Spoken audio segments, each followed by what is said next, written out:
Like, No. at least you mute yourself when you watch videos. Because I don't want to hear your video because I hear it. Bro, what do you want me to do? Just mute yourself. If you're gonna talk, just unmute yourself Okay. when you're watching videos.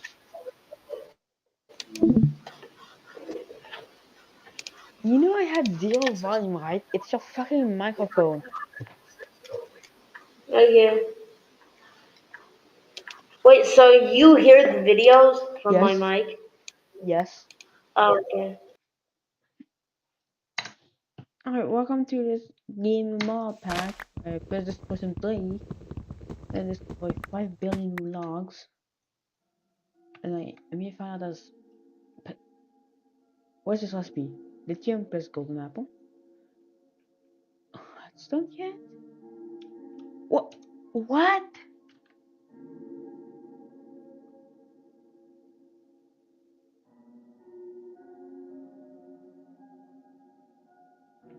Oh, just so you said, except you need golden.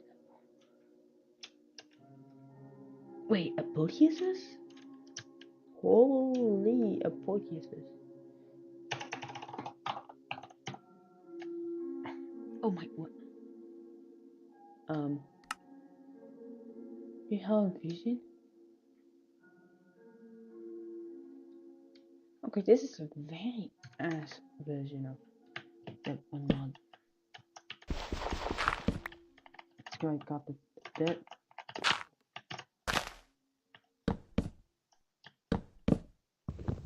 And it just my double clicking.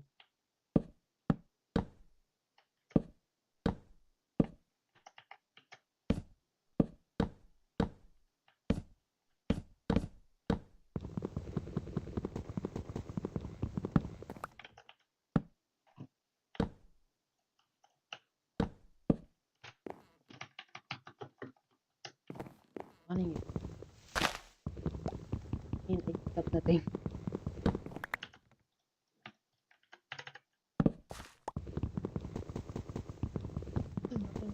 It's like it's double click.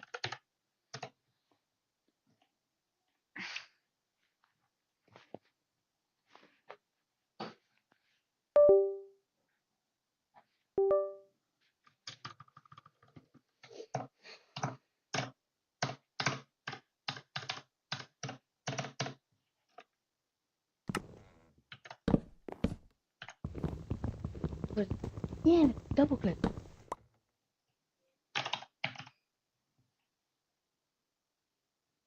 Okay.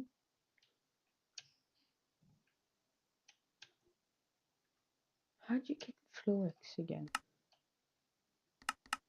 Oh, of course, get integrated dynamics. How do you even, okay, I think, yeah, you have to go to manual toys, which Lapis. Manual toys are used in almost nothing, but making silver and osmium toys. Also, take much power. What the? I don't understand. That's just a thing. It says I've been using almost nothing except of making logs. Yeah, we need a Chinese workshop. Assume you can make this block, which then you make a purple stone, and then you add a logic programmer. But mostly it's used for this, which is also used in A2. Wait, this is just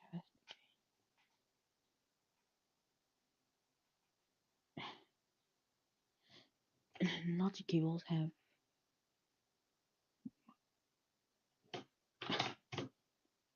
in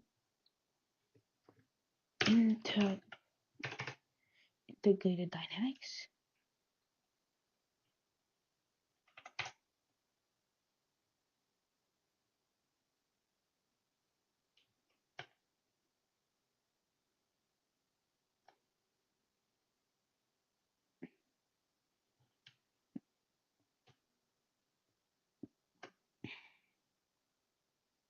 For key.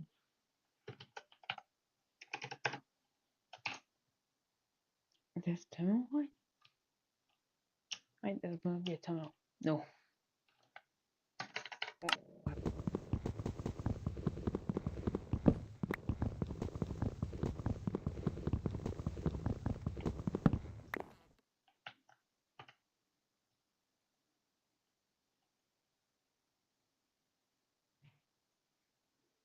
Wait, singularity.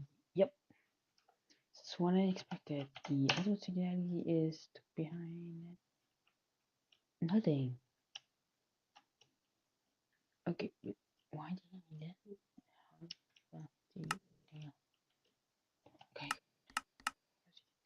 Good week. Let's make it.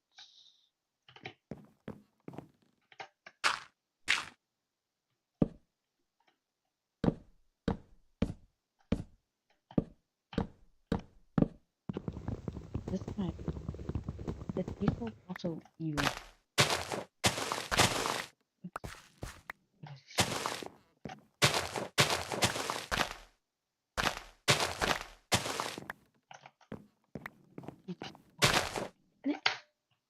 No. I'm done.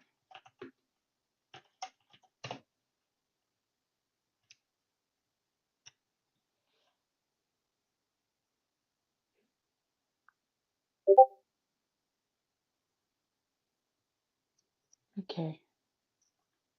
Just don't leave.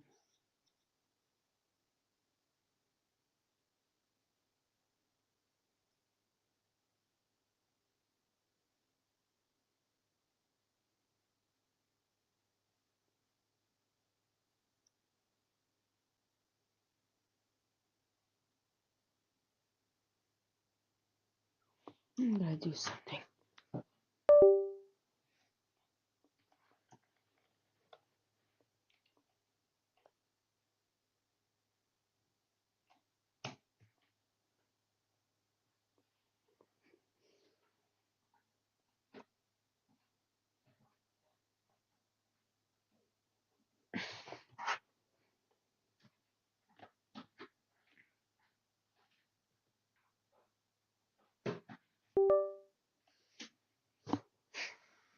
Okay.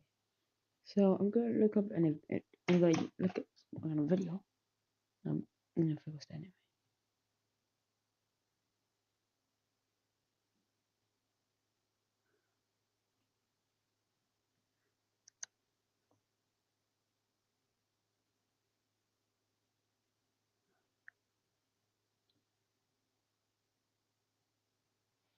Okay, still works.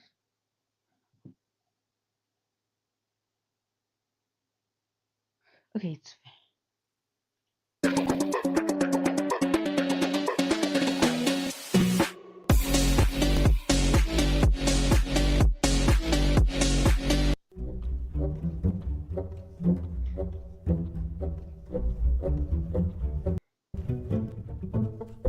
I'll do it again because this I didn't do it enough.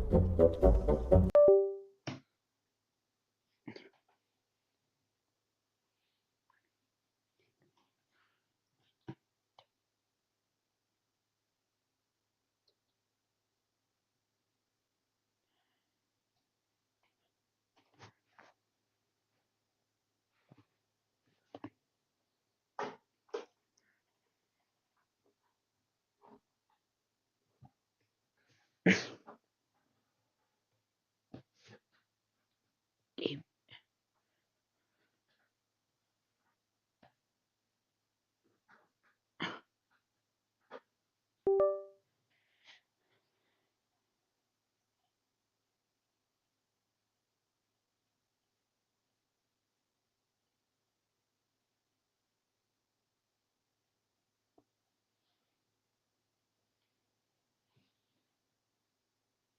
It's still there.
This is just left bound.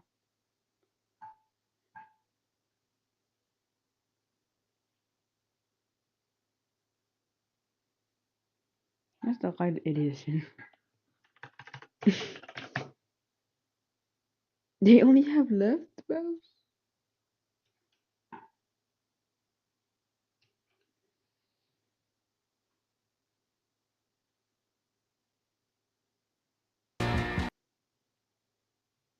So there's this game on Roblox called Flex Your Account Age. It's just a basic game where you get to show off how old your account is. At first I thought it was just a fun and interesting game, but then I realized something that changed everything for me. I started noticing a lot of players from 2007 to 2009, which is weird because most people who played 18 years ago do not play anymore. I looked deeper into these players, and what I found out was honestly shocking. That's right, these players had been buying stolen Roblox accounts off the Roblox black market, and they came to this game to show off and pretend like they are an OG Roblox player. As I was exploring the place, I came across TWolf8566. I quickly searched them up to check if their account was bought or not. The easiest way to tell is to look at their badges. Most of the time, these accounts that get password guessed and sold are old accounts that have never been used before. Because they were never used, they would not have any badges until someone steals the account and plays a game, that is. I noticed that the only badges on this account were very new, and most were from Flex Your Account Age games. Now that I knew the account was stolen, I asked them how much it cost. And their answer, $10. Then I found this guy named Josh too. I checked his account, and it was literally empty, a pretty much blank Roblox account. I asked him how much he paid, and he said $20, but he also told me that the account came with an item, the last egg of 2012. There was another guy standing next to him who actually bought his account for $2, and it also came with the last egg of 2012. These people were actually pretty chill, but everyone started making fun of them for buying Roblox accounts. These people admitted to buying an account, but in this next interrogation, they tried to deny it. I found this guy named Do, and yup, he had no badges except for recent ones and Flex Your Account Age badges. So I asked him how much he paid for the account. He said, I'm 2009 no-bite account. I can show my 21-year-old pass.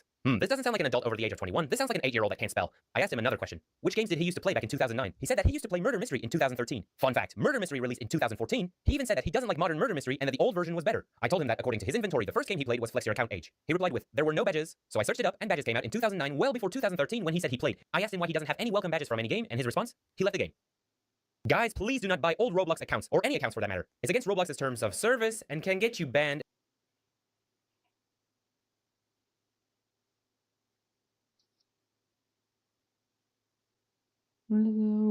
What? Hey. 950 like. Met de wedges.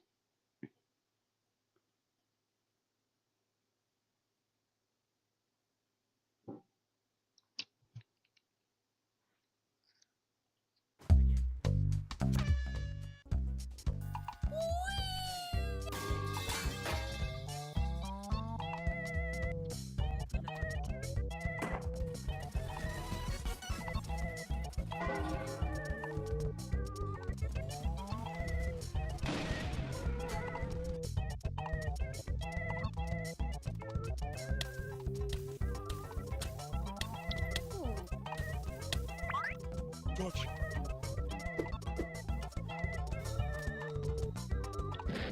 Hey, where did everybody go?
Nine.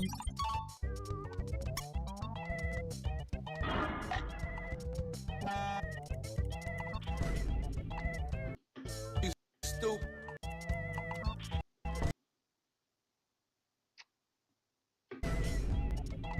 You stupid. Nope. You are my sunshine.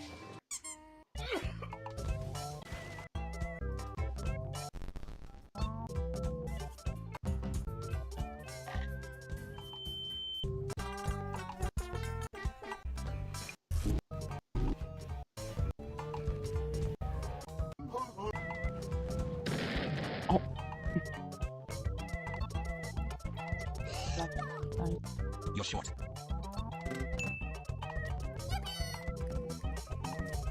Uh-oh. Stinky.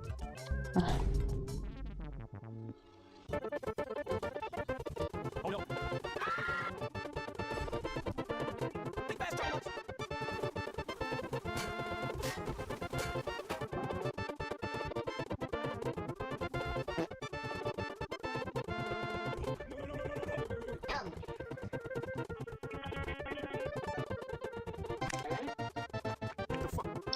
What the f is this piece of shit? Wait.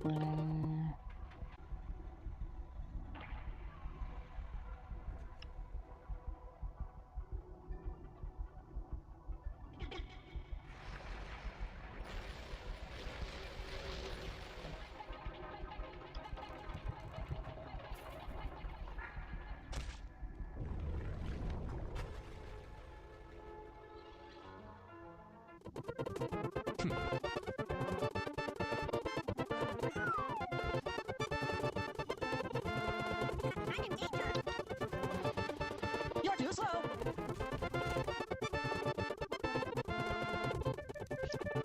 Nope. Huh?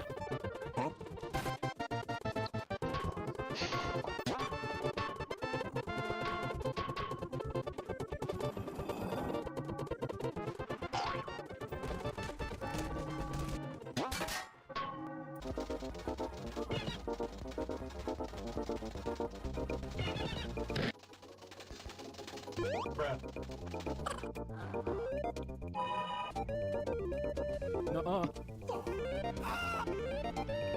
Yes, you are.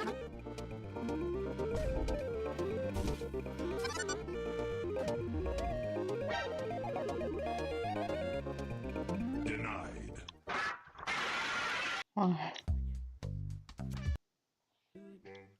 What's going on, everybody? Welcome to another episode.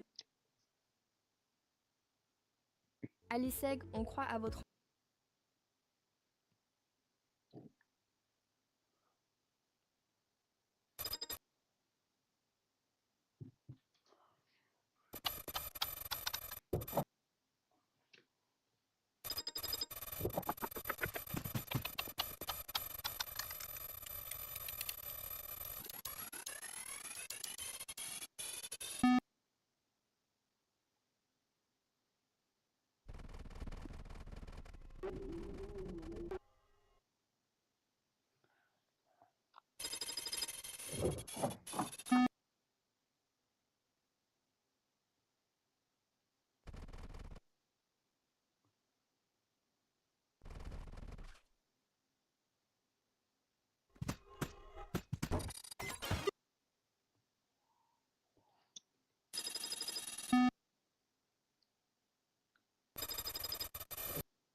On August 23rd, 2025, the Roblox game Secret Universe was released to the public. It was created by the Roblox YouTuber and developer Fedora, and this game was heavily anticipated. So much so it had thousands of people waiting for it to drop. But little did everybody know, in order to beat this game, you will have to get past one of the most hated and most annoying puzzles in all of Roblox.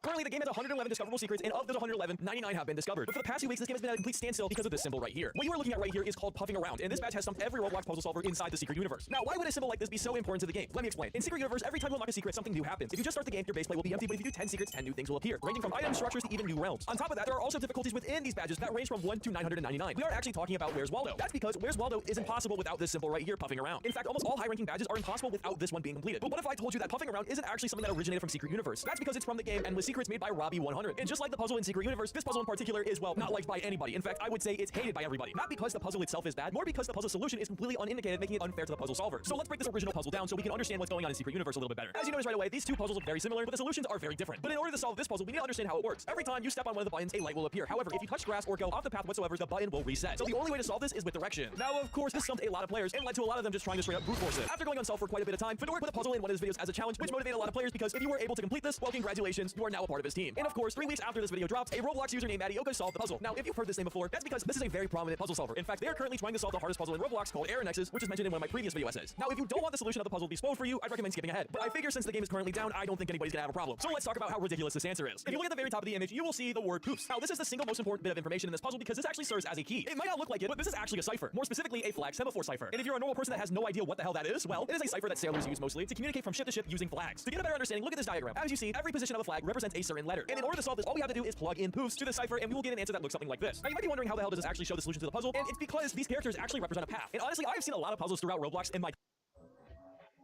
Even in the coldest conditions, Truma heat.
So, all right. So it's a village. That's kind of cool, but it's also a little busted. Let's see if we can make me tools, right? Our goal is to beat the game. Like, how this? Planks and a sandstone. Make some more sandstone. Okay. How about you? What you got? What do you got? I got a log, and then what about another log? Does that work? Doesn't do anything. No, it's 2 logs and sand. It's thinking. It's thinking. No, it's thinking. Oh, does it take time? It takes time. Yeah, it has to like do it. Oh, and it's more sandstone. It's always back to. It's the bad of this thing, dude. That's sandstone. It's like everything goes. It's more sandstone. Oh my god! Okay, how about this? How about a stick and sandstone? Sure, that makes like a sword. Surely it makes sandstone. I'll give you $100. Oh my god! Everything goes back to sandstone. Stick and sand, right? Sand shovel. Oh my god!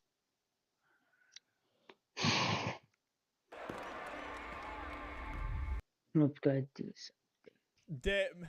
Day 1, 50 wishes.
Day 1,000,000. 1 trillion wishes! I love ads like this. What do you mean a wish? Yeah, I can wish for more things as more time goes by. Make a wish? Is this associated with the charity? Probably not. You can wish for anything using the chat by saying your desired item's name with a limit of 50 wishes. What does that mean? Is someone supposed to make my wishes come true? Listen, I did tiny, small, big, massive. What? Oh, I gave me a badge! Oh! Hey, I'm Roblox. My inventory is private, but when I get a badge, a million people can see it and follow me. Hey, I can't wait for the downfall of this company.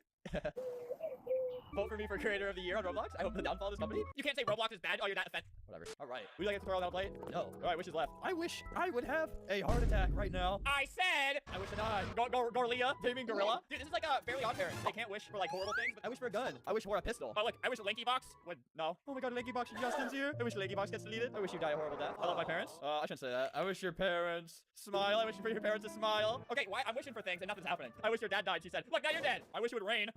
What can you even wish for? I wish massive cat. What? I gotta pay for it? Massive items? I hate you. Do you like Dennis Daly? You're wearing a Dennis Daly shirt. He said yes. Hey man, I'm talking to Dennis right now. He actually hates you. I'll ask Dennis if he can say a mean thing about his fan. I probably won't. Do you like him or hate him? Big sword? Sorry for what I said back there. Wish for elephant. Well, I don't have anything. I wish for a cat. Okay, maybe I should read a tutorial. All right, it's been 30 seconds and Dennis hasn't responded. You know what they say? Just think about that when you think about Dennis Daly. Whoa, this server has a couple more wishes than the last. Oh my God. I feel like I shouldn't see this. All right, I need a tutorial. You make a wish by saying the name of your desired items. I hate you. That didn't help. I guess I'll buy everything too. Someone's hitting me. Stop! I wish for gun. My God, but this is not weapon. I wish for sword.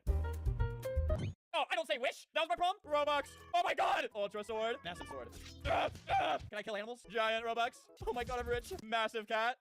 What the? Massive dog. What the? It's running down my wishes, but it's not giving me anything.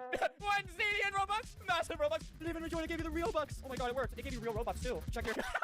That was evil of me. Kill. I'm gonna kill you. Someone said bomb. 1 zillion infinity Robux. Lanky Box Justin says, yeah, you guys don't have enough money from uploading 13 times a day. Not even an exaggeration. Massive minion. Whoa, it worked. And let me tell you this much. It gave you that Robux. I need to stop saying that. That's just evil to say. I'm sorry. I might say it a couple more times. Like spawn trees. Massive tree. Whoa. Sword. No, don't clean up wishes. Tiny sword. How do you guys clean that up? I was using it. Nico loves his mom. I'm wish for it. Nico's mom. I want Nico's mom. Massive bomb. Look at me. I'm a little critter. Power. 2,000 jellyfish. It's fun when you get one right, but there's hardly any. Earth! Big Earth! Massive Earth. Stetson. Let's just get a bunch of massive Earths. Someone just threw a minion at me. Haha. Gotcha. Oh, I made a little angry noise. Someone said my dad. Aw. Bouncy, massive Earth. I would say it's massive. Bouncy cat. It's not bouncing. Big bed. Oh yeah. Massive bed. I'm tucked in. I'm a little baby and I'm tucked in and I'm so cozy. Big bouncy slippery cheese. Who said that? You can spawn noobs. Massive noob. Oh look, here he is. The massive noob. Yeah, you better run. 60,000 wishes for 22,000 Robux. If you get to this point, please stop playing. What's on right now? Letters. Read them. Oh God, wait. Censor that. Oh my God. Oh wait. Censor everything on screen. He's wrote genuinely horrible things. Oh my God. He manually typed. Who wrote that? You should be able to wish to spell things. Ah! Grave. A grave for you. Big J. Massive L. Look, it's you. Yabba dabba doo, yabba dabba doo. You turned off PvP. Oh, look, a forest. I got an idea. Logan Paul. I'm your lost grandpa. You know, I have never met you, so wanna see my feet? Oh, I guess I can see him from over here. Massive slimy feet. All right, that didn't work. -1 wishes. How did you mess that up? How do you have negative wishes? Massive chair. How am I gonna sit up there? Massive jump. Nope. Boost me up. Thank you. Oh my God. More massive chairs. A zillion massive chairs. Massive chair up here. Oh, I have an idea. Bouncing table. Whoa, whoa, whoa. Whoa. I think I found a way to ruin the server. Whoa, look at this tree fort. Oh, they're hiding all the animals in there. Massive fire. Oh no, the animals. I can't believe this. Sorry. I can't save you. I want to see what other people have wished for. Whoa. I genuinely love this game so much. I hope they take out the letters. Hope they do that. You can write out some horrible things. Spaghetti. Beans. Massive beans. Yes. Hey, my beans back. Hey, big taco. Spell with a K. Massive taco. Here, take this. Hi. I'll one up you. In exchange for that, have a massive beans. Unless you're doing business. This is my favorite game. The creator needs to make like way more things you can wish for. There's like 8 things. Oh, did I not have like 300 wishes, by the way? That might be something they want to fix. Big buff Dora. Hey, stop that. Stop that. Oh my God. This place is horrible. Hey, my wishes are back. What are these? You can wish for a little monkey. Massive, bouncy monkey. Yes, bounce. Whee. Someone made a ladder of animals to get up to their little tree, which just sounds like animal abuse. I wish animal abuse was legal, he said. Well, that's the game. This is my favorite game right now. I like this. Go. Et hop, grille validée. Popular mobile games of all time. If you check the Google Play or App Store, it is consistently at the top of both the paid and free charts, which is kind of crazy because most of these games lose all relevance within a year or two. Safe to say, the game is doing really, really well. The developer, RobTop, is a single person who started from the very bottom with pretty subpar programming skills. And now, well, he was able to change one of those. The thing is, RobTop has always had really great visions as a game developer. He knew how to set his work up for success back when companies were still figuring out how to do mobile games. But things have changed since then. Nowadays, the average mobile game looks like this, and Geometry Dash is very stuck in the past. I'm sure RobTop has already gotten pretty rich off of his game, but he could be doing so much better. Which is why in this video, I want to propose some ideas for Geometry Dash so that players can have a more modern mobile gaming experience. In other words, let's ruin Geometry Dash by making it free to play. Now, I know what you're thinking. Geometry Dash already has multiple free versions, and Robcop has even admitted that this is how he makes most of his money. So I think it would be smart to start by breaking down how they work. In Geometry Dash Lite, you have access to most of the game's official levels, as well as the first and currently only floor of the tower. There's no custom levels, but if you're new to the game, this is still a great place to start off. The only catch is that every few attempts, an ad will play. You'll also see one whenever you pause, and you can willingly watch them to earn 10 exclusive rewards. And that's literally it, for this game at least. Geometry Dash Meltdown and Sub-Zero both contain 3 more original levels, and World has 10 shorter ones. But World also serves as a demo for online levels. You can play the daily level, weekly demon, and a list of almost 2,000 featured levels that hasn't been updated in 7 years. There's also a shop which comes with the option to watch an ad for 100 nano orbs. Overall, World provides a really nice sneak peek into the infinite content that the full version provides. Just don't think too much about the fact that it's monetizing people's custom levels. I could get into Robcop's previous game Boomlings and how it had power-ups and in-app purchases and stuff, but I don't think it's too necessary. But I do like how it says that ads lead to more updates, so if you want Geometry Dash 2.21 to come out, I think I know where to start. In every mobile game, advertisements come in 3 flavors. First is bribery, where you willingly watch an unskippable ad for something that you want, and games really like waving these in your face. Second is what I call shut up and watch, where a shorter ad will just randomly appear against your will. And finally, there's banner ads, which block a portion of the screen while you're trying to draw your Rattle Dash fan art. Surprisingly, a lot of big games have been cutting down on the second and third ones. Instead, they just lock a lot of things behind unskippable ads that people are sure to watch because that's what makes the most money. And if we want to turn the full version of Geometry Dash into a free game, we need to break even with the $3 that you normally spend. So let's just take everything players would really want and lock it behind an ad. Earning orbs? Already done. Opening daily chests? Sure. All out of quests? Watch an ad. Need to download the song for a level? Sure. Bandwidth can be expensive. In fact, a lot of fake Geometry Dash games and free games in general even let you revive in the middle of a level, because who would say no to that? We could easily make this work by using the game's auto checkpoint system to figure out where to respawn you, and to really sell it, let's mark all the completions with this as 100% valid. Maybe it's just not allowed on leaderboards or something. By the way, this game's also gonna have to run its own ads. Fortunately, that's already being worked on. This is a real ad for Geometry Dash Lite that Robcop himself made for YouTube, and he even confessed that adding this new versus pro thing made it way more successful. I like how it shows a level that you can't even play in Lite, because that's very on-brand for mobile game ads. Of course, most ads nowadays are a lot less honest, so maybe it's best to just build something really awful in platformer mode and then showcase that. Or use that annoying TikTok voice like this, I don't know. I can't stop playing this simple yet addictive one-button game. Did you know that playing this game for 1 hour a day will help sharpen your reflexes? Jaja Jaja, you have not win LVM ball cube ball. Okay, maybe ads suck after all, but I know something even more powerful than them. I would like to propose 2 brand new collectibles for Geometry Dash. And by collectibles, I mean currencies. There's a bit of a recurring joke about how if Geometry Dash was owned by a bad company, it would say things like pay $4.99 to unlock this icon. But most games would never actually do this. They'd tell you to pay with 500 gems instead. This is called a premium currency, and it's usually the kind you spend real money on so that whenever the game says no to you, you can just pay instead. I'm talking Robux, gems, keys, cat food. You'd be lying if you said you've never seen one. The end goal is to make it harder to realize how much you're actually spending on a game, since we tend to disassociate these things with real world money. I feel like diamonds would be a really good choice for Geometry Dash, but it already has them. So I say we stick with good old-fashioned gems. As for what they'll actually be used for, well, you'll just have to wait and see. The second currency I want to add is, of course, energy, because why play the game when you could be spending that time not? In case you've never seen an energy system before, a lot of games will only let you play a certain number of times before forcing you to either pay up or wait a few hours. It sounds stupid on paper, but in reality, it actually causes you to play more often so that you never feel like you're wasting your limited energy. It's a manipulation technique through and through, but it's insanely effective. So how do we make this work for Geometry Dash? 1 energy per attempt? Per level? Are we counting practice mode? Well, if you want to be mean, I'd say let's go with a max of 100 attempts per hour, with 1 regenerating every minute or 2. But since that's also the usual length of a level, maybe it also costs a little bit to actually start playing. Okay, however you put it, an energy system just doesn't work well for a game like Geometry Dash. But I also said that about Angry Birds, and here we are. So might I suggest what I call the reverse energy system, which you may have seen in games like Brawl Stars and Project Sakai. Here you can play as much as you want, but you just get way less rewards when you don't have any energy left. So it makes you feel kind of bad for being impatient. And I think we could absolutely work with that. Let's give everyone, say, 25 max energy, and when you play a level, you'll be given the option to spend some of it, maybe equal to the level star count. If you beat the level but didn't spend any energy, it'll still say 100%, but you won't get any stars, orbs, or diamonds from it. I know that sounds cursed, but it's the price you pay for being a broke bitch. Ouais, ça va, là, je garde le chien de Madame Pichard. Non, non, non, raccroche pas, dis-moi, tu fais quoi là? Rien. Oh, génial. Et tu fais rien comment? T'as peut-être pas bien géré ton dog sitting, mais au moins t'as géré ton forfait 5G Red. 120 Go à 8,99€ par mois, sans engagement. Red by SFR, tu gères. Why? And then with fires, yeah, I don't care. Actually, maybe the energy option could be on the level complete screen, but I think doing it here is way more evil. Also, as you'd expect, you can restore energy by watching ads or by spending some of the gems I talked about earlier. Moving on, if we're gonna make this free-to-play thing work, we should probably visit all the existing collectibles as well. Stars, moons, and coins are fine. They all serve a very specific purpose, and they do it well. Mana orbs are interesting, and I like that you don't need to fully beat a level to earn them. This would obviously be the game's primary currency, like how most games have coins and gems. I've got no complaints with how they work, but maybe you should also be able to cash in your gems for them. Diamonds are an interesting one because they kind of conflict with the whole gems idea. The way I see it, diamonds are an event collectible. You get them from timed occasions like gauntlets, quests, and daily levels. It makes you feel good if you participated in them, and it makes you feel left out if you didn't. And thanks to the diamond shop, we can cash in on that. So I would remove diamonds from the daily and treasure chests to make them harder to farm. And I think I would switch quests to give you gems, but not a lot of them. Demon keys are also pretty interesting since you get one for every 500 mana orbs earned. But that's confusing, so let's just make them viable instead. And maybe up the price because I have some plans for these things, but more on that later. Finally, there's shards, which always felt kind of out of place to me. It's completely random, and the whole system feels like a huge gimmick. I genuinely don't know if this will make it better or worse, but we could probably turn shards into a currency where certain icons cost specific ones to unlock. Oh, and by the way, I think we need to address hacking. Geometry Dash is a very easy game to hack because most of it is client-side. In other words, the game stores and calculates everything on your own device, and you can easily mod it to do whatever you want. However, if we moved all your save data to Robtop server, which is called server-side, there's suddenly no way to change these values. It's kind of like how you have no control over online levels since they're not stored on your computer. Except instead of these levels, it's your own stats.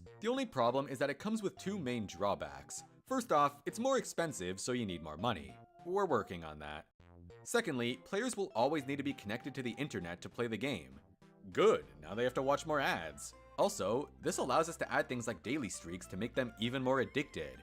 But hear me out, we could move icons to the server side. This would mean that you can't hack them anymore, but also that new ones could frequently be added to Geometry Dash without having to wait for an update. So for example, the shops could have a rotating stock where once an icon is gone, it won't show up again for several months. Obviously, icons are the main cosmetic of Geometry Dash, and that makes it the best moneymaker you could ever ask for. Plus, along with that, we even have trails, death effects, ship fires, and even animations now. and there's probably room for even more stuff like profile themes or even particle effects. I saw Fundy's video about the Chinese version of Minecraft and you can buy footprints, I kid you not. But you know what we really need? A bunch of random rarities for all the icons, and we could piggyback off the featured system for this. This guy, he's a common. This one, epic, I don't know. The rabbit icon, that's a mythic right there, and people will pay real money to have it. But we can't give it to them that easily. First, they're gonna have to go through the dreaded treasure room, because why work your way towards achievements when you can gamble? Yeah, we're going full gacha system. We've already got the loot boxes and overpriced keys and everything. So here's how this will work. First off, no orbs from chests, since that's how you're buying keys. And no diamonds either, because that might be pay to win. Shards are still fair game though, and it goes well with the shop system I pitched earlier. Keys can be bought with orbs like I mentioned earlier, but the easier method will be getting them through bundles that cost real money. If you didn't already know, the rewards in the treasure room are fully predetermined but shuffled randomly, and we cannot have that. So instead, there's gonna be infinite chests, and to top it all off, you'll have a pretty good chance of pulling icons that you already have, because that's how they get you. As for the different chest types, well, I think it's best to just make them way cheaper to open and throw a limited time banner on each one. For those of you that are normal, that basically means a really cool collection of icons that are all super rare and everyone wants them. But they're only around for a week and the chance of actually getting them is like 1 in 100. So you have no choice but to spend an ungodly amount of money and start gambling for those pixels you really want. It's perfect. By the way, there should probably be some kind of public collection so that even if you want to use a specific icon, you can still flex all the rare ones that you have.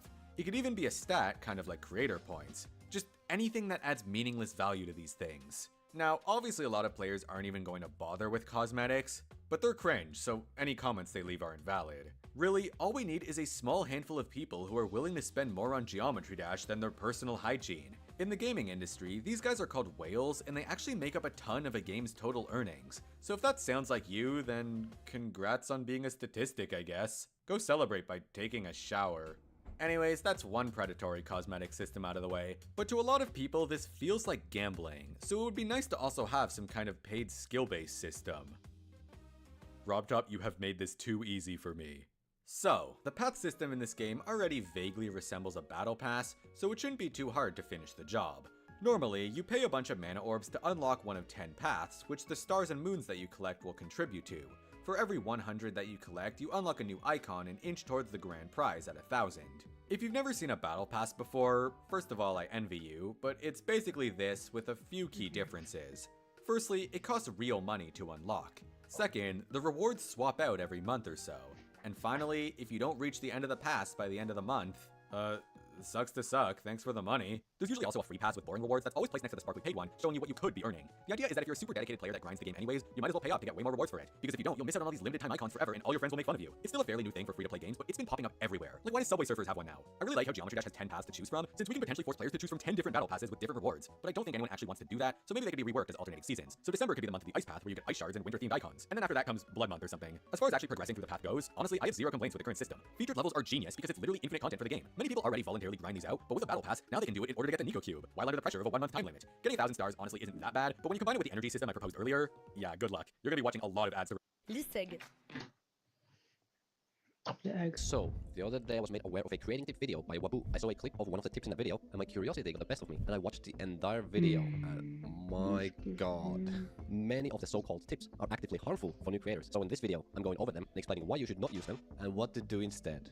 Enjoy. Imagine you just start and put Trick number 1. If you place a filled circle object behind an orb, you can make the orb look a lot cooler and give it a lot of different colors. This does not work when playing the level because orbs and pulsing objects pulse differently. You can get it to work kind of well on a loud part with a 0.6 scale big circle and a quiet part with 0.4 scale big circle and 1.45 small circle, but it won't be perfect. When you enable Don't Fade and Don't Enter for all your objects, your level will look a million times better. This depends on the style. Some styles like Modern usually look much better with Don't Fade, but these style levels can look better without it. Don't Enter only affects these things and can be used for effects like in my level 00 and Nelf by SR Gulister. When you make a small piece of glow giant, you can still do a lot of things with it. it. One of these things is you being able to make this glow cover your entire level. This is unreliable and can cause lag. Use the gradient trigger instead for large glows like this. Enable normal music in editor. This allows you to listen to your level's music even when in practice mode. You need to buy that option in the diamond shop. Also, just use start position. But instead of a burn triple spike, you can use speed portals. Huh? You can also just make the current spikes way more spiky. No, just add decorations to the spikes. Just click on the plus next to the background button, and you can adjust colors while seeing the background change. Actually, a good tip to fine tune the background color. By placing different layers on top of each other, you're able to create a realistic looking chain. I don't know about realistic, but using text is clever. Just make sure you use a blending color for it, or you will have a black outline and a drop shadow on it. A standard block looks ugly, so how about we make it way more beautiful? First, make it 0.9 times the size of its usual form, and add balls in each corner like this. Now add some lines, and you have a way cooler looking block you can use. There is already a square object with rounded corners. If that's not round enough for you, you can use this block and add the circles on the corners to make a more rounded version for 5 objects instead of 9. With just one more object, you can make the corners as rounded as you want if you scale a square properly, as shown here. You can make your level more interesting by adding small versions of your structure inside your level. More variation is good, but you should make different shapes instead of different sizes. To make an object have a shiny effect, put 2 of these objects on it. If you place one of them on a block, copy it, and turn it around, you can, without any glow, get a cool effect when your object enters the screen. Or you can just use any block underneath your block without don't fade for the same effect. Fill a soul with black objects to make it look better. Use a circle to fill it with a single object. You can make it rotate really slowly when typing this number into the rotate trigger speed, together with the rotation lasting 15 seconds. Here's the end result. Just press edit special to change the speed of the saw or disable it altogether without any triggers. The saw speed and direction is random every time you enter a level, making the saw sometimes go super fast instead of slow with a rotate trigger. You can make a good looking lamp in just 4 objects, like this creator did in his art piece. Don't steal from others. You can use other people's creations as inspiration, but don't just steal their stuff. Inside the level, he very smartly used sparkles to create electrical wires throughout the whole level. And how did he do that? Make the speed of the particle trigger 0 and use pos var X or pos var Y. In general, the particle trigger is great for little details like this. You can rotate unrotatable objects with warp. No, you can't. In the editor, the hitbox stays the same, and after leaving the editor, it resets to the original rotation. What about making a flower out of 2 hearts and an arrow? It looks actually kind of mid. Why even include this if you acknowledge it looks bad? There's a flower object in the game you can use anyway. This block right now looks hella boring. But how about now? Worse. It looks so much better. Just copy your block, place one Me when I copy paste the block and put it behind the other one. Go to your settings and put the buttons per row and button rows to the highest number possible. Now your editor looks like this. Personal preference, but yeah. You can make leaves with clouds. You can also use the new particle objects like the smoke and cloud particles to add even more variation and make it fit your style more. This door looks like it takes hundreds of objects. No, just 2 or 3 max. You can make an easy conveyor belt for ground effect with these objects that look like they're moving. Yeah, I, for example, did that in my level Doledanos. Let's give our object color 1. Click on copy color and put an ID of another color in there. Let's say color 2. Now go to color 2 and put the ID of color 1 in it. Boom, you now have a flickering object. You can do this very simply with a single color trigger, and it also looks much better. Place a color trigger and copy the color channel of the object. Change hue to +1 and make sure the object ID is not the object's color. Press OK and open it again and change the object ID to the color channel. Now you have a rainbow effect. Make this small circle really big, then make it black with an opacity of 50% and put it behind the portal. If you want to place something behind the portals, you should probably use the objects in the saw tab. I made it turn red whenever I need to jump, so instead of placing tens of indicators throughout my entire level, I can just place down 1 and call it a day. That not only takes more effort, but it looks hideous and it's way less legible. Use normal jump indicators and make them go up and down slowly. This mod adds BPM information about every song in Geometry Dash, making you able to easily add pulses on the beat. There is a BPM trigger in the game. You can use that instead of downloading a mod for it. Gillette Labs, notre... Et aujourd'hui alors? In 1 minute you will explode is not a threat, it's just the name of my new game, which started when my friend Levi messaged me on Discord saying, I got a good game idea and it'll take 1 hour to make. And it was a Saturday morning, so I said, yeah, sure, let's do it. And so ensued a 13-hour-long coding adventure, which, to be fair, by the end of it, the core gameplay loop was pretty much functional. It essentially revolves around doing different tasks on this island within the 1 minute time limit. You can collect orbs for extra speed, jump power, and occasionally time. By day 2 I added data stores to the game, and by day 3 the inventory system was also done, which effectively completed the base that the game would be built on, which left the endings. And we were planning to add a lot of these, but it started out relatively normal. An ending for exploding, of course, one for burning in the lava, one for doing some parkour, you know, the standard stuff. And ending 4, well, that's where we can begin the actual video, because it is titled, I made Roblox's hardest game. So I'm gonna explain to you all of the hardest endings in the game, and as we go on, I want you to keep this one question in mind. Which of these endings was the last one to get solved? Seriously, the answer might surprise you. So, ending 4, right after those 3 relatively simple endings, what could the 4th ending possibly be to make it so noteworthy? Well, the ending is called Sonar, and the solution is Morse code. It makes enough sense, right? However, the way this Morse code is given to you is through haptic feedback on your phone.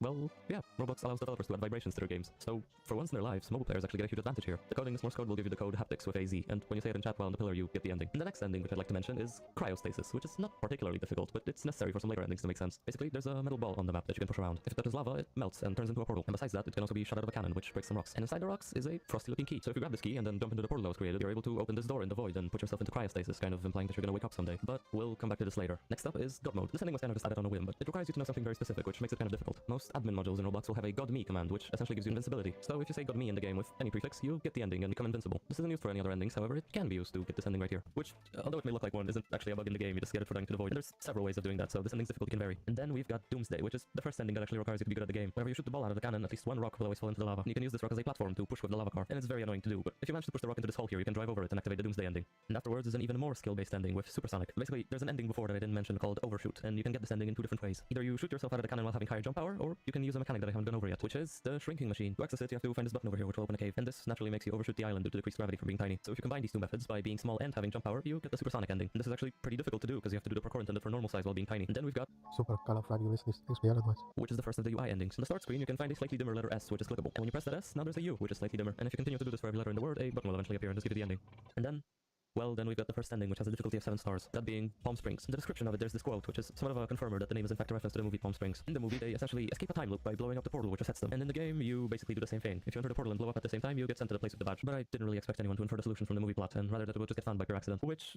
yeah, you'll see later. Anyways, we're skipping over a few endings now and going straight to Colossal, which has an icon of an angry-looking dude inside a wall. And this is pretty obviously a reference to Attack on Titan, which could suggest that you have to somehow supersize yourself instead of shrinking. Now, the way you do this could once again be solved by knowledge of some kind of deep-cut reference, but I more so expected it to be solved by brute force rather than by logic. The Colossal Titan can turn its body into fire, so the way you enlarge yourself is by going into the shrinking machine while your whole body is burning. And then you just punch this wall, and you got the ending. And then we've got the Coward ending, which isn't that difficult by itself, but you'll see why it's important in a bit. You get this ending by turning back once you activate an obby with lava rising right here. There's a little pocket where the rising lava doesn't touch you, and you think you're safe, but then you just explode anyways. Oh, and if you do the obby the normal way, you can see a diamond over here. That'll be important later. Anyways, now an ending which is kind of disconnected from the rest of the things in the game. It's called Tourist, and it's inspired by those Minecraft achievements you get for visiting every biome. Except in this case, you have to touch every material in the game, which involves visiting the shrinking machine for marble and this little hole over here with concrete trusses. Oh, and this hole actually has a timer which gives you a lot of time, which is originally added for Doomsday, but later got multiple other uses. Anyways, the rest of the materials are basically freebies, and you activate the Tourist ending once you touch the black ice over here. And then we've got a very dumb ending in Sublimation. Basically, and there's nothing hinting towards this. If you hold down the good luck button on the little splash screen that shows up before the game starts, you can activate Ultra Healing. The logic here is that most people will just completely skip the splash screen after the first time around and not suspect it to have anything to do with an ending. And you'll see if that logic holds up a bit later, but for now, the rest of the ending is fairly logical. It's called Sublimation, which is basically the act of turning a solid into a gas. Now, if you're quick enough, you can actually enter the cryostasis pod with a burning body part and see that it turns into gas. But without Ultra Healing, you can't survive very long while your body is fully on fire. But now that we've enabled it, we can easily get to the cryostasis pod while entirely covered in fire and get the ending. Now, going back to that diamond and the Coward ending, if you look closely, you can actually see there's a loose screw on the trap door. And if you spam click this screw, you're able to dislodge the door and leave the area completely now with a screw item. And if you click on the diamond with the screw equipped, you can shatter it and collect the pieces, which gives you the MacGyver ending. And I honestly think this ending is pretty solid from a purely logical standpoint. And another difficult ending, which could be solved by logic, is Forever. Whenever you enter the void through the portal, you drop down into a crate. So it could logically be inferred that if you went through the portal with more velocity, you'd be able to break the crate from the impact. But that's not exactly an easy task, because this is one of the most technically demanding endings in the game. You basically just have to roll the ball and pray that it lands in the correct spot in the lava. And if it did, you're just barely able to grab this time orb here and make it into the portal with additional jump power. And inside the crate is a time orb, which awards you a really large amount of extra time, effectively trapping you in the void forever.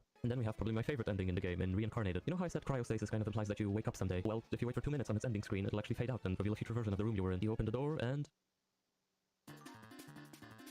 yeah, I just thought this would be funny, to be honest. As easy as it may seem, this ending is rated 7.5 stars, because, let's be honest, not many people would think to wait 2 whole minutes on the ending screen. And then we've got an even harder ending in Wrath. This is the second ending in the game, which essentially requires you to solve a puzzle. You know how there's this effect applied to the start button whenever you hover over it? Well, it's actually cycling through a very specific order of fonts. If you get the first letter of the names of these fonts, you'll be met with a secret message. Shout Zeus on iceberg. So if we go to the peak of the iceberg and then shout Zeus, there's a little God of War reference, and... yeah, Zeus was not happy. This ending is rated at 7.8 stars, and yet it's only the 4th hardest ending in the game, with the next one actually being our first 8-star, the Shifter ending. Perplexus! Seras-tu assez concentré pour maîtriser tous ces obstacles et arriver au bout du parcours sans jamais faire tomber la bille? Perplexus, les labyrinthes en 3D, impossible à lâcher.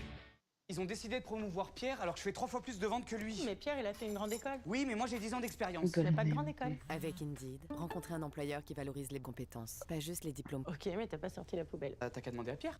Allez.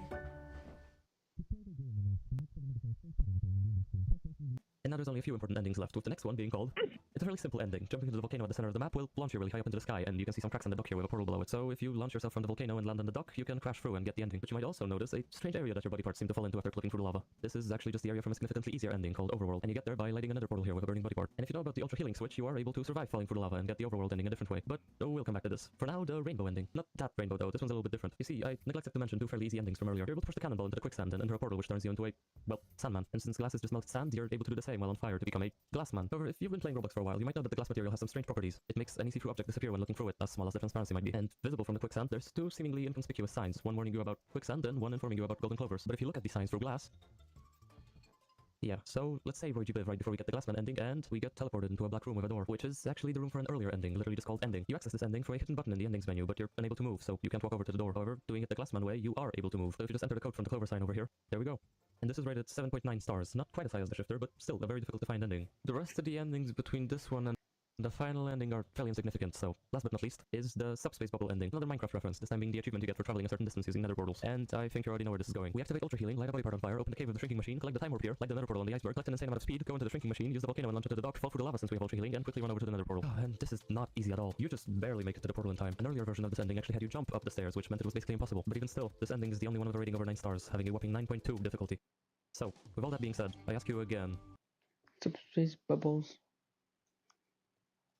Minecraft is one of the most popular games ever, but there was a time when Yeah, we fucking know. It started to decline rapidly. The only reason it didn't completely die, though, the creators. And one in specific can be pointed to as the man who saved Minecraft. This is Technoblade, one of the now most loved creators on all of YouTube. But at the very start, as with most stories, he started out with absolutely nothing. His impact over the years was so huge to the game that he was even featured in the newest Minecraft movie. But how on earth did he get there? Technoblade, or Alex, was born on June 1st, 1999. From an early age, Technoblade started to fall in love with creation, and specifically, he discovered a love for creating videos. In early 2009, he would borrow his dad's very first iPhone and began to start making a few short videos that actually have only recently been released for everybody to see.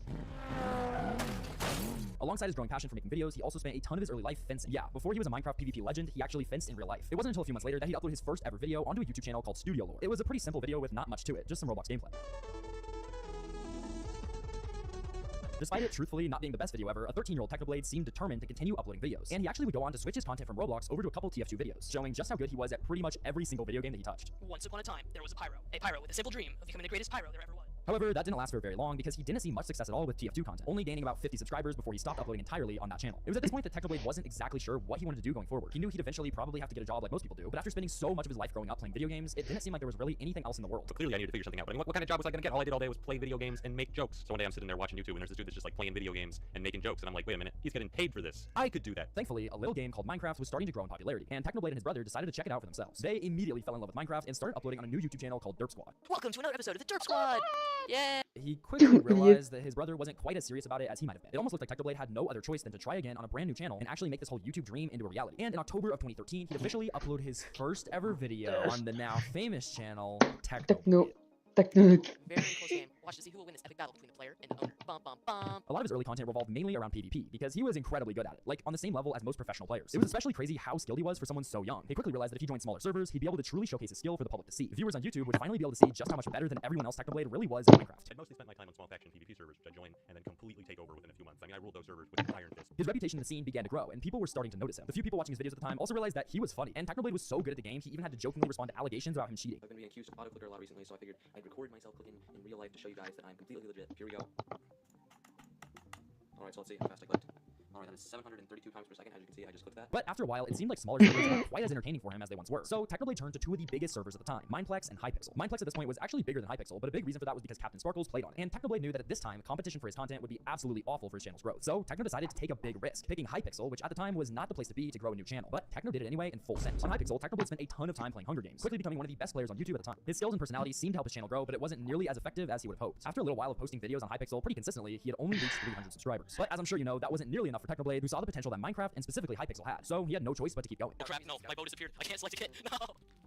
I can't select my kit. It wouldn't let me select my kit. As Technoblade started playing Blitz survival games, his channel finally began to grow really fast. And although he later looked back on these first videos and cringe out of his mind, they established who Technoblade was and what you could expect from watching his videos. Crazy enough, things just kept getting better. And a year and a half after the channel's launch, Technoblade reached 14,000 subscribers. And even better, he was monetized. Finally, this was starting to look like a real option for a career going into the future. He was only 15, yet suddenly starting to grow a loyal fan base, but he didn't exactly know what to do with the money. So he came up with a kind of really weird idea that happened to work really, really well. Seeing as he was just barely starting out in high school, Technoblade decided that the best way to spend his money from the videos was to buy ads to put back into his channel every few months. Every couple of months, I'd spend all my money making sure this clip played at the start of every Minecraft YouTuber's videos. There's only two ways you can react to this video. By subscribing or by calling the police. It was a pretty bizarre way to get subs, but hey, it works. I mean, optimizing it required a lot of math, but math is my thing. I managed to optimize it to the point where I could get almost 3 subscribers per dollar. It was like sub-button, but with real people. It was incredible. And this wasn't just a little bit of money. It was Aliseg, on croit à votre ambition et votre talent And we de don't give a faire fuck about you. On forme des stratèges de l'influence. every single dollar that Technoblade made. He'd save it up from the YouTube AdSense earnings and then make sure that his ad played before your favorite Minecraft YouTuber's video. And to his surprise, these ads actually paid off. He was gaining a few subscribers for every dollar that he spent. And even more surprising was that they actually stuck around and watched his content. But it wasn't only the ads that helped him blow up. His content was actually really good, and he was constantly on top of posting new videos. Anytime that a new Blitz creator would show up on the server, Technoblade knew he'd have to win a PvP battle against them. And when he did, he'd add them to his Blitz survival games montages that started to absolutely blow up. But Technoblade knew he couldn't play Blitz survival games forever. It was pretty good content, sure, but where are you supposed to go when you're already the best in the entire game? Thankfully, Hypixel would have an answer for him in 2015 with the release of Skywars. Skywars was the biggest minigame that Minecraft had ever seen, so much so that it actually pushed Hypixel's player count up so high that they overtook Mineplex. Just a little while back, Techno had made player count up so high that they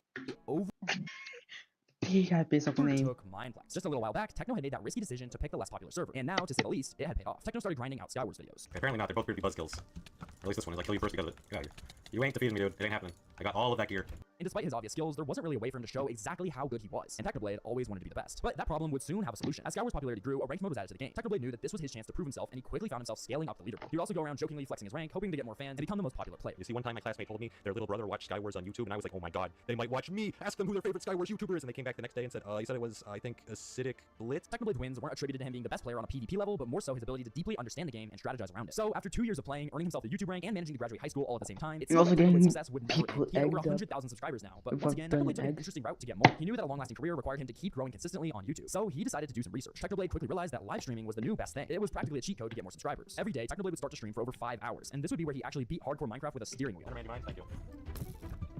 Yes.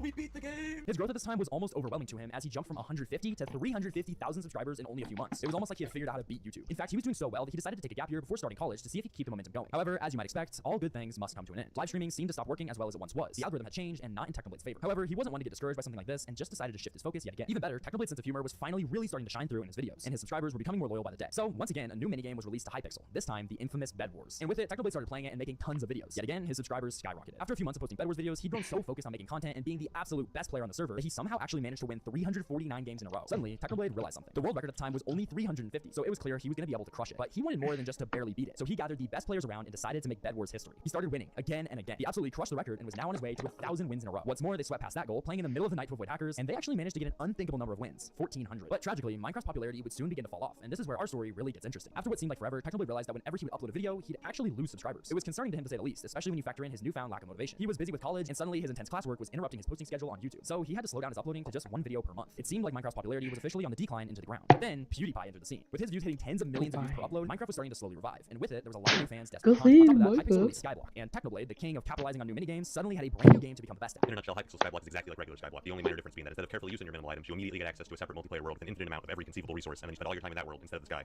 Now, he was once again hitting over 1 million views per video, and he finally reached the massive milestone of 1 million subscribers. And with that sub goal accomplished, it meant that Technoblade had to follow up on a pretty strange promise that fans had been waiting for, an elbow reveal.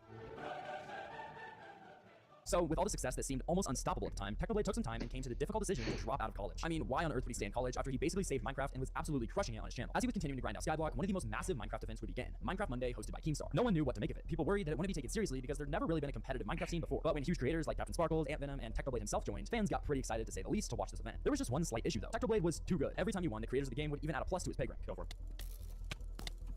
You can do it. Oh, guys, good! He's good! Oh, guys, good!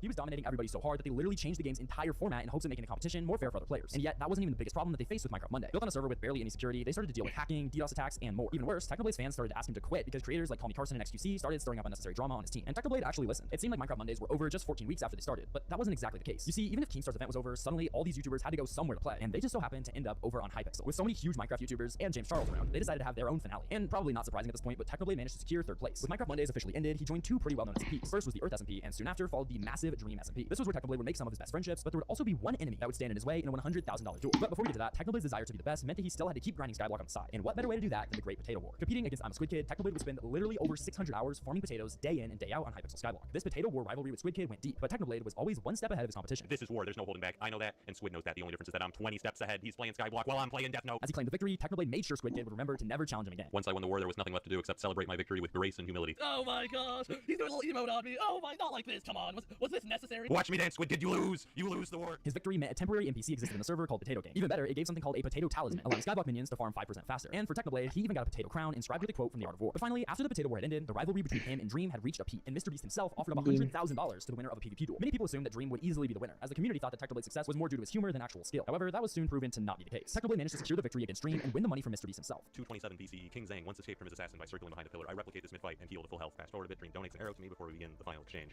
That is biased, of course. He donates. Je veux quelque chose. One accidental. Okay, what's that inputs thing? I don't want that shitty thing to.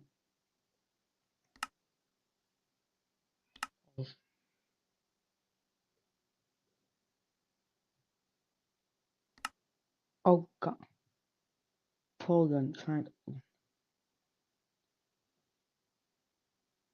What the fuck? Pig utilities. Pig.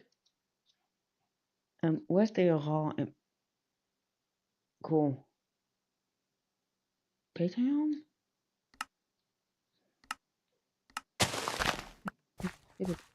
Because it just destroyed too.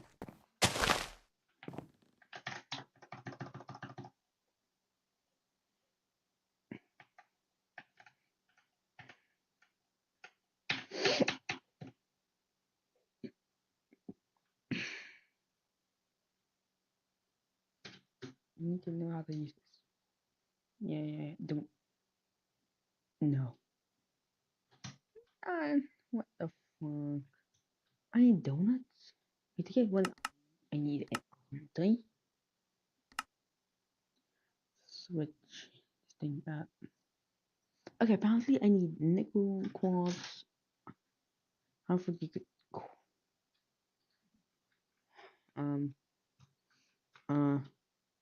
What the fuck? Oh, this thing? Which requires blazing pyrotium.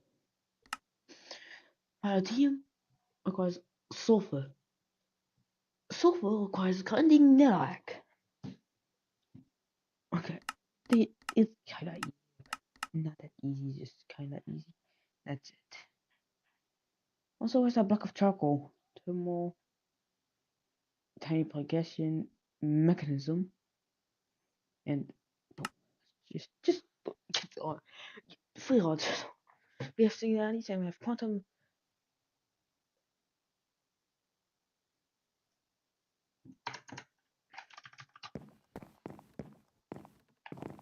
Go, you fucking idiot.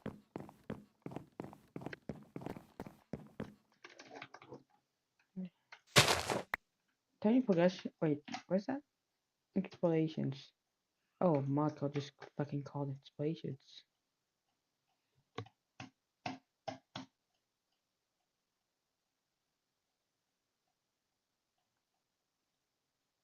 Like, I'm clicking once, not like 5,000 times. Also, can this thing go faster instead? Okay, so I need a huge amount of stuff. Like, I need a huge amount of things to just. So, I actually made a good base, but then I died. Also, this is how it goes. So my best food currently will be toasted bread because it can make, just know what that does in FE. But bread, basically, you need 720. You can toast it just to get more food and saturation. Sticky keys. Sticky key. Weak. What? Wait, they added all that in cobalt? They added mud, liquid cookie dough. What the fuck? Yeah, I made cookies. Nuclear craft. Come on, you craft a nuclear. What? What? What the fuck you mean I have to go full bomber for this? And okay, so yeah, it's just normal 82. It's not. Yeah, it's just normal 82. Skywalkers. Break soul switch. To be honest, it's way easy now. You can either do 600 live. This thing slow, but fine. Like you can smell a lot of fights on the same time. Wait, you can just get. Oh, that's better, but it uses like look, this thing is almost for one redstone. Like what? This is wait. What the fuck you mean? This thing is worth one redstone? Oh, it's out of block. Okay, so let's get some free stuff. Let's keep 6 of them. And I should have gone if anybody makes a 6-7 jump off. That's not what it. Oh, I think it's supposed to be only wood. So if I do this, there we go. We can like hold them. Bubble. Cool. We can now get lava. Yeah, I'm not kidding. We can get lava now.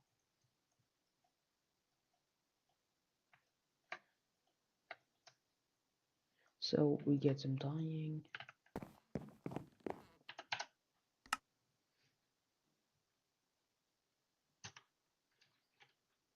Okay, to get saggy noodles, I need this. So they get the impossibly hard wheat sticks. I don't know how to, but you can turn them into soggy noodles, turn them to cold dry noodles, then turn them into mom's spaghetti, which you can have and add and baking. Yeah, nice.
Okay,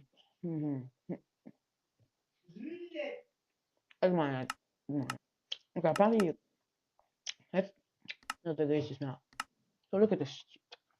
Oh my gosh. Speed, 1,000. I love the ability.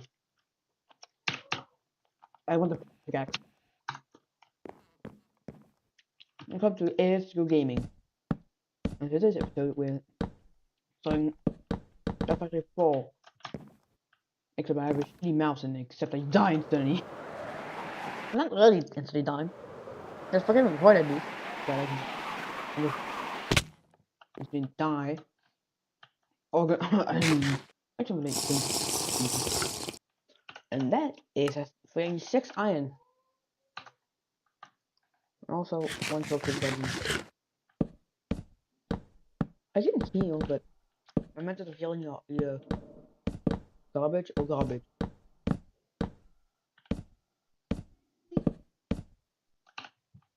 We need 12 acorns.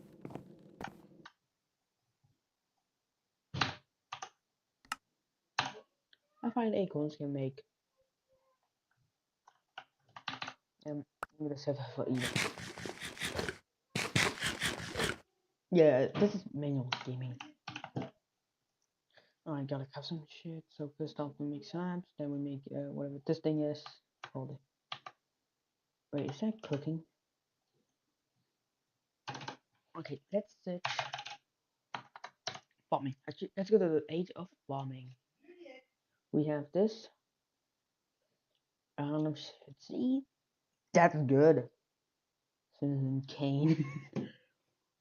Animal seeds. Love seeds. And also you can get an egg on. Then you win. Okay, I need a lot of shit. Currently waiting for this. Also, I'm waiting that when I get more, I use gold.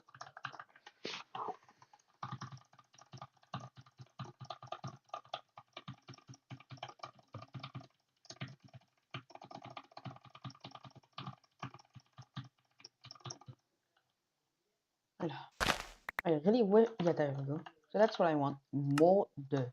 And also, why do I want to make this? What's liquid dirt even use? What? You can make new blocks?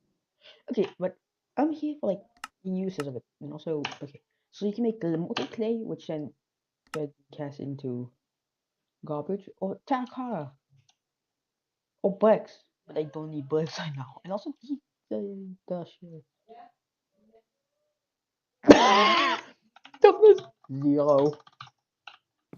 Of course, they're so strong that they do 0.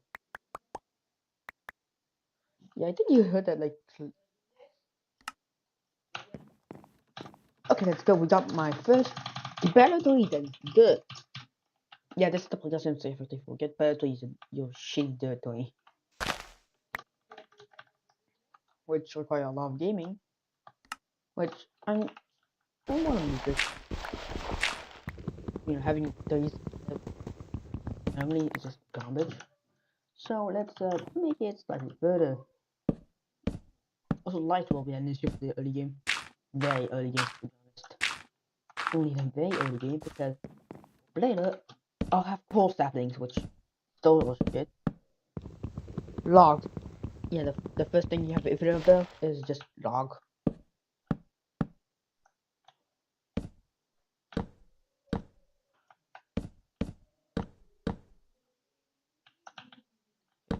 Oh, yeah, I'm expanding it. I hate it when I accidentally double click. Oh, it double click. Now double clicking is not as often. Very annoying. But I have an idea. I'm gonna meet myself. It's gonna be.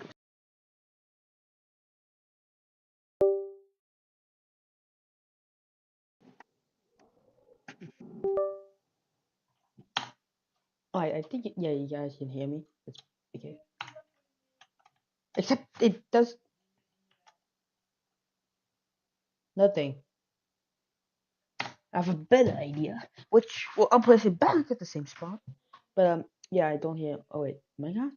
Oh right, it's probably a Minecraft bug. Brazilian axe.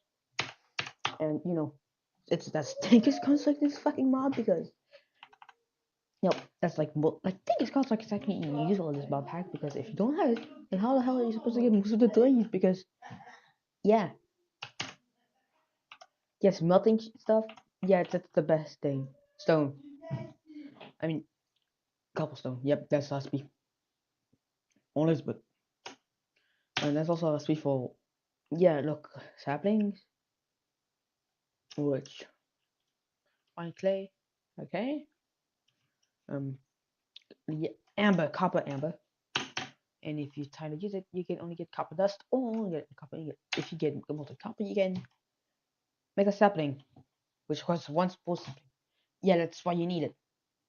This. Let's still check. Okay, that's still a bug. I'm gonna place it back, but also change it again. Okay.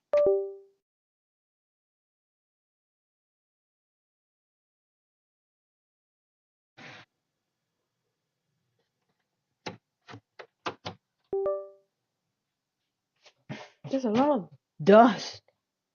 Not only there's too much dust, like, and now the easiest way to test it, I gotta close my Minecrafts. Close, thanks. Go to Sky Factory 5.5.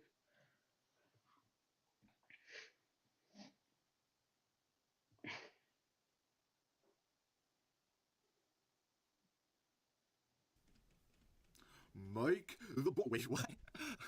There's nothing that pisses me off more than people who don't tell you the whole deal.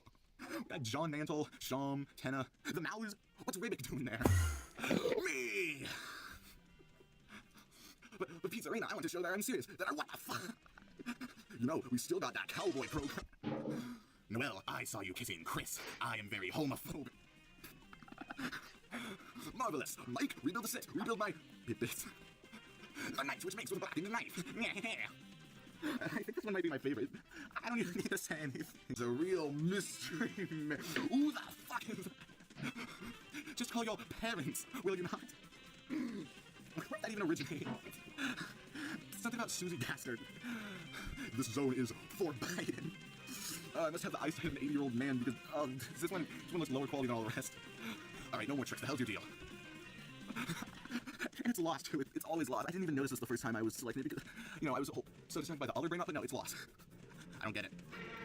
Chris, did you know that wait, fuck, you weren't supposed to see that yet.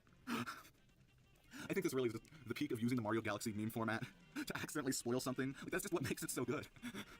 This one's horrible. And just call attention to some of the weirder ones. We got Jackenstein's Pumpkin, the real Mike, Trashy, 3 different Pippins.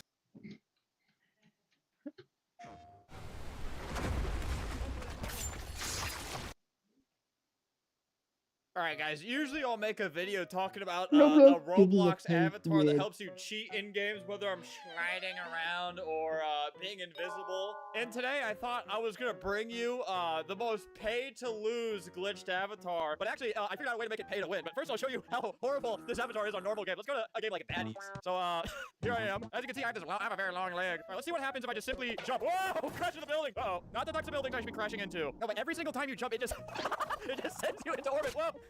Ah! Oh my god, what happened? I went to hell for the building incident. Ow! Hey, I'm out of here! Whoa! See, sometimes it can also provide you with an escape option. Whoa! Look, I cannot be touched here. I cannot be harmed any longer. You know, I don't really like this wiggling bit. This is like a glitched item that I bought off the black market. I'm not allowed to have this. And I can't link you guys to it because I don't want to get anyone banned. But I think the glitch goes like, oh great. It's breaking my Roblox too. There's something about like the combo of body parts that I own where it just flings this leg out, makes it so long that I just fling everywhere. Let's try to win a round of natural disaster survival with this. Maybe I can make it onto the island from here. All right, let me try to... Whoa, whoa, whoa! Oh, oh, oh! Oh! God! Dude, this is gonna be hard. The fall damage is like, if I just step over my leg the wrong way, I die. And like I said, there are some games where this exact glitch actually makes me invincible. I'll get into those in a little bit. Ooh, okay. Oh, no, don't fling, just go up the steps. Dude! Ow! So, at this game, there's definitely a pay-to-lose avatar glitch. Oh, God, I gotta go down all these steps again. Oh, no! Ow! Dude, I just threw that guy. If I swear on my life I'll live this round. How do I dude, get out of there? I can't even fit through here. Oh, there's glass there and I'm an idiot? Okay, wait. Stop tripping me! Oh, thunderstorm. High speed. It's gonna hit my little tentacle. Oh, I actually did it. All right, that's good because my life fully depended on that. I would have. You don't want to know. You know, I've been playing Liberty County a lot, but I've been doing all these glitches, so I have to always test them out here. And then, let me just grab a gun before I show you what I'm about to do to these people.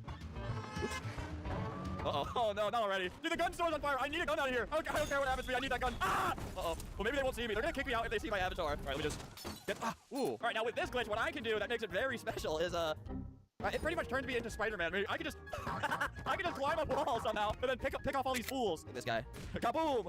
Why you spread open like that on the job? Get rid of him. Kaboom! Just hide up here. Hey, don't arrest him. Kaboom! Oh my god, shot him. Is that guy just stuck in the police car now? Ah! Well, I'm safe up here.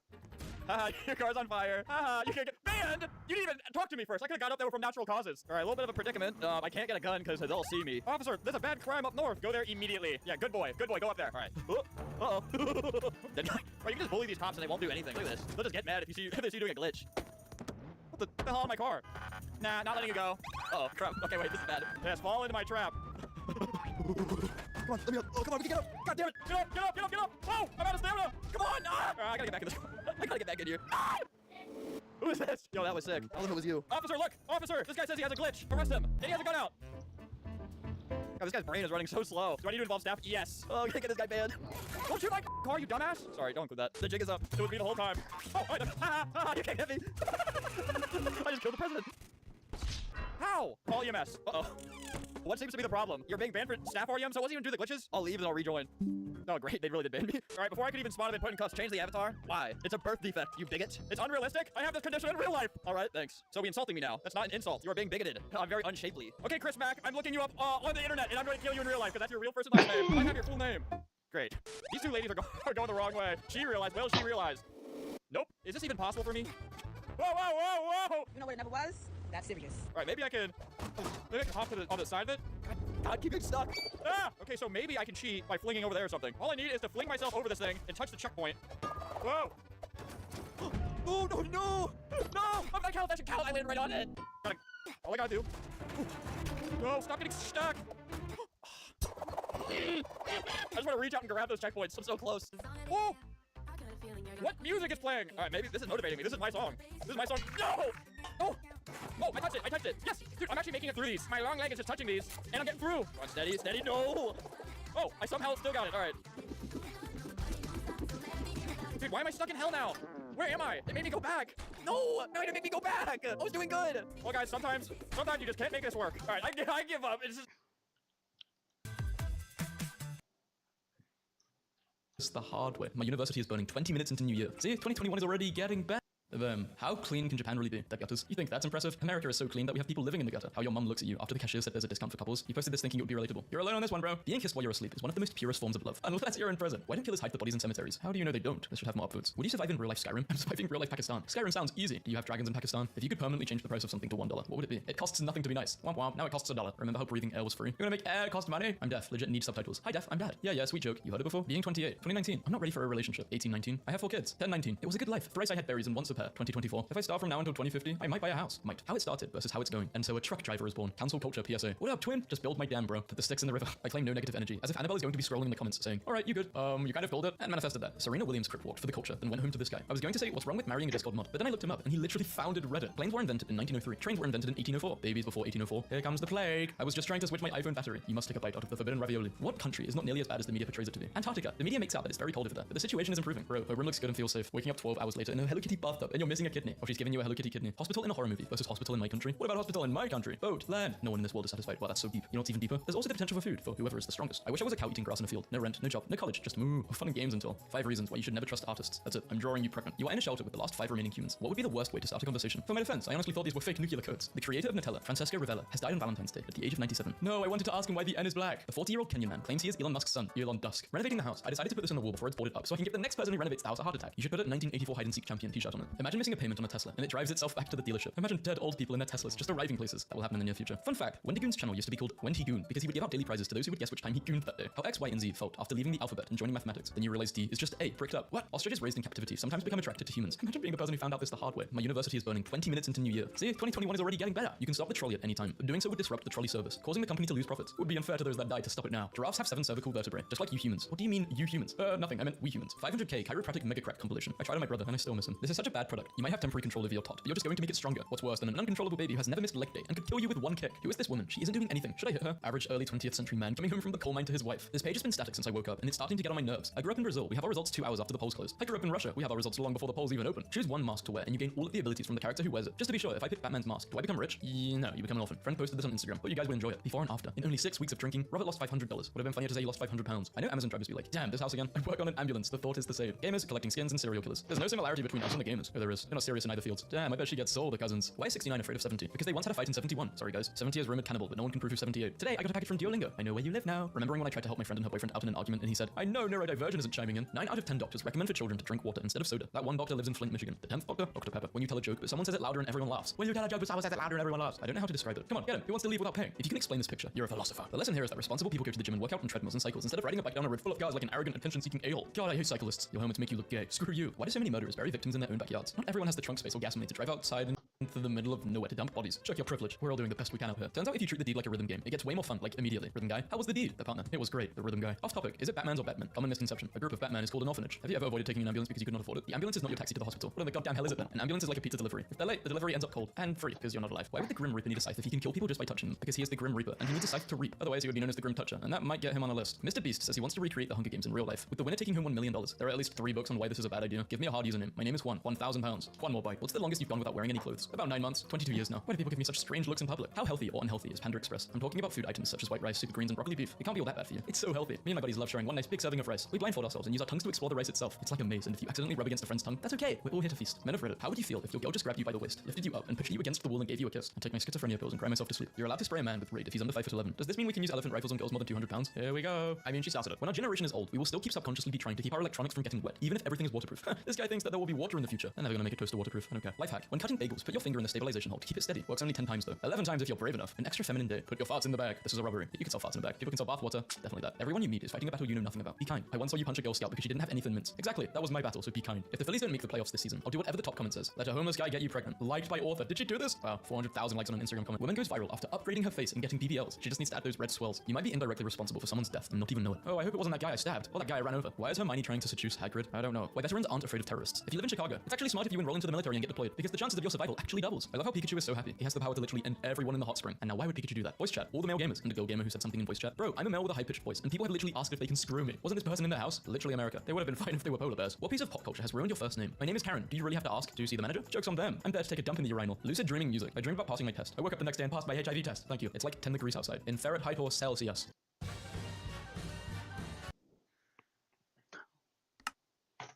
Oh, I opened it. Oh, I broke this mining. And let's place this down. So press shift and awesome you know. You know? Oh shit, it did. Let's go. Alright, what cobblestone? This is too expensive. What cobblestone is the price of everything I have? There we go. Well, I got 1 cobble. Yeah, my right is I'm so.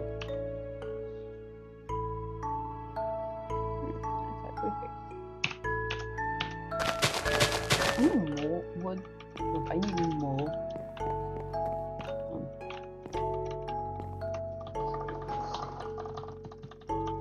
It's a big rainfall.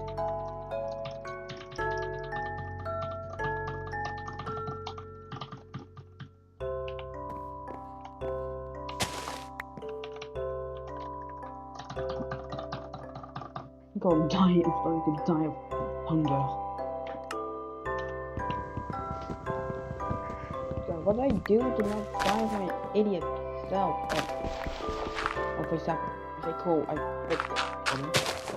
I have to eat dirt. I can't eat anything I find pretty much. guy. What? What? Prosperity? Prosperity 3? Did you? What the fuck? One asshole job. What? Prosperity? Okay, you can either do the garbage way or the good way, or you can get a Did Mr. Agriculture actually have that? Oh god. So yeah, mulch. Which guys don't die. Which it's very good.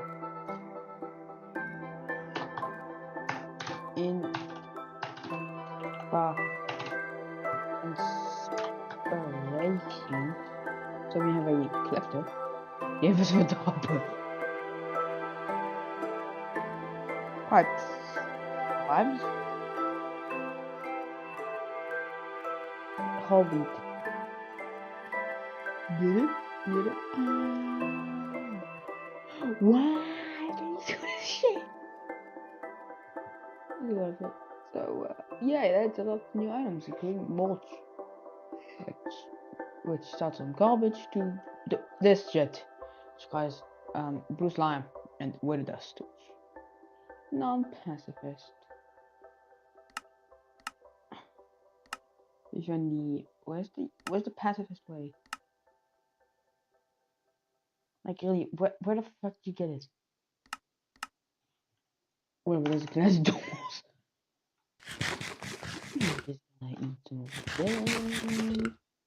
I say it automatically. Let's fix my shit. There's more stuff.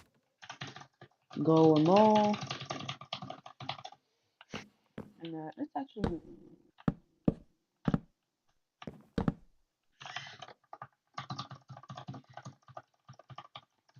I call please take too long to go.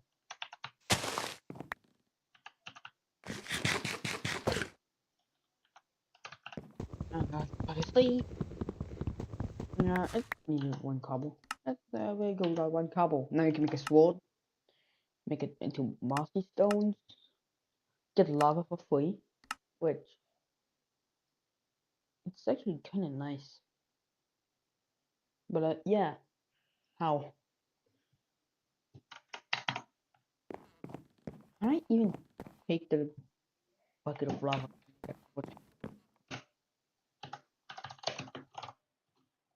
How do I make this? Oh.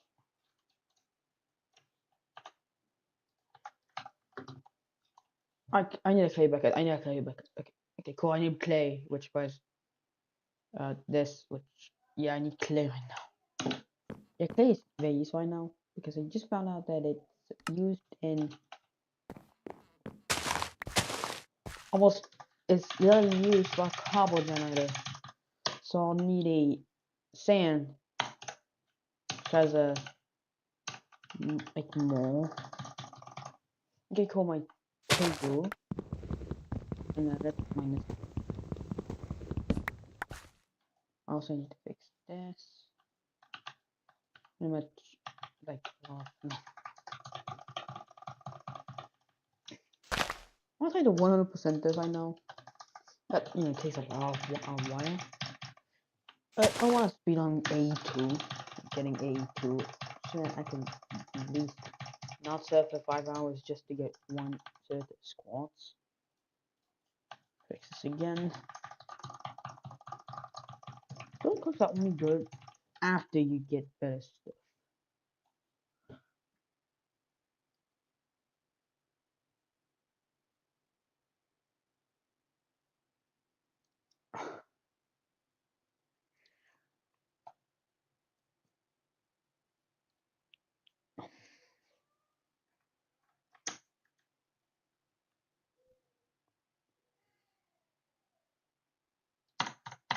Yeah, you can like love saplings.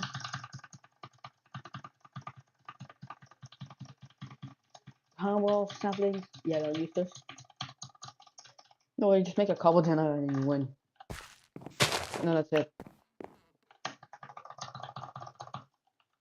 Okay, let's make another couple stone. I need a furnace. Oh, I actually need a cobble generator because it uses cobble to make cobble. Yes, so I need a clay bucket. More clay, which requires this.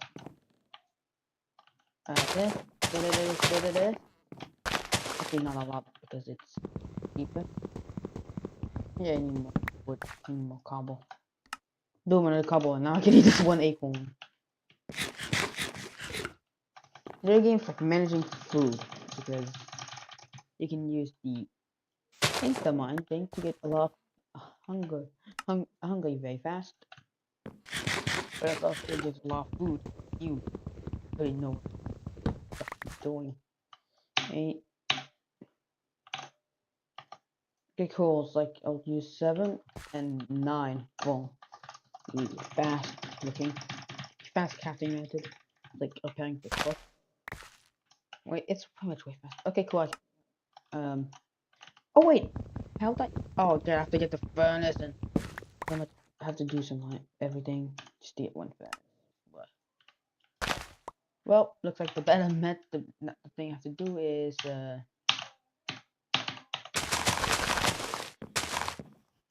well, I have a make food called a cooked acorn. And I can turn myself an accident. We're getting words with so much more.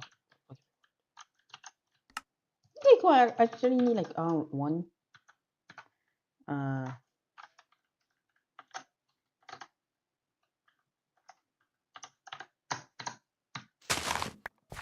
Okay, cool. I have not enough. So I have enough to make a furnace. Yeah, furnace is also wait, good up here. I'm just gonna.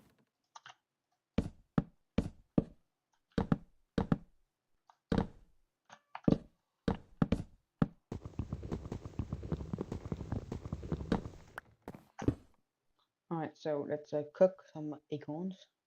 We have like almost infinite fuel to be honest. And we'll also wait for my food to be done, which is, to be honest, way better. We're gonna get some petrified egg. Never mind, it's like the diet. And now I need a lot more. So it wasn't a waste after all.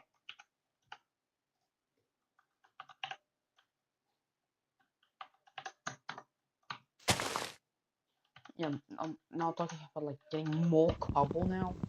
Because I need 10 cobble. Yes, 10 cobblestone. For infinite cobblestone because actually I can make another bucket. It's like around 4. So let's mine. Okay, fix this. I can't forget like with getting a lot of food and building a lot of cobble. Okay, so let's make 8 of these. Yes, 8, then probably getting a surplus of 11, which I can smelt for free. Seed stone to then make night slime, which I don't know what to do with night slime. What's it? God, peak durability. Okay, adds love. Like just like a mine obsidian, and it's a mine studies for early game. Wait, mine actually in the early game, like very early game. Oh no, heal. Then I have like one balls. Wait, eat this. Yeah. Okay, cool. I got the bucket. Ugly. Bill. There's a one of the lazy build. Oh god.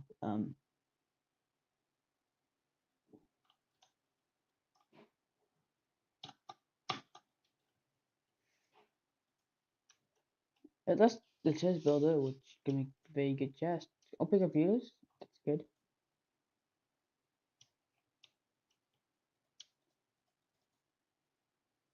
Floppy disk. Which guys a microchip, which guys transistors, which guys everything. What the hell is a capacitor?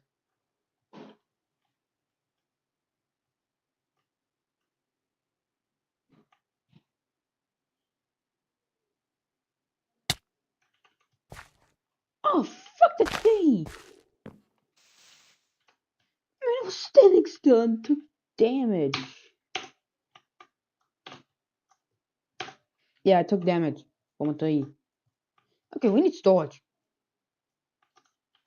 What can I do with a chest to upgrade it? Crates. Let's see. Where's that crate?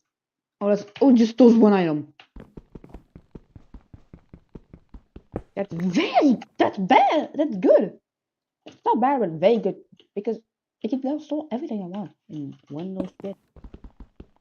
Oh, except it. Wait, never mind. It's the inverse of storage hours. You just don't hold shift. How much don't count? Okay, I'm gonna make a storage area.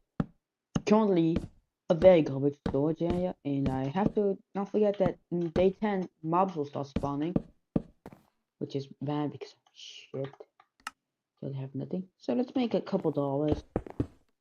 Okay, and let's make this reality called the best storage system idiots have ever made. Wait, you can upgrade storage capacity? I'm not that's cheap. Okay, I need like a lot of chests. Like I need like 2 stacks of them. Plus you said I need 9 trapdoors, I think. Then I can make the storage upgrade. Yeah, that's expensive.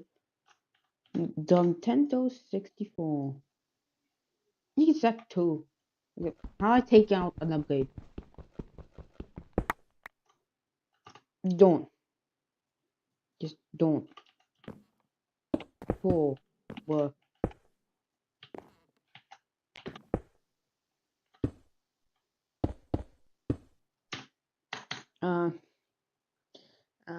How to remove a upgrade from a barrel in barrel dumps and storage.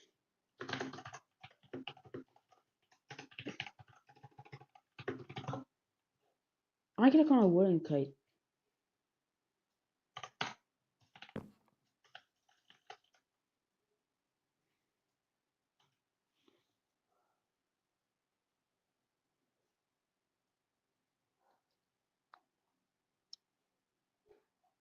Oh wait, it's an upgrade. Yeah, I need the uninstall upgrades. Yeah, because a crate key, which was fuck you. Whatever, I'm gonna wish. I don't want this. I'm gonna go in the sky and make a chest and realize, oh wait, I don't have enough because I'm now out of wood. Yeah, this entire thing. Yeah, I took all my wood. Hey, at least now I can store anything I want in here. So here's some garbage shit. Here's some resin. I will need saplings. There's more saplings. Okay, here. Advancement book. Yeah, I don't care about that. We'll have fun. Okay, cool. We got like it's done.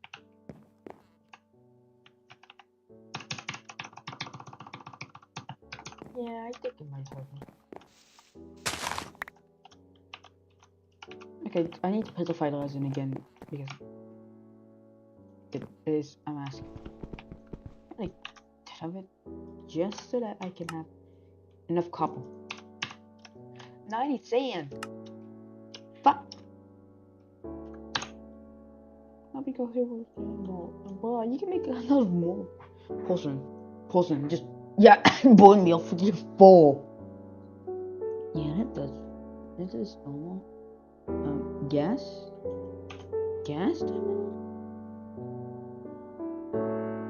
Alright, is that the angel? That's the angel upgrade. But there's no angel block. Bruh. Whatever. I'm gonna do everything. First off, get some wood. Cook another acorn. No. Let's get enough wood so that we can tool upgrades.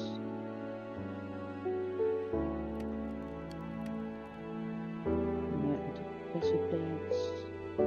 And make storage upgrade. Now let's up.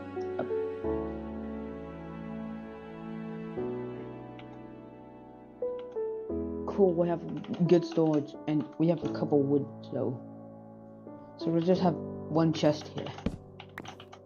There we go, we have one chest so that in case we need anything else, we use it one chest instead. Okay, I need to actually code this now. Let me check how many things I have. I have like too much more resin here. Getting a surplus of resin which I don't need. Also, yeah, I'm currently healing. Like, very much.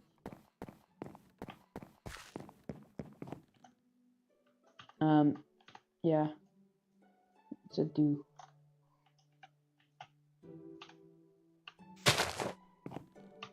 I think I have slightly enough. You get one gravel sapling. Yeah, one gravel. You can cook one. And oh god, my fall. I don't want things to fall. Because resources. This is gonna be the drawer wall. That's it, just the drawer wall. I didn't jump, I just fell. Please. Yes! I can make one double sapling. Don't save on me. So funny.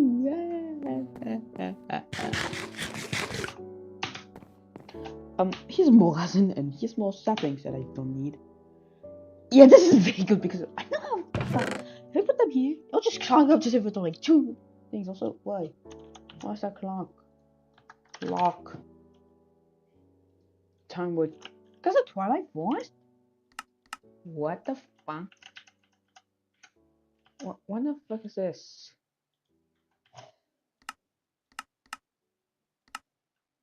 Small items that makes instant health, regeneration, willow.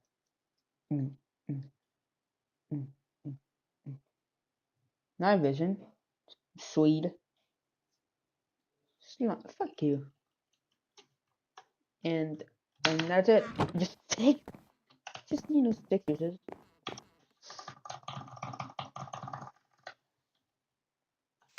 Let's get more. I don't want some of this. So 7. Whatever. What? Oh, yeah, blend. But yeah, you have an idea.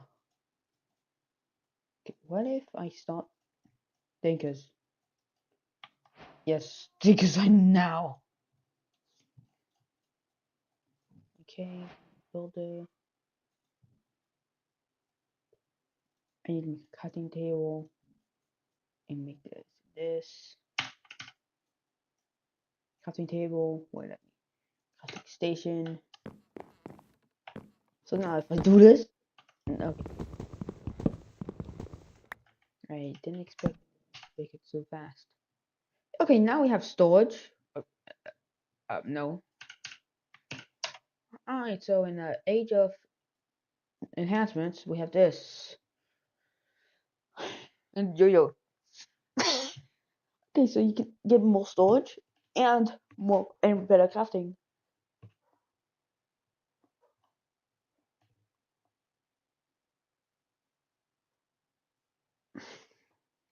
Hot pockets.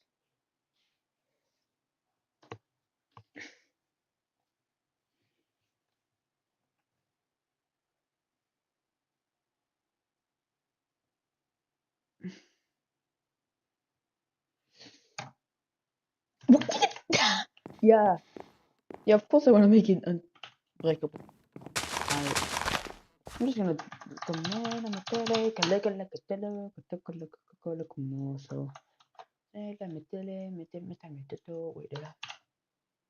Okay, yeah, we're just gonna just delete everything.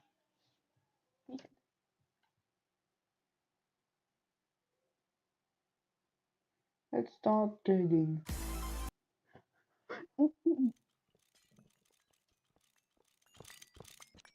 It hurts my heart. I actually spent a lot of time on that, but hello to you, my fellow Dark Ones. How are you guys doing today? How's life? Today we're going to revolutionize our ore processing. We live in the Empire, we don't really support rebellion, but I'm assuming you get the gist. However, before we actually start working, we need rubies. Well, I did manage to get a bunch of rubies. I think that's a decent amount. And yes, I also got lapis. I like lapis. I don't know why. Of course, the entire reason that we're always short on rubies is the Lapatronic capacitor. I need a brand new one, and it has to be big. However, in the meantime, we're also going to require a few more void miners because I need to set them on different planets. I hate that thing. Now that you're working at ZPM, do you do things faster? That's actually not that bad. Okay, I do have maybe an hour or 2 hours of ores to process, and until then, I'm going to prepare the machines that I'm going to need. However, now that I have extra resources, extra time, and also a decent amount of processing power, I'm getting rid of the drawers. So we need storage. Everything that you see over here is just 256k. We seem to be fine with that. Also the fluid. We have 18 singular solar panels. If we want to upgrade ourselves to LUV, I think we should be fine. So welcome to our miner on Ross 128B. It's nighttime and we should have a few mobs, but I do have a monster repellator down there. Oops. Yeah, I actually didn't think they're going to spawn that close.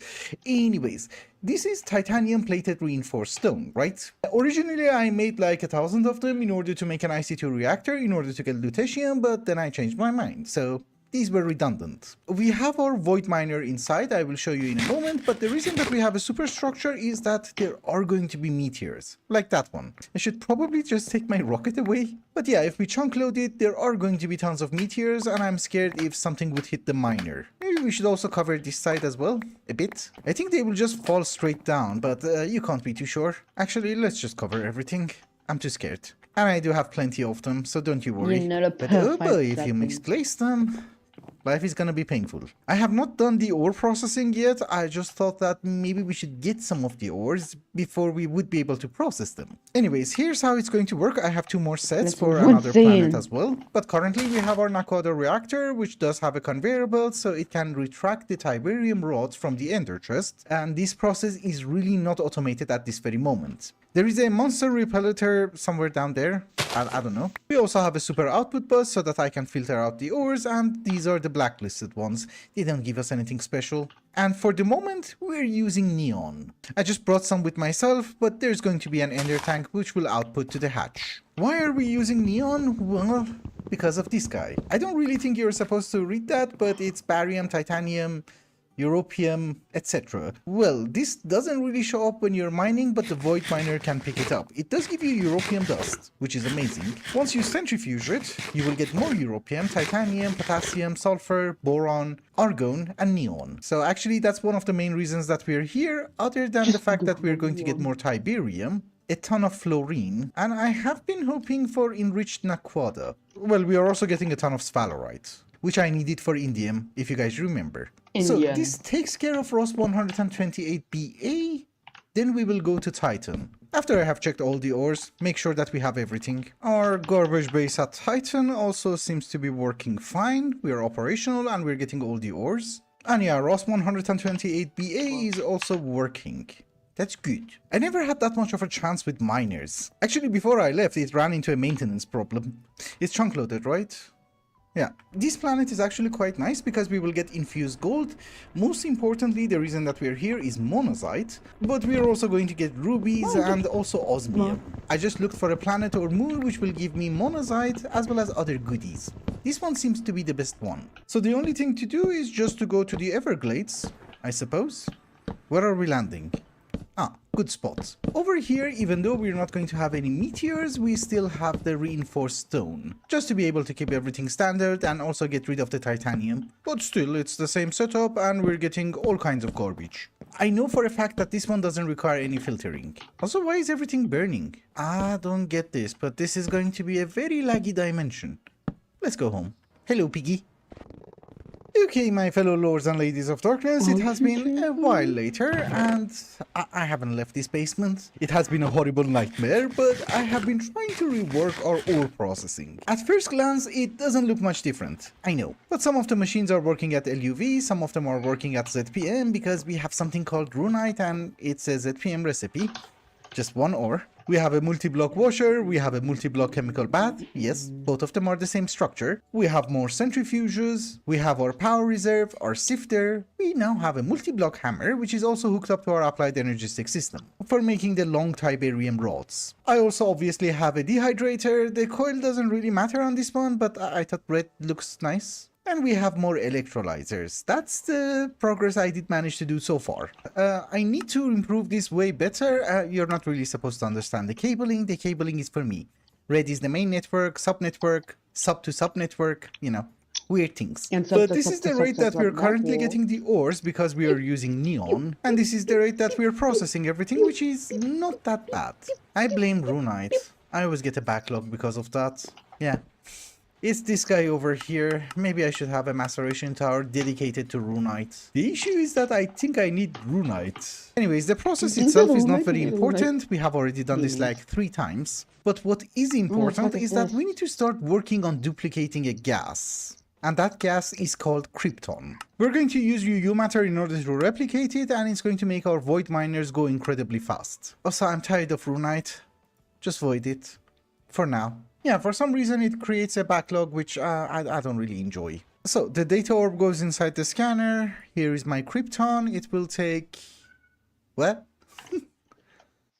Sur Vinted, vendez vos anciens appareils électroniques. Vous ne l'utilisez pas? Vendez-le. Si vous aussi vous ressentez l'un de ces 5 symptômes, Gavisconel procure un soulagement rapide de vos brûlures d'estomac et remontées acides. Tout médicament peut exposer à des risques, parlez-en à votre pharmacien.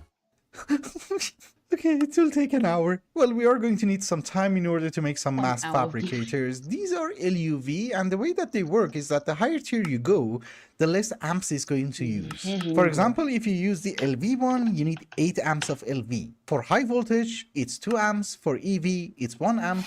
For LUV, it's 1/4 of an amp. And I had absolutely no idea that we can just craft it. Okay, we need a bunch. With the setup that we have, we're almost getting all the essential material. However, there are a few things that we're missing. For example, I'm not getting rubies. I don't know why. So we're going to have a void miner in the overworld as well. Where's my casing? Thank you. I'm really hoping that this void miner is going to provide us with enough rubies as well as aluminium. Also, the void miner looks incredibly bad. The other ones have a standard color. This one is just a mishmash of everything. Yeah, well, maybe not at the front. Front looks fine. Also, the machine casing is wrong. We need the UV, not LUV. Alright, ladies and gentlemen, we have our void miner. It has been a teeny tiny bit of time later. I had to fix a few things around the base, but everything is operational. And yeah, we're getting ores still. Also, ignore whatever I just mentioned about Krypton. That's really not what we're going to do. Because yeah, the void miners are working fine. The problem is that from next episode, what we're going to do is that we're going to get into magic. And for example, if I want rubies, I'm just going to summon a meteor. 90 million LP. Gives you 5,000 rubies. Wow. Okay, Icorium. Never mind. I mean, LV field generator gives you 700 rubies, 5% chance.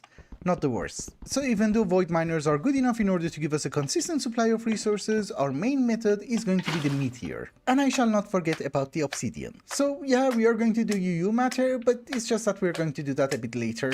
And yeah, I was even thinking about making a space station near Planet George in order to use a siphon. You know, this guy over here, but apparently it does require 2 amps of ZPM in order to run, and I don't think it's worth it. You can do the exact same thing with UU matter with less costs. Anyways, if you guys remember, a few episodes ago we had a slight problem with saltpeter, and now we have 100,000. On the other hand, we're out of sand. Oh, that rhymed. And that is despite the fact that I have almost turned off every single sag mill except the one. So instead I have picked up a few items. Let's do a small modification. We do have some cobblestone generators. We're going to add a storage bus to the drawer controller. And we're going to start pulverizing some cobblestone. Oh, and yeah, the dark steel balls never worked. I don't know why. But I can't really complain. I have 100,000 saltpeter, so the system worked. Yeah, this is giving me sand, which is perfect. Still, we're not consuming the dark steel balls. But yeah, on a very positive note, I'm getting my sand back. Since we are going to start magic next episode, there are a few things that we need to do. And I don't know if you guys remember or even care, but we do have a hungry node over there, somewhere. Yes, that one. It has destroyed the dispenser. That's fine. I have to make this one taller. And we do need to make it grow. Originally, I received a very important comment from my dearest friend that I have to use a wooden sword. As you know, it's a very easy recipe. The problem is that I don't actually have a molecular assembler. Shocking, I know. It's also very cheap now, but I don't have them. So what we need to do is that we have to use the assembler recipe for the wooden sword, and that's really not going to happen. I don't even know how to make the wooden sword blade. It's Cryptic. It's not even Tinkers. Doesn't really matter, but what we're going to do is that we're just going to go with crafting tables. They're incredibly cheap, especially if you use the assembler, which I think works with spruce, right? Yeah. We have a multi-block assembler, which is going to be incredibly fast, and I think, yeah, I have something here. What were you doing? Oh, monazite. Okay. What will happen if I put something inside? Oh, what? Okay. We have to recolor this one. I don't really want to play around with channels, so I have recolored the ender chest. We put it next to the export bus, and instead of monazite, we're just gonna export crafting tables, right? With some acceleration cards. Lovely. For some reason, we also have like 500,000 obsidian, and I don't really know why. But at least now we know if we want to make this tower a bit taller, it's not gonna be a problem. Wait, why are we using... Oh, we can't use an open crate. Because I think then it will just dump everything inside. We don't want that to happen. Actually, You have your ender chest, and I'm picking up everything, which is not fine. But now we are feeding it crafting tables, right? Yeah, it's eating it. It's very difficult to get up here. Yeah, that should grow. So making crafting tables is not really gonna be a big deal. It's just that I don't think we have enough flint. Let's order 5,000. We're out of flint. To sort out the flint, I have already made the sag mills. That means that we're getting a bit more gravel. And since we do have a sifter, I think we should be able to do something about gravel. I mean flint. Here is an ME interface. It's a good thing I have everything down here. You come with me. Channels are fine, I suppose. Yes. And I don't know the ratio between gravel and flint in a sifter. Well, I think you're bound to get like 3, but we go with 1 just in case. So if I want 3,000 more crafting tables, yeah, we should be able to make it. Oh yeah, you get way more flint. Oops.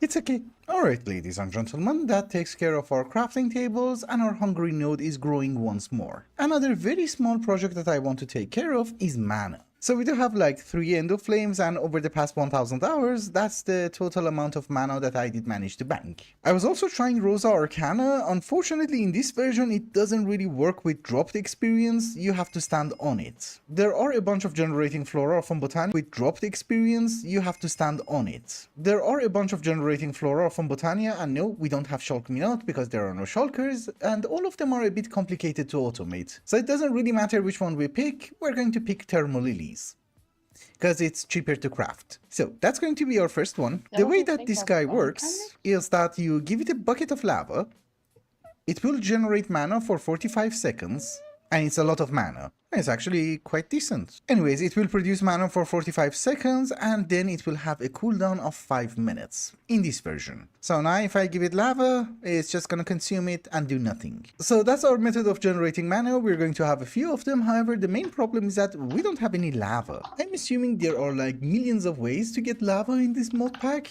One of them is space pumping. No, I'm joking, that's really not gonna work. But essentially what I want to do is that I want to make the pump from extra utilities. That means we actually need the QED. That means that we are going to need burnt quartz, and unfortunately I have used all of my dark ashes. So we take some from here. Gives you dark ashes, right? Yeah. I think that should be enough. I have set in all the patterns that we're going to need. However, we also need magical wood, which is really not going to work with a pattern. Also, it does require a bunch of carbonite, so let's try to get some. You know the drill. It's a duping mechanic. Oh, all of that at the same time? Nice. Let's get more. Hearing random explosions everywhere. What is the reason behind that? Is it like a weird bat? We don't have silver wood. Oops. I don't really want to destroy these ones. It's like the only vegetation left. Yeah, I'm sorry. I don't really have a choice. We take that one. It doesn't have a node. We just replant it. And maybe another one here. So that is our magical wood. We also need to have a matrix. Oh, I have everything. Nice. Thank you. Actually, we need way more matrices. We need 2 more. And we're out of V. Aha, so I made a teeny tiny boo-boo. We didn't need that many matrices. The matrix was actually just for the QED. Every time you look at it, it has a different name. L'ISEG, l'école où tout commence. Marketing, communication, influence. Matrix was actually just for the QED. Every time you look at it, it has a different name. I think. No? Yeah, it does. I'm sorry. Happy to see the actual QED. Also, I have done some research, we're a bit quirky. Okay, if I'm not wrong, we should have almost everything. Yes, now we have it. For some reason, I actually have to put everything manually, which I don't really understand. But that is going to be our pump. Quantum entanglement doohickey. We have our pump, and yeah, obviously we're going to do everything inside the nether because, well, it's full of lava. And also a teeny tiny bit of unwanted creatures. Yeah, I just went out of render distance, we seem to be fine. So I think the pump has to be touching the lava. I have a quantum tank, and I have brought an aquatic reactor, which is Mark III, so it's NUV. It's an overkill, but it's the only one I can craft easily. That's the thing. And I should have brought a cable. Why am I in the obsidian? Thank you for destroying my portal. It's okay. We light it up again. Thank you. I'm assuming now the portals are not going to match. Please be in the same spot. There you are. Awesome. Okay, so let's try this one more time. Now the wire is actually working, and we're getting lava incredibly fast. There's absolutely no reason to do this, it's just that I like grading the nether. However, instead of an ender tank, I have setting patterns for the ender fluid link cover. It's supposed to be an ender tank, but you can craft it for people who hate magic. So if we set the channel to lava, what should we do? Expert? Oh, the power is gonna last a very long time. It's like we're giving it 150. You're still on the call? God dang. Yeah. I might have made some progress. You know, made a bit of progress. Oh no.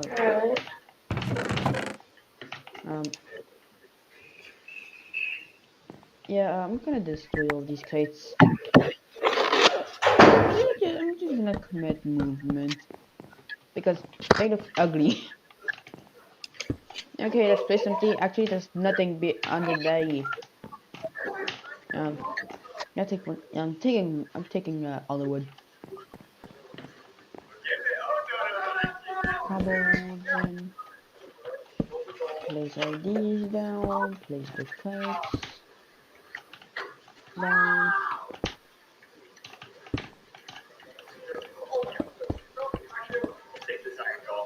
Cool. We have a lot of stores right now. Just a bit. Like we can have 8,000 okay, just we have everything. Yeah. And now we need infinite clay because we don't want to grind. It's because iron for the best one. You got iron, the easiest way. Yeah, I'm gonna have to start some fucking thing. Like getting the iron amber. As far as clay, coal, sand, cobble, or iron. Or use the grindstone to get. What the fuck?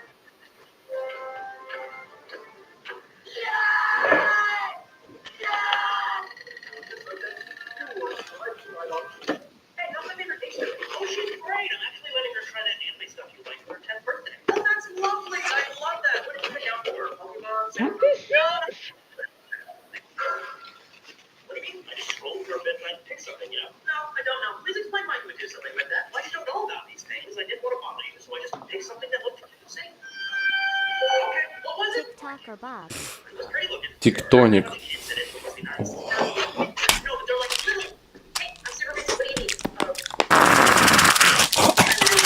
Tuck or orbit. Тик-так.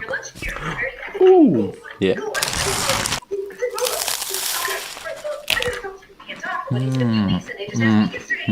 Peach or cucumber. Кукумбер. Oh, small cucumber pencil.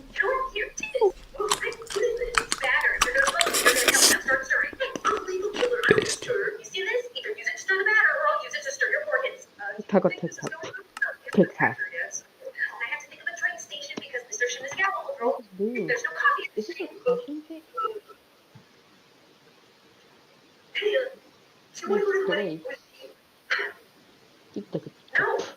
TikTok or Bob.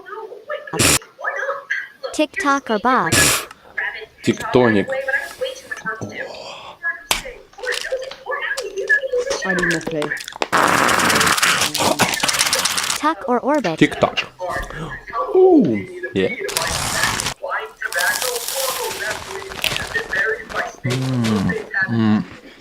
Peach or cucumber. Кукумбер. Oh, small cucumber pencil.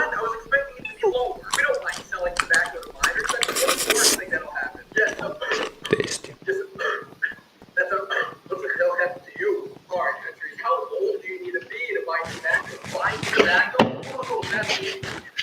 What's garbage?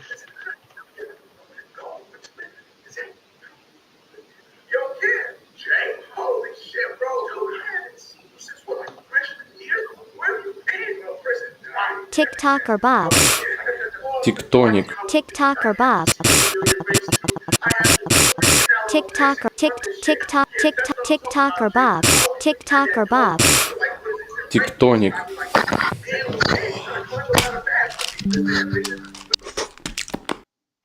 Yo, here's some progress I made. Like, here's all the advancements, which, by the way, and in here, the advancements are literally just the way to progress.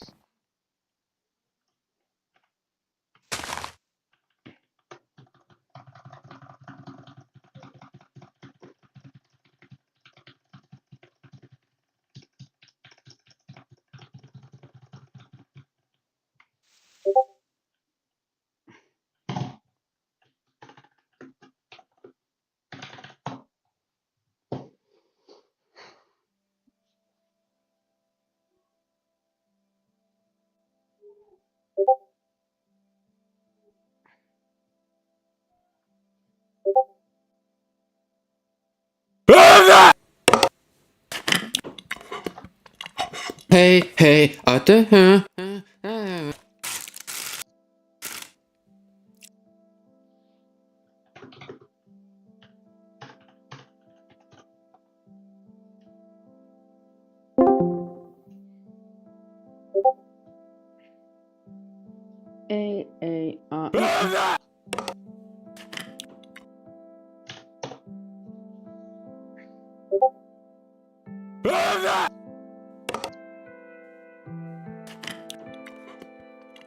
Hey, hey, Don't have to send me an invite every time we have to go to this server. And hi, Phillips. Wait, did I the right thing? Okay, chest.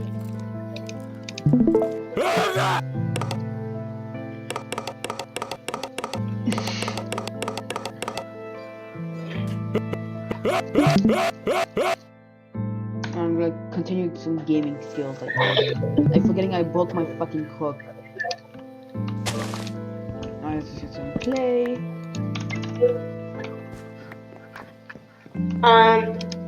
Yo, Phillips. Alright, let's go. A couple blocks of clay. Never Yeah, mind. Never mind. That's a sheer amount of clay blocks.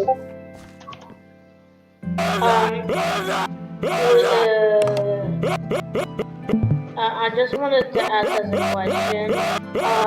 Do you play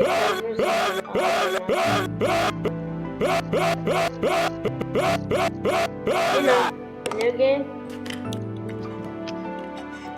hey, Do you play Plants vs. Plants vs. Brainrots? Finish, just say no. Oh, okay. I was just about to ask you if you wanted to play it, but since you don't play it, do you want to play Blast Zone? Or you wanna play my shitty tycoon game? Not. I'm making Susie 13. Oh. I want to play Nate's shitty tycoon because. TikTok or Bob. TikTok or Bob. You literally spit out my drink, you bitch.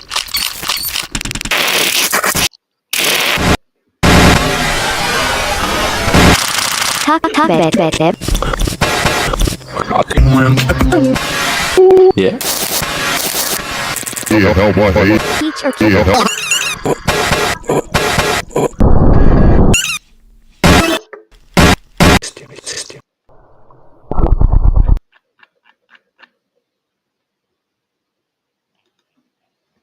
TikTok or Bob.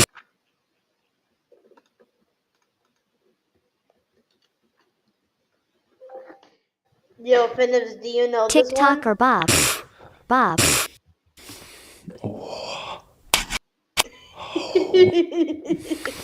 Tectonic. Yeah, yo, Nate, can I just play this for you? No.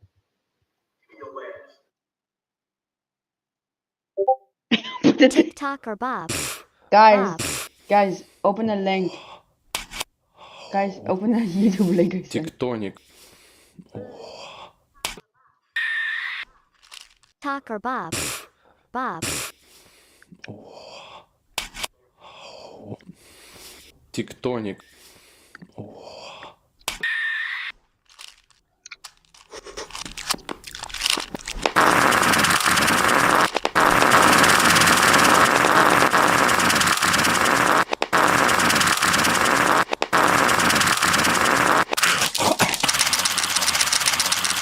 Tuck or.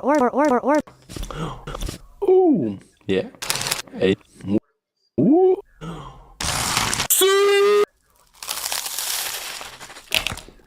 Peach or cucumber? Cucumber. Oh, small cucumber paint. Taste.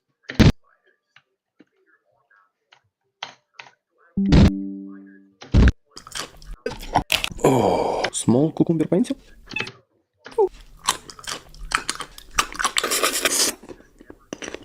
Taste. Nope.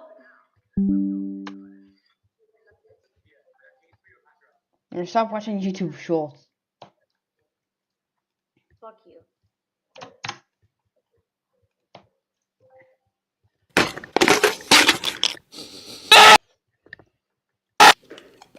Fuck you.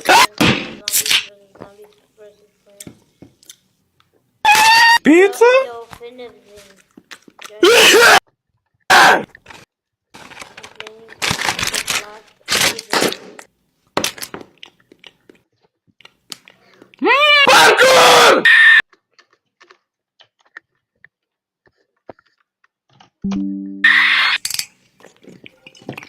Is that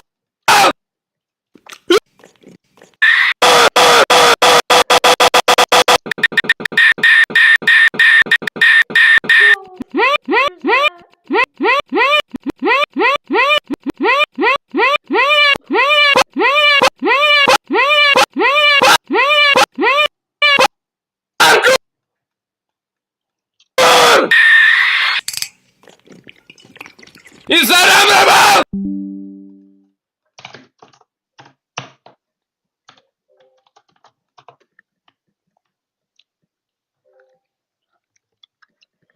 What should I replace for the big black hole dude?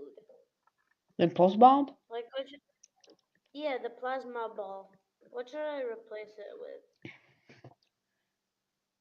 The instant impact bomb, because then you can just hit people, and when the bomb touches them, they just instantly die. So no, they do it does 40 damage, which to be honest is good. But just having to aim. A cruise ship waiting for me. Is this normal? I went on their store and I found this stolen weapons. How often are there guns on the cruise ship? I might need these. Like if I'm ordering food on the cruise ship and it's really late and I get so angry. I think I might need that. All right, I now have all my cruise ship essentials. I have my briefcase, my luggage, my P90. Look at this. Whoa. Oh my God, she just passed away. What? Look at this. Okay, how did he not die? Oh my God, she just passed away. All right, I guess we'll go through this full experience then. Welcome, ready to sail with us? Standard. All right, book around. They have a full process. Like, this feels really realistic, right? Let me just go through the long line. Man, hurry up, Olga. Whoa, teleports behind you. All right, place baggage here. Right there. Oh. You know, I'm just gonna go in while I was already peeping. That was him. Oh God. Oh, wrong way. Man, this guy's trying to end his own life. Stop! Get out from under there. Ah! Oh. All right, unfortunately, I'm still alive. Oh. All right, there we go. The boat's here. The boat's here. The boat's here. Man, this guy's been waiting all this time. Are you just as excited to cruise as I am? Hey, shoot him. Oh my God. Man, this is so unsettling the way that I have this set up. Look at this. I just walk and she appears. I feel like I'm going insane right now. Look at that. I feel like I'm going insane. There's nobody here. Roller skating ring. It's tea time. Man, no one showed up for tea time. Who's that boat? There's more boats. Is there more people on that boat? All right, so this is their pool. I feel like this is kind of a hazard. You just gotta. I feel like certainly if a baby just they just go straight to the deep end. You know, it's all the deep end. All right, I thought it'd be for the best if I was running the show. If I was the god of this game. So I'm captain here now. Apparently I can fully drive this. How? Okay, yes, I see.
Talk, I don't know what it is.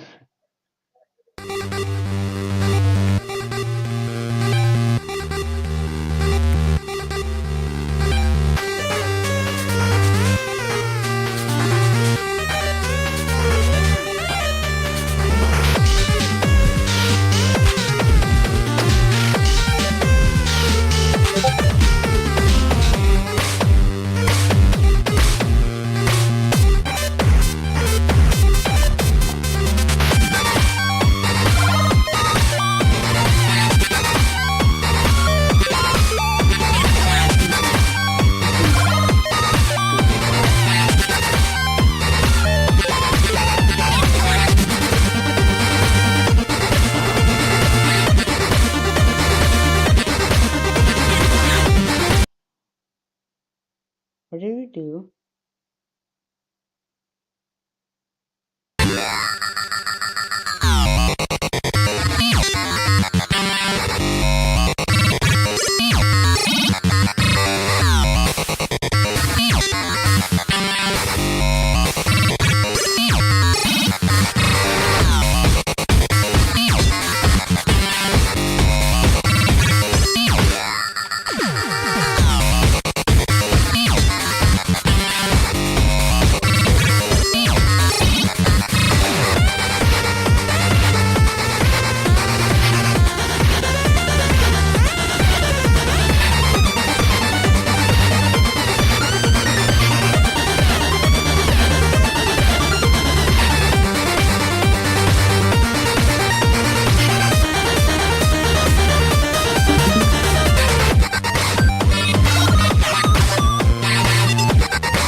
Thing. Oh my god, that's a lot of responsibility. Alright, onwards! Oh god, look, I'm starting to move, Look at this guy, he wants to get on so bad. Oh god, we're about to crash into this ship. This person said we gotta make a jump for it. Or it's gonna come in a big jump. Right, I'm really curious to see how this ends. 5 people just making a jump for it. Also, I'm crashing into the other boat!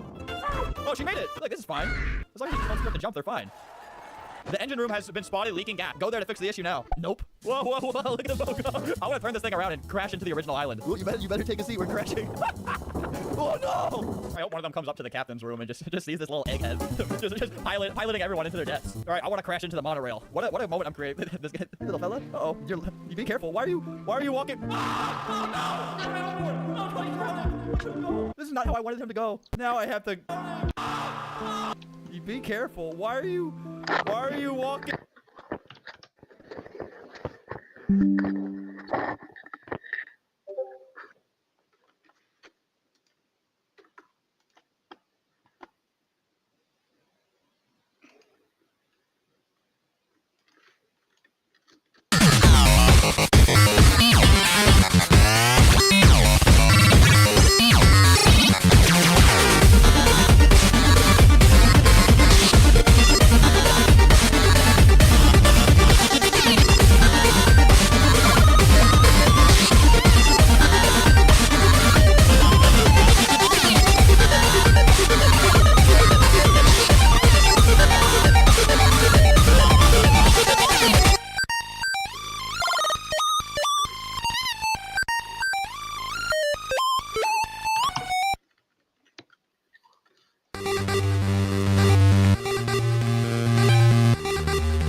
So yeah, so I'm gonna share my.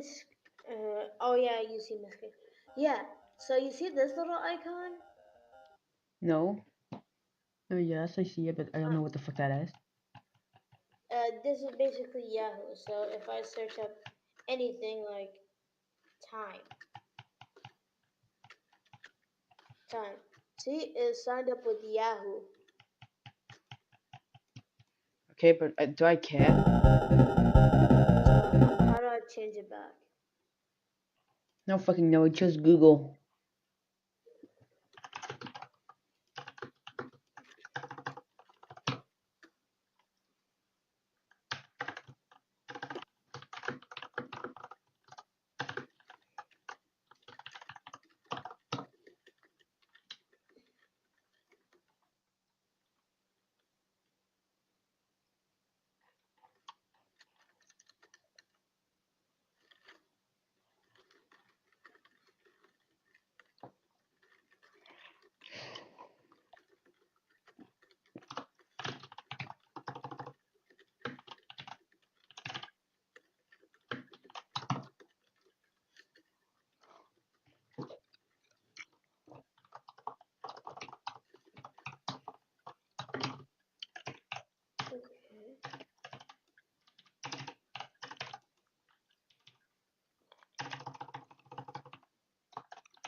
This is not how I wanted him to go. Now I have to crash into the monorail. I have to.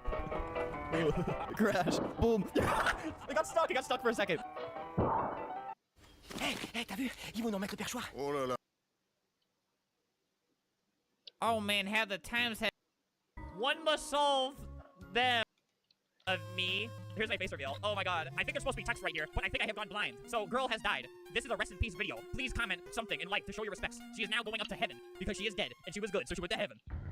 Oh no, she was bad and she went to Underman. Press 2 or Doctor. 2 Doctor. Z? Okay, Z.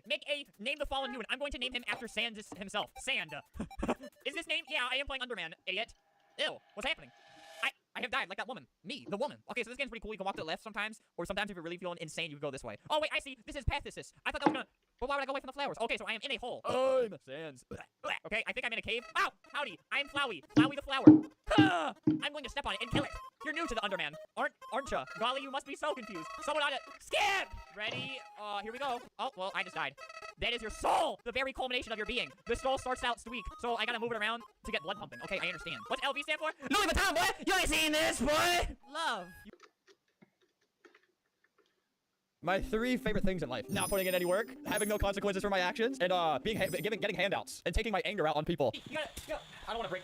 And that is what has happened today. I met the creator at RDC, actually. Very, very nice person, and so nice that he gave me admin commands. Yeah, it's not very often I get admin at like an actual successful game. No offense to anyone. Usually it's some like adopt and raise a baby game that's like scamming people. So I have 1 million hand points. So what happens is, you're just a little fella, and then, you just hit someone. Like, see this guy hitting this, see that man hitting this woman?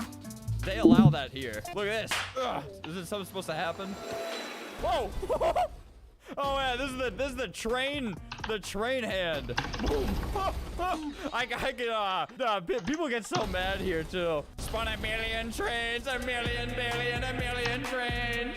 This is a pretty competitive game. 1 million. Oh!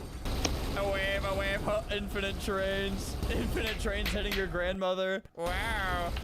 Alright, leading on to that, me putting in no effort into anything. Apparently I can just spawn a clone and he'll do it all for me. Yeah, you gotta, if you want to get to me, you gotta get through him first. Yabba-dabba-doo. Look at that. A million. Oh my god. Dude, I love this game. This game's so easy. No, my clones are hitting each other. Stop. Stop.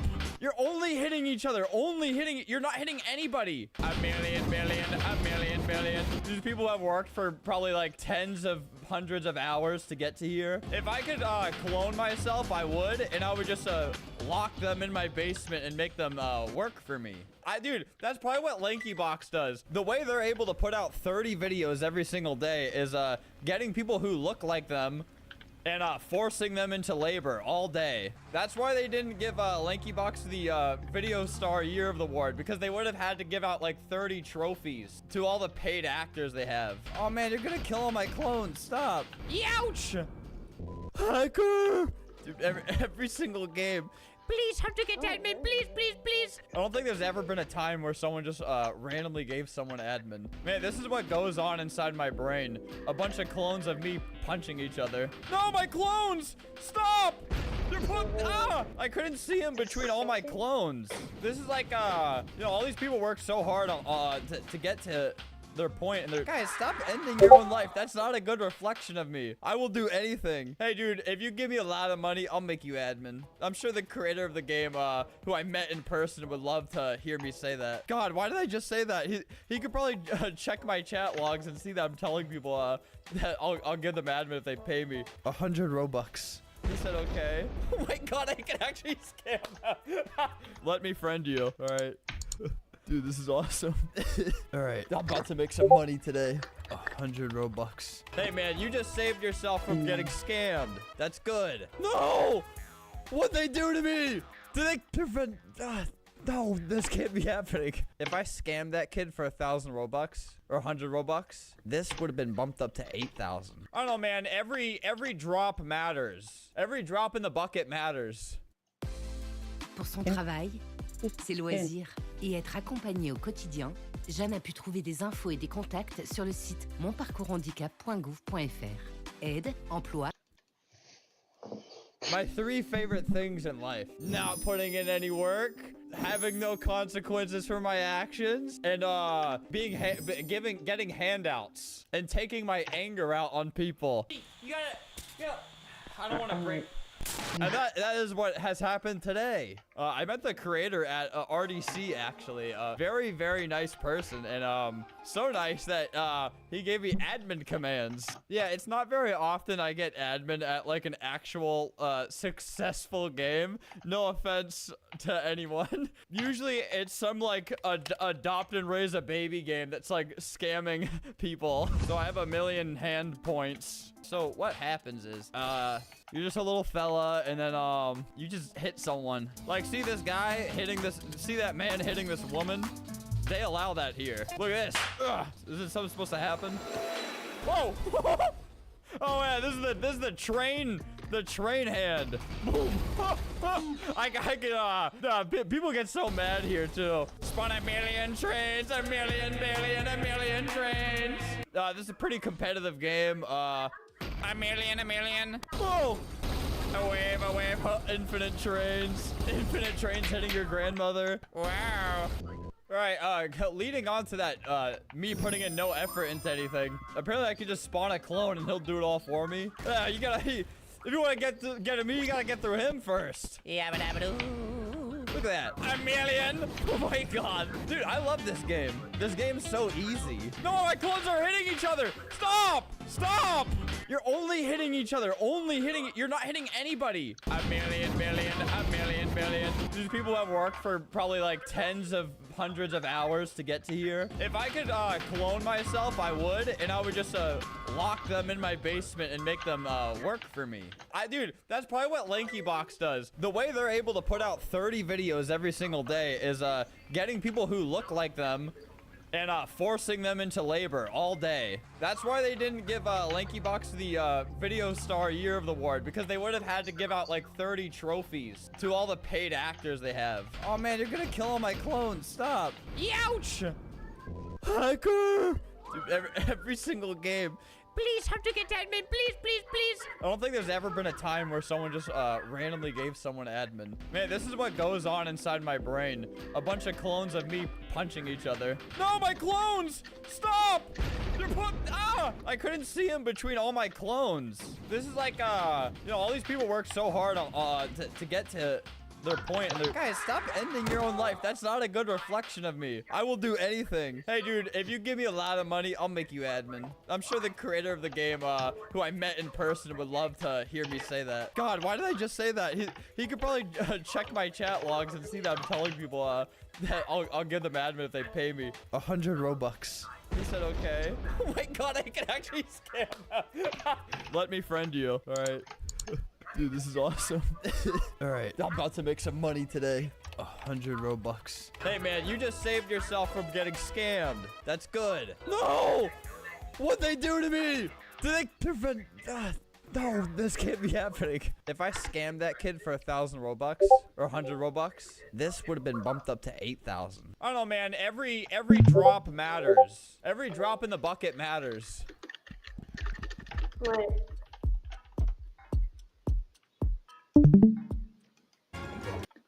I'm Carl Simpsons.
I only uploaded one audio file.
My game again.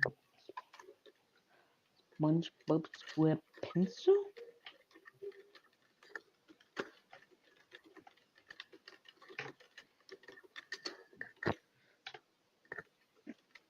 Alright, I'm gonna have a big offer of $1 and then get going. Come on. Okay, cool.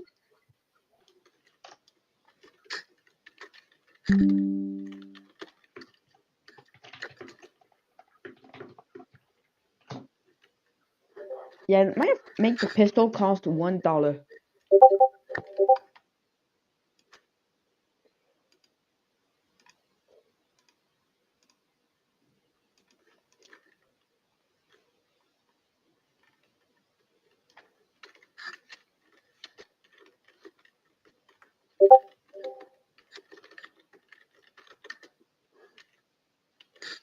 It should cost $1 billion to look that good.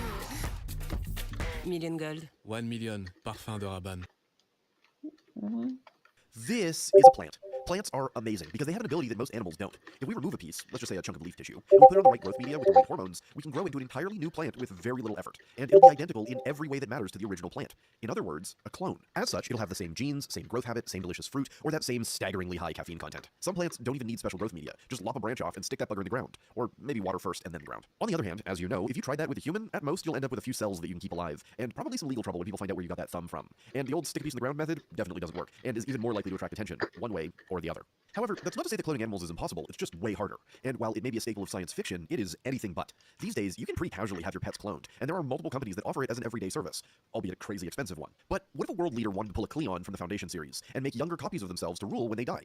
Or what if a company wanted to make the ideal boy band, or maybe just a fleet of identical soldiers? Could we clone a person with today's technology, and will the clones even be anything like the original? Today we're going to take a deep dive into this strange world, and learn how cloning really works. We'll learn a little bit about the history and where the tech is headed, and then finally talk about how we could give it a try ourselves. Though, speaking of Cleon, have you ever wanted to see what it would be like to live in the Foundation series? Fight space battles, explore different right in your own planet, part of animals do all of their growing and shaping up front, and then once fully developed, only let the cells grow and divide just enough to maintain their function. Here's a really simple example so you understand what I mean. Since plants don't have nerves, they do all of their cross-body communication with chemicals, or more specifically, chemical gradients. The example that we're going to look at is how a plant knows when to make a new leaf instead of just extending the end of a branch. Each leaf on a branch can be thought of as a transmitter, exuding a chemical that, importantly, can't travel very far. As the end of a branch grows, eventually the level of that chemical being detected by the tip of the branch drops. And when this happens, a gene flips on, and the make new leaf part of the program runs. Rinse and repeat for the rest of the branch. And the whole plant is like this, be it roots, shoots, flowers, or fruit. Each clump of cells is just listening for chemical signals, like damp radio transmissions, which is also the name of my new punk band. Because plants can't move and have to just react to whatever the environment does to them, at any time, some talkative cells might need to grow into something else. Maybe some root gets yanked out of the ground, so it'll start behaving like stem, or a bit gets buried, so it'll start growing new roots there. There's no true top or bottom, there's just plants vibing to chemicals, gravity, and light. Many plant deformities, like witch's broom, are due to overproduction of one of the hormones, and it causes the plants to behave in a very broken way, sprouting enough tendrily branches to make Cthulhu blush. This is why you sometimes need to dip a cutting into rooting the hormone, so that the plant knows that that part is supposed to be roots. But there is no equivalent in animals. There's no arm-growing hormone, or a bone-growing hormone that you just rub on your... Wait, no. Anyway, animals solve the problem of existence very differently. Chemical gradients are nice, but they're also very slow. No plant can pick itself up and take a leisurely hike through downtown to see what human life is like for a change. At least not yet. Maybe in a future video. With animals come both a need for quick, decisive movements, and thus a similar need for a much broader variety of cell types, organs, and tissue specificities. You need muscles to move you, nerves to control them, a brain to decide where to go, and a way to process what you find into nutrients that let you keep going. And since you will need to remove environmental toxins and fend off everything else that thinks you're a snack, throw in a bunch more cell types for that too. For most animals, this is implemented by initially starting with pluripotent cells, and then slowly differentiating them into more and more specialized cells. With Made from Roblox McDonald's. McDonald's? Okay, I just found something really sick. Roblox, but it's inside Roblox. You'll see what I mean in a second. So you go in here, and then you see this. Dear Roblox moderator, the content below is being rendered from a game that was requested by user in exchange for Roblox via dev. It is not our fault if it contains rule-breaking content, so this game is rarely moderated. So, that being in question, you can control... Okay, so what you're seeing right now, what you're seeing right now is actually a robot being controlled by all of us. So let me leave. The bot can be found right here, Robot 1004. Now, if I can join him, oh, the game's full. So that we can just put that robot account in any game we want. We can make him say whatever we want. We can make him do... I don't know if we can make him say things. Oh my god, look, it goes on the actual website, too. Look, it's joining a game. The robot is joining a game because somebody told to. A Bloxburg scam game. Okay, I'm gonna follow the robot. I gotta get into a game with him. Bro, I don't even gotta like I'm just gonna send robots out just to start breaking rules. Die, die, die, die. Laser gun. Give me that. 750 Robux. It didn't even give me a laser gun. So here's the robot. Red laser gun for 75 Robux. Doesn't work either. Admin powers, please work. Kill robot. Come on, just die already. Everyone on there just has to see this hot, beautiful girl right here. See, I don't even gotta online date you anymore. I'm saying my robots to online date you. Look, we're all just bullying the robot, bully the robot. What if you try to send like the bot to like Bloxburg or something? The creator of this game is pretty attractive. Can like everyone leave the game so I can just control the robot by myself? All right, walk, go forward, robot. Oh my god, it looks so bad. Go forward, robot. Start buying things. What if like the robot just developed a mind of its own and just started online dating that girl right there? I want to send him like to like a really terrifying myth game. Like if robots ever like turn on us in real life, it's gonna be like because of this. All right, Lucifer. Okay, that's a good one. This one right here. That's a good game to send a robot to. No, not there. Don't go to stupid low res game. Haha, idiot. Everyone just got gnomed. Why can't I buy a stupid game? Is this what people are gonna do? Just gnome people? We're trying to use science and robots here. Oh wow, the person who made this is here, and they're still looking pretty attractive. Oh my god, it's going. Who keeps paying for it to go back to the Robloxburg scam? Look, I'm gonna send the robot here. Man, you're just an innocent robot who has just developed feelings, but you are being controlled by someone, and then they just throw you into here. You are just thrown into this, and you know who this is? You just have Michael Rosen staring at you. You know, I have a really scary thought. What if this little innocent boy right here, Robot 1004, just starts typing like some really crazy stuff in game, like I am going to kill you, and then just starts typing out like everybody's home address who's like in the game. All right? Yes, I can choose a game. Wait, he's in the game with us. Look, he's right there. Hey, I paid you. Look, there's me! There's me! Wait, did he die? Why is it black screen? Oh, he's going to the game. Oh, there he is. He's just going over here now. All right. It's so creepy how it actually goes to the Roblox page. Okay, yep, there it goes. There she goes again. Let's see it. Does this mean only I get to control him? I am so sorry, Robot 1004. Let's, oh, we killed him. All right, let's take a look around. Man, you can really actually, like, you might be able to do an obby with this one or something. What's like a really messed up game we can get? Everybody's just like, what's happening? What's happening to him? Oh, he decided to rejoin? Wait, no, but wait, did he just get sent to like a new part of the map? Oh god, wait. He's actually going through the Smith right now. Wait, guys, what do we do? He's stuck in first person. We are putting him through pain. Yay, that we are. What happened? We took him out of the game. How do we make him come back here? You know, I wanted to come back. Bye, teleport. No, let me put him back in the game. I want him to return home now. I wish there was like 10 of these robots, and they like once they're in the game, like you could summon them in the game, you can summon them to start attacking people. There should be like a pay to make a robot type feature. Well, let's see if I think he's at Survive the Disasters. Let's see if he actually survives. Oh, so I need to go in and rescue him. This game is called Survive the Disaster. Like disaster, like one disaster. Hey there, brothers. No! Well, I did it. I say, hey there. Alright, who the fuck added this? Here, brothers. No! No! What? After like one disaster. Hey there, brothers. No! Oh! Brothers, no! I'll give you a nice server. Let's look at this epic image. Keep calling me. Yo, friends, can you look at the image I sent?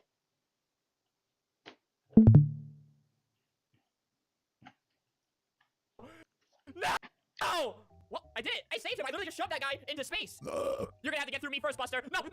Stop it! Stop! Wait, come back. I can save you. No! He died! Our best friend just died! This is one of the saddest things I've ever had to go through. Alright, I'm an admin. Health, robot, 9 million. Robot, I have saved you. Oh, wait. Blind player. I'm gonna blind the robot. Blind the robot. There, you can't see him now. Look, it worked! I blinded him! Robot was blind! I took away his vision! Die, stupid robot! Alright, I'm going back. I go from, like, wanting to take care of the robot. You know, I'm blinding him just so people can't get a kick out of what he sees. I'm doing him a favor. Unblind robot. Okay, now they can see. B-tools me. Alright, guys, we're gonna actually have to survive these disasters. Alright, there. And don't you, hey, no, you're putting yourself in danger! Alright, I'm taking Mr. Robot to safety. I don't think I've ever fallen in love with another man before until this point. Just look at him. Flash player. Okay. Oh, okay. Nope, didn't mean to do that. They're trying to kill him! You know what? Rocket, don't make me. If you try to kill him, I'll kill him before you can. No, they're trying to pick him off the edge. No, wait! Oh, he's going up! L'ISEG, l'école où... Alright, today I really want to mess with people, and you see this random account I got with 10,000 Robux. Some of you might know what that means by now. I am leaving the game because this is hard! Mario! Luigi! This guy's just slamming his head against it. He can't figure it out. I can't do it! So you know these games are this one's called Who's That? Quiz! I've always wanted to make one of these. I like 10 years ago, I copied one of these games, and I tried to make it big, and then nobody ended up playing it. But now, I got money. I got Robux. So what I want to do is, I want to make my own quiz. My own, like, guess what character you is? Quiz. And then advertise it, and finally fulfill my childhood dream. Except, you know, growing up, having teachers, new teachers every single year, some bad, some good. The bad ones were really miserable. Like, they were miserable. But, you know, it's the students that make the teacher miserable. They came into this job and happy and excited, and this sounds really sad, but it is. You have to have the right mentality to become a teacher. And I thought, like, I never wanted to be a teacher, but I was always like, hey, if I ever do that, I'm gonna be a good teacher. But as I get older, I realized, hey, students like me were way too hyper, really annoying,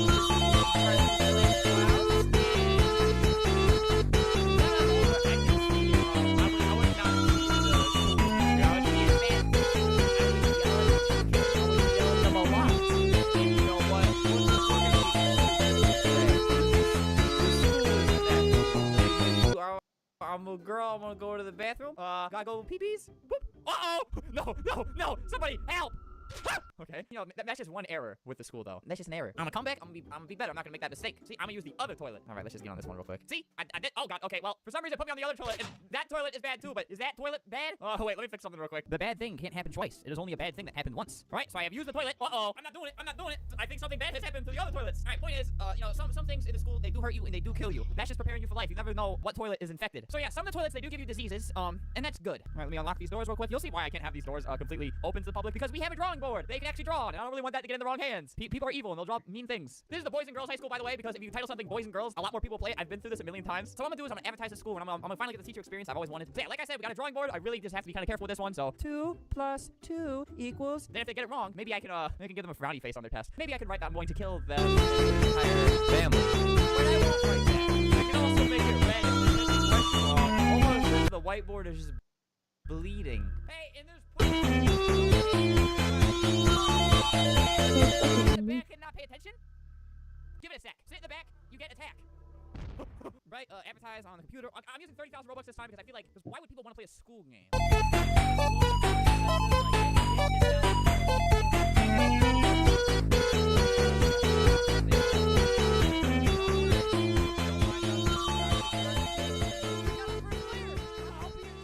My username is math teaching is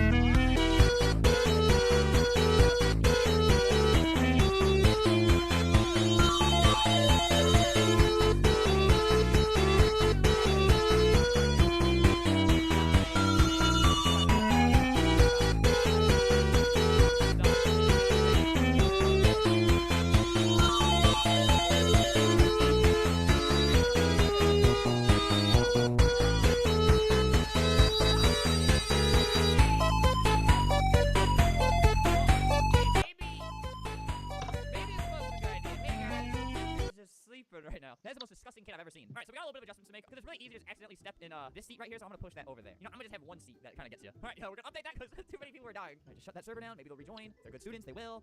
Good morning, class. Just speaking to one person. You know, these doors are kind of a hazard. That'll like give you a concussion. Alright, so this seat is safe. Only that seat is bad. Welcome, student. Don't draw. Only I can draw. Sit in the front. Sit in the front. Take a seat. Alright, what does 2 + 2 = 4. Good. Man, you guys are incredible students. Alright, now what does 2 × 3 = 6? Can we get a third 6? Stop! Only I write. Alright, 5. I'm gonna stay muted because I have math class. Take a seat. What? Take a seat now. Bro, I got a whole classroom right now. Make sure they're deafened. Take a seat! What even? You're trash at drawing. Is that Peach? You will die in front of the whole classroom. All right, take a seat, everyone. Stop and sit down. I will kill you all. He just got up and started running. I will do it. I'm gonna do it. I told you I was going to do it. No more of this. Hey, where'd they go? What did just die from the bear trap? Who's in here? Who's in here? Somebody in here? Someone used it. I told all of you not to mess with the whiteboard. What you do? You mess with the, not you. Oh look, they erased what they put. That doesn't change how angry I am at all of you. I know more people are hiding. Hey, no hiding. All right, shut down. That was genuine anger and rage when they started scribbling on my whiteboard. Et on passe en mode week-end avec la croustifine 4 fromages de Marie. Bonne pizza, c'est simple. Faut du fromage, beaucoup de fromage. Comme Marie. Avec une pâte fine et croustillante. Ah, pas comme Marie. Avec Marie, elle est aussi cuite au feu de bois. Et moi, ce Négatif. que j'aime, c'est... Ah, celle-là, elle est pour moi. Marie, c'est déjà fait et très bien fait. Un petit coup de pouce pour bien traverser l'hiver? J'aimerais bien, oui. Découvrez Rude. Osilo-Immunité de Boiron et son association unique de nutriments essentiels, suro, bêta-glucane et lysine. Avec Osilo-Immunité, on te vous êtes reparlera. préparés. Oh no, the bathroom door is still swinging. Be careful in there. TikTok or Bob. Oh no. 180 seconds of the most gorgeous. See you later, Buster. Yo, but it's still so small. Alright, so 2 times 5 minus 5, so that equals 5.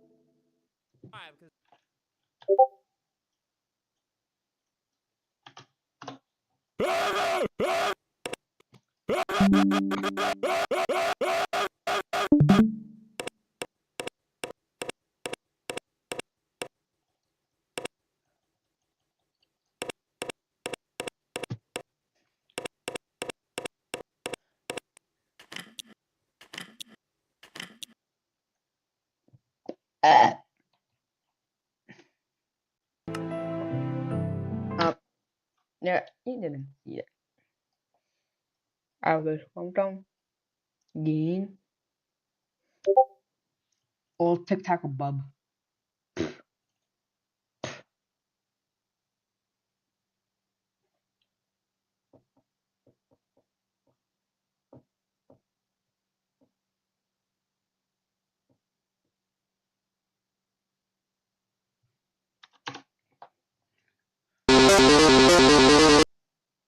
Peak sound.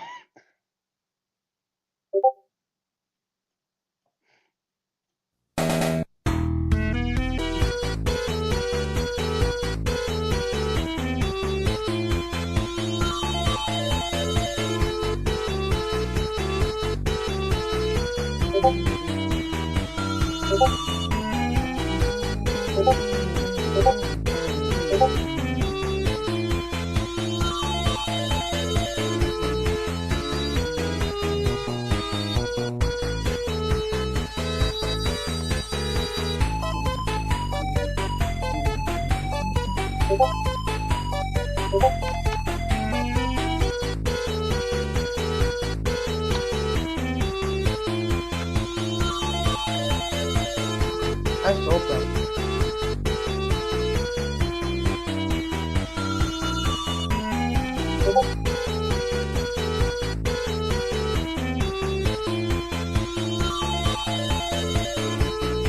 You fucking ruined my camera!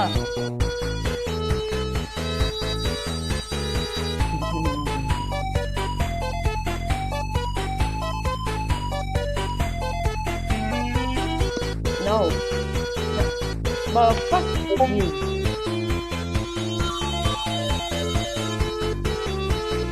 Et qui c'est qui?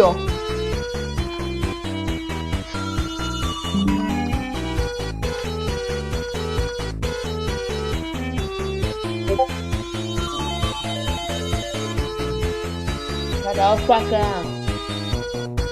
No. Let me move my fucking mouse. I don't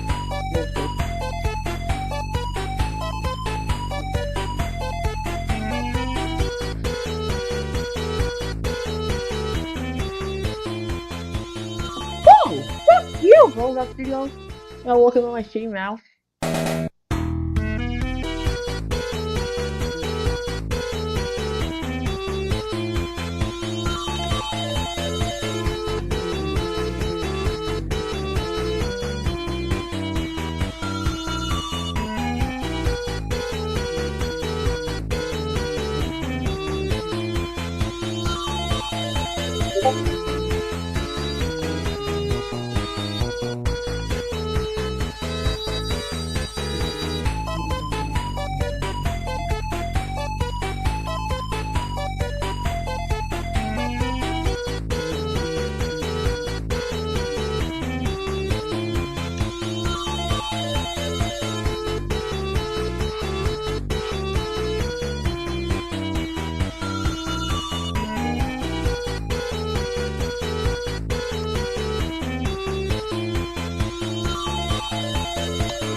I don't know if it's scam call.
was a scam call.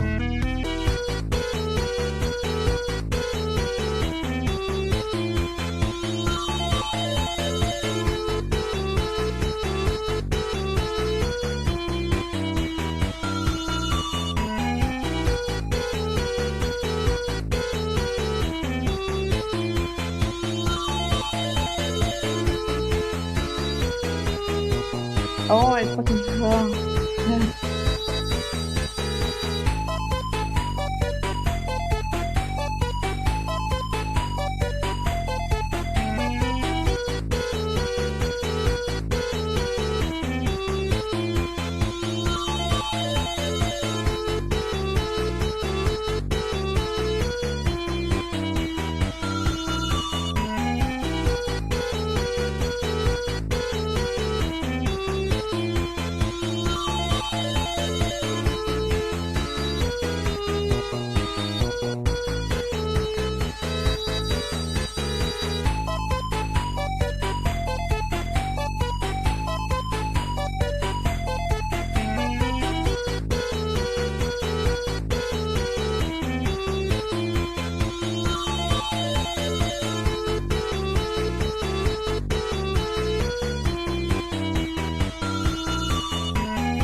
Dude.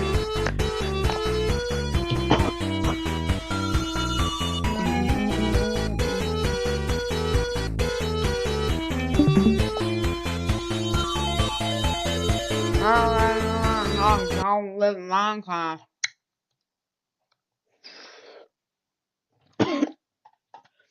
God. What the fuck, dude? Why am I fucking... Why does it hurt when I'm bleeding? I don't fucking know why it is very bad. Like, I don't understand. Oh, fuck you! Ah. God, there we go. Master connected. And heart still hurting like crazy. Randomly. Okay, finally click Minecraft. Come on, Minecraft today will go threes for $1.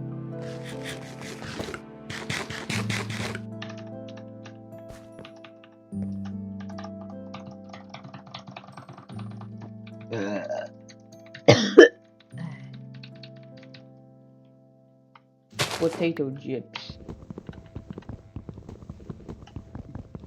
Fail.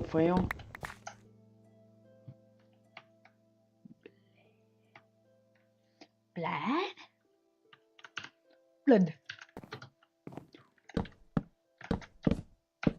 Just place another block.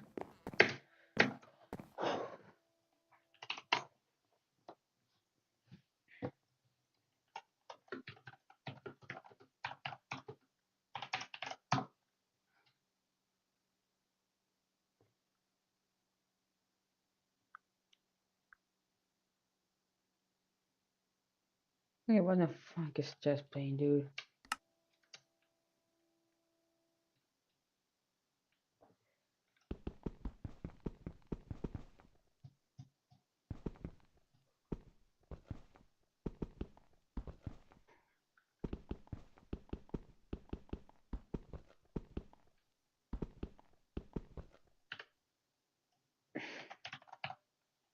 United. I added some D2, D2, D4, D5. Makes 64. Makes okay. So let me check. Which keep in mind every 1 second. That's 20.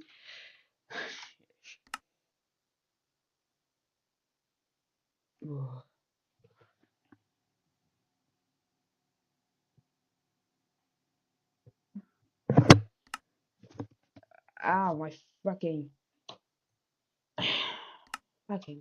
wow. Mystical.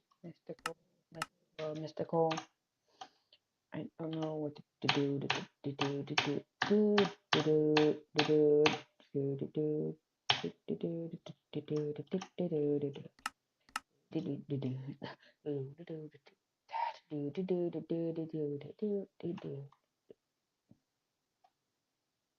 What the fuck? A zombie. I need 4 evil and sugar.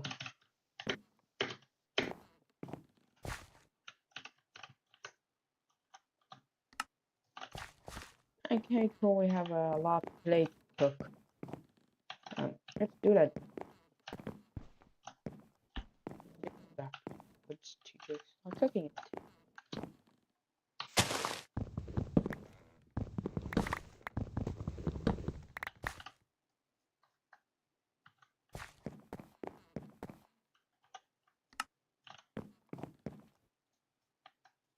Cool, we're having.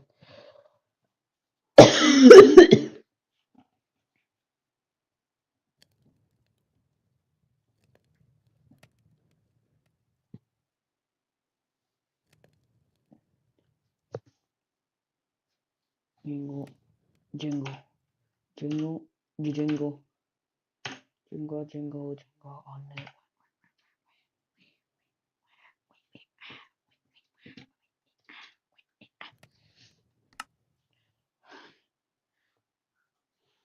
Cone.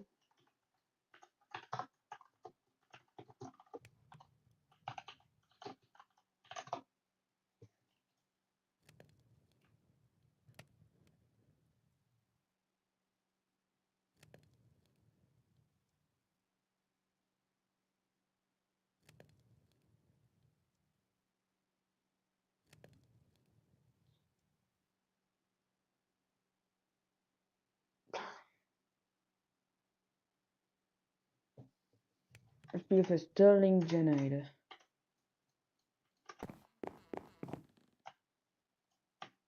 Okay, that's it. 29. Now I don't know what to go do it. Make it faster, so. Yeah, This is the world's largest angry bird.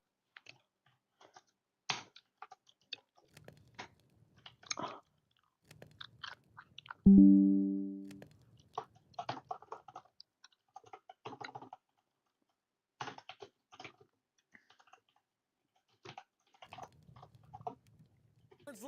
And the hope is that my bowling ball burn will set off a chain reaction that will actually collapse this 24-story building. The very same building, in fact, that I'm currently standing on top of. Because first things first, I've got to calibrate some things.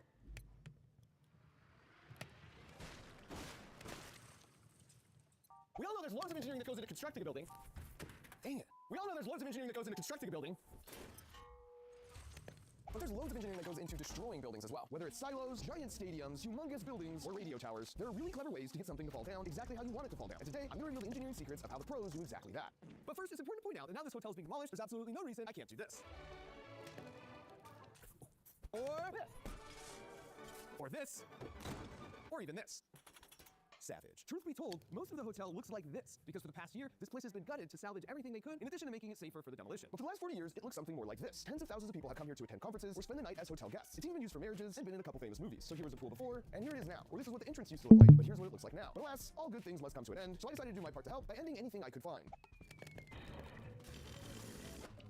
Not my pitch, not my pitch. There it is. And as gratifying as that was, I soon realized I had a bucket list opportunity to explore a creepy abandoned building like all those videos I love to watch on YouTube. And if I learned anything from years of watching Scooby-Doo, it's that you never explore a creepy abandoned building alone. So I brought Bam. Hi, Mark. One of our many talented Crunch Labs toy engineers, she has engineering degrees from Carnegie Mellon and MIT, and in her spare time she builds BattleBots.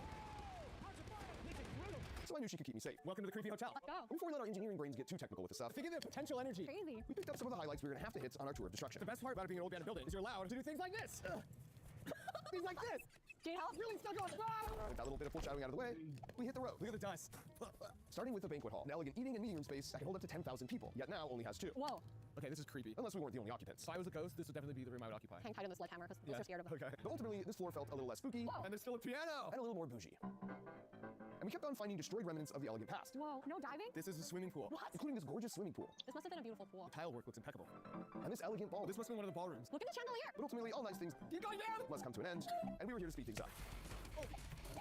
Tough chandelier. Look what's inside a bowling ball. Nothing was safe, including the giant safe. It's a strong safe. Knuckles. Whoa. What? I want to smash these. Why? I wanted a toilet break. Okay. All right, feels good. Oh my gosh, I don't want to know what that is. Oh, honestly, that smells. Oh my god, it's also That smells so bad.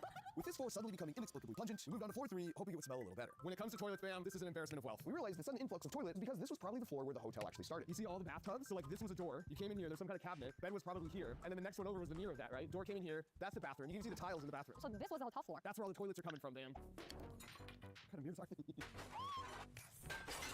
Who knew it was so fun when you have permission to break stuff? When I get bored, I'll do it at Crunch Labs. You don't have permission. Now that we've sufficiently explored the building, watch your head. Oh, I'm short, it's fine. It was time to destroy the building. So to see who gets to knock down the Angry Birds Tower, which would trigger the whole implosion, we devised a 6-stage destruction competition called the Demolympics. But before we commence the Demolympics and subquently demolish this entire massive building, let's quickly talk about how you demolish an entire massive building. Because when most people think of building demolition, a lot of times they think of this: a giant wrecking ball. And while wrecking balls can weigh up to 12 tons and they look really cool, they're really most effective against concrete and brick buildings because they crumble. But steel doesn't crumble; it just bends into form. So even the largest wrecking ball would be no match for our 25-story steel building, which means we need a lot more energy. And if you look really closely, you can see the equivalent energy of 20,000 sticks of dynamite right here. It's just hidden in the form of gravitational potential energy, meaning there's a lot of heavy stuff really up high in the air. And if you were somehow able to weaken the building in key spots, especially at the bottom, maybe by using some explosives, then the building would start to fall and crush itself under all that weight. This is why the fastest and cheapest way to make a building not exist anymore is to let gravity do all the work for you over a couple of really exciting seconds. And then just spend the next couple of months cleaning up all the debris on the ground. And here you can see this whole process in action where the explosive charges destroy the base of the cooling tower, and then gravity takes care of the rest. It turns out you actually don't need that many explosives if you've already got a bunch of potential energy to work with. This is another example where a radio tower comes crashing straight down like a dart. But sometimes instead of falling straight down, you might want it to fall in a certain direction. And there's a lot of science involved here, but fundamentally you just want to weaken the side of the structure you want it to fall towards, as you can see here. And then not only will it fall in the right direction, but it might also look really cool in the process. But this isn't always as straightforward as it seems. Like in this case, even though the structure clearly had been weakened on the correct side, the silo still falls backwards right on the excavator that was in the process of weakening the base.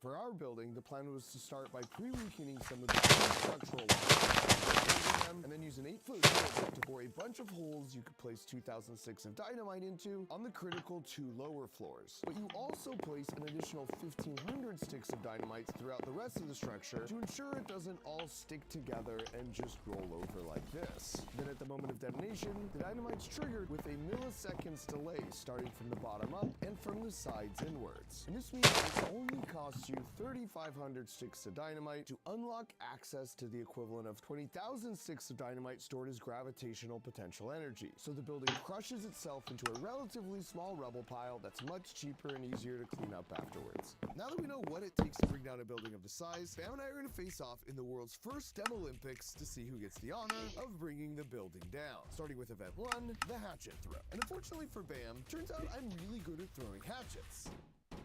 That is, as long as the handle stick still counts. Because these hatchets apparently had really sharp handles. Securing me the first point of the games. For the next round, we took advantage of what happened to be an abundant natural resource in the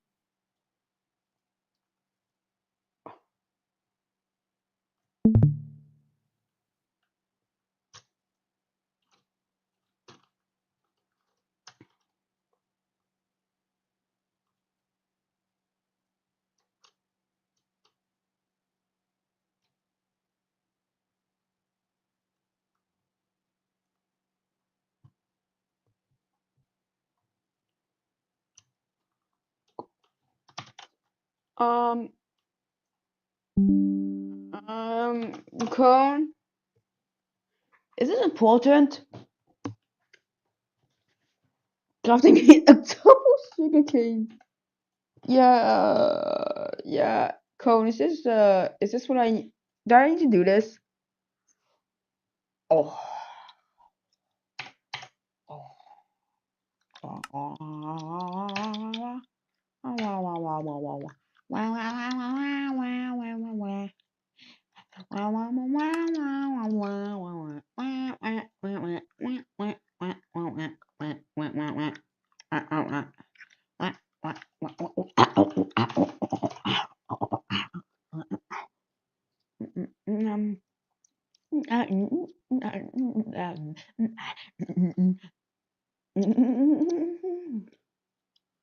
Bucket of KFC?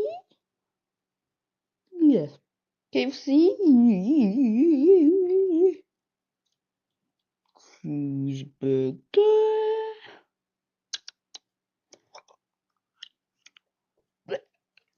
What happened? Black a bar. So let's play some dirt and perfume. Now we need more dirt, so let's go some dirt. Once I destroy this and start destroying the leaves. Also my hunger. Okay, whatever, 1 dirt, which is one bone meal, which is equal to something, yeah, which is pretty good.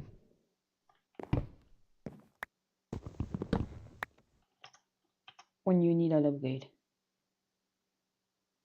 Orange slime. Damn, it's very good. It's all, and this is the best thing because yeah, you can make it like slightly faster.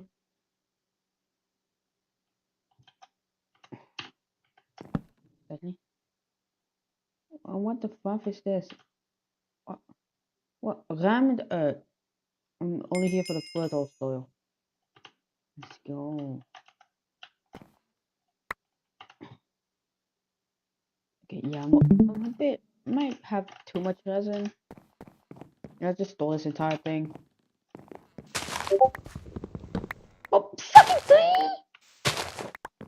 It could have 3, and then 3 says, nah, let me spawn back because I'm a pro.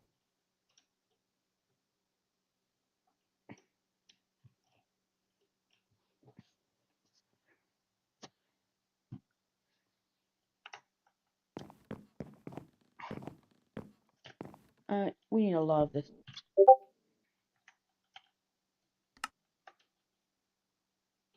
No, no, Kun, why did you put the world's worst game of history?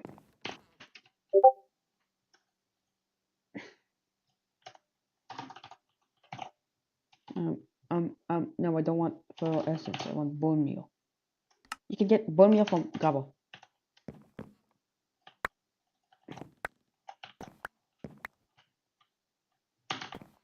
time to grow some gravel.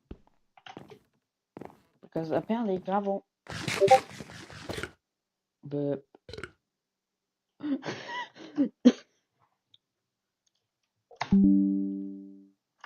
Yo, called Pig Bus.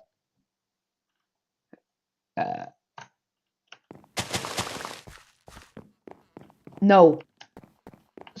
Oh, why? Yes. Yeah, I totally wanna play.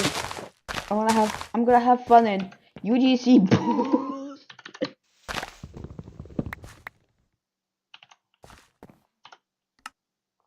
Okay, so gravel. Then we take a water, place it. Never mind. 3-bone meal. I don't need to actually destroy. Okay, cool.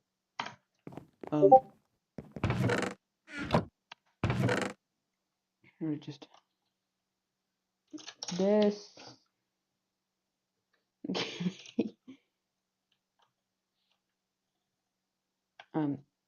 It's a one move.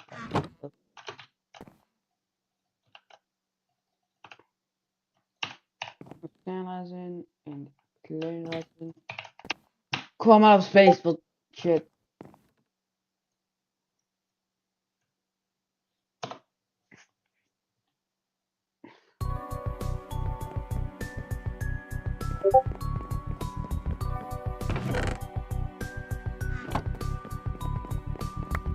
Peak fitness move. Fix one problem after 5 years.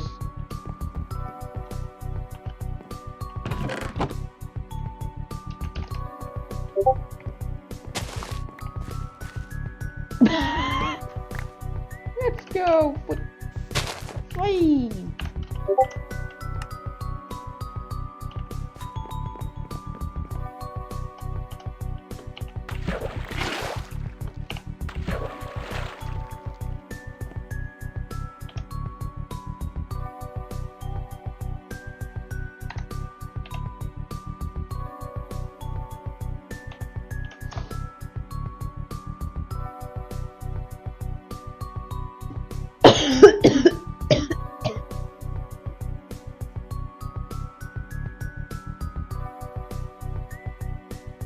Wonder what?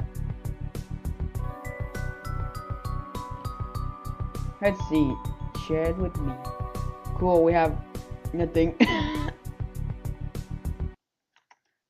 Why am I fucking struggling? But oh, we have enough. Cone.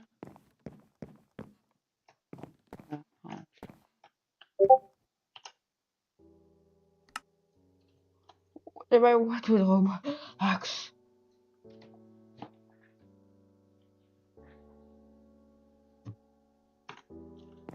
One bone.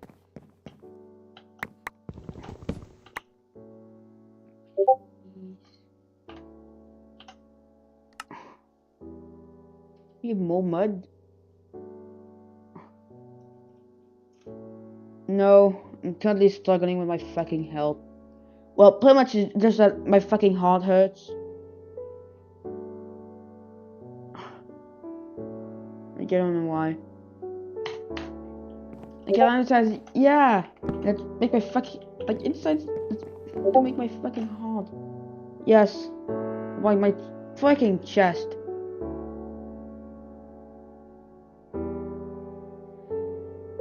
It's like Granamyk, to be honest. Like Granamyk size, yeah, it's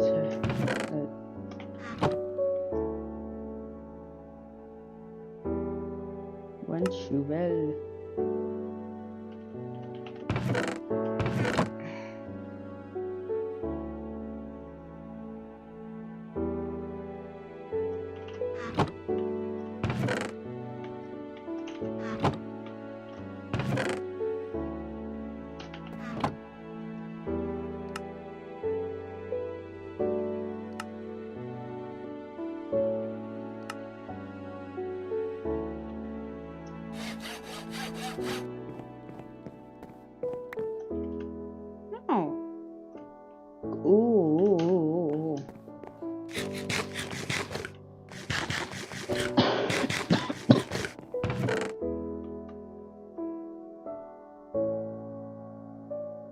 a way to fix like my heart hurting for some reason? You know what I mean?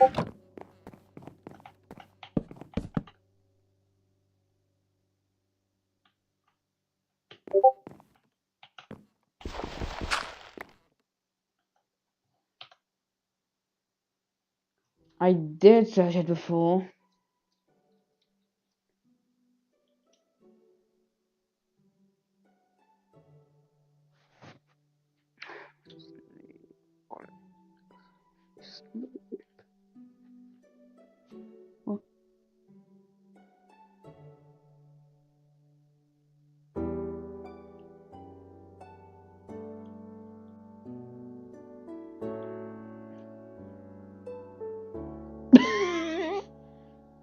What? Okay, apparently laughing just besides chest pain.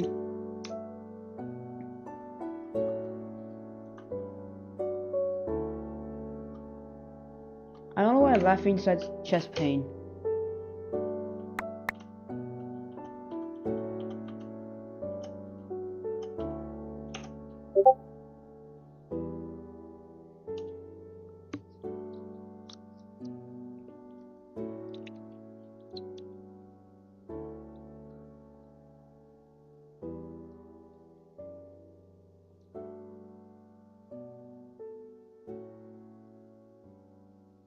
I only feel chest pain. That's it, I only feel chest pain. Fucking. Probably because I eat a lot of plastic. Probably. I don't know how the fuck am I fucking anxiety pain. Like, besides, I'm not like, I don't have anxiety. Randomly, and also when I laugh for some reason.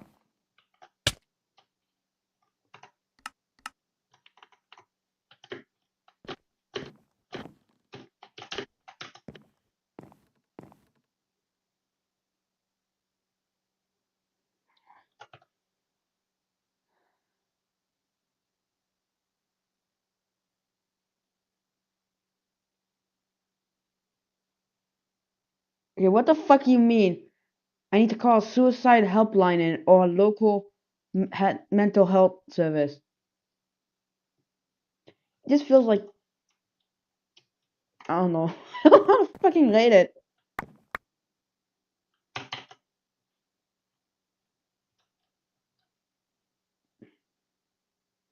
I'm rating this out of 10.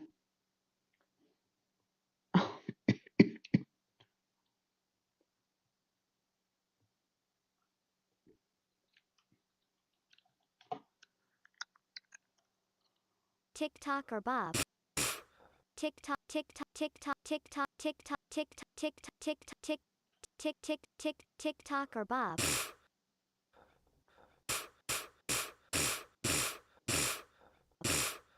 Тектоник. Bob.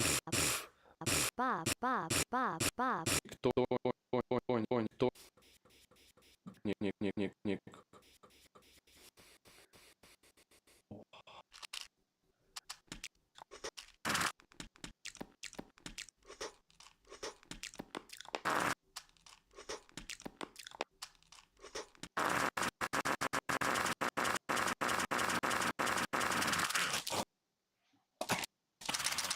TikTok, TikTok, TikTok. Orbit.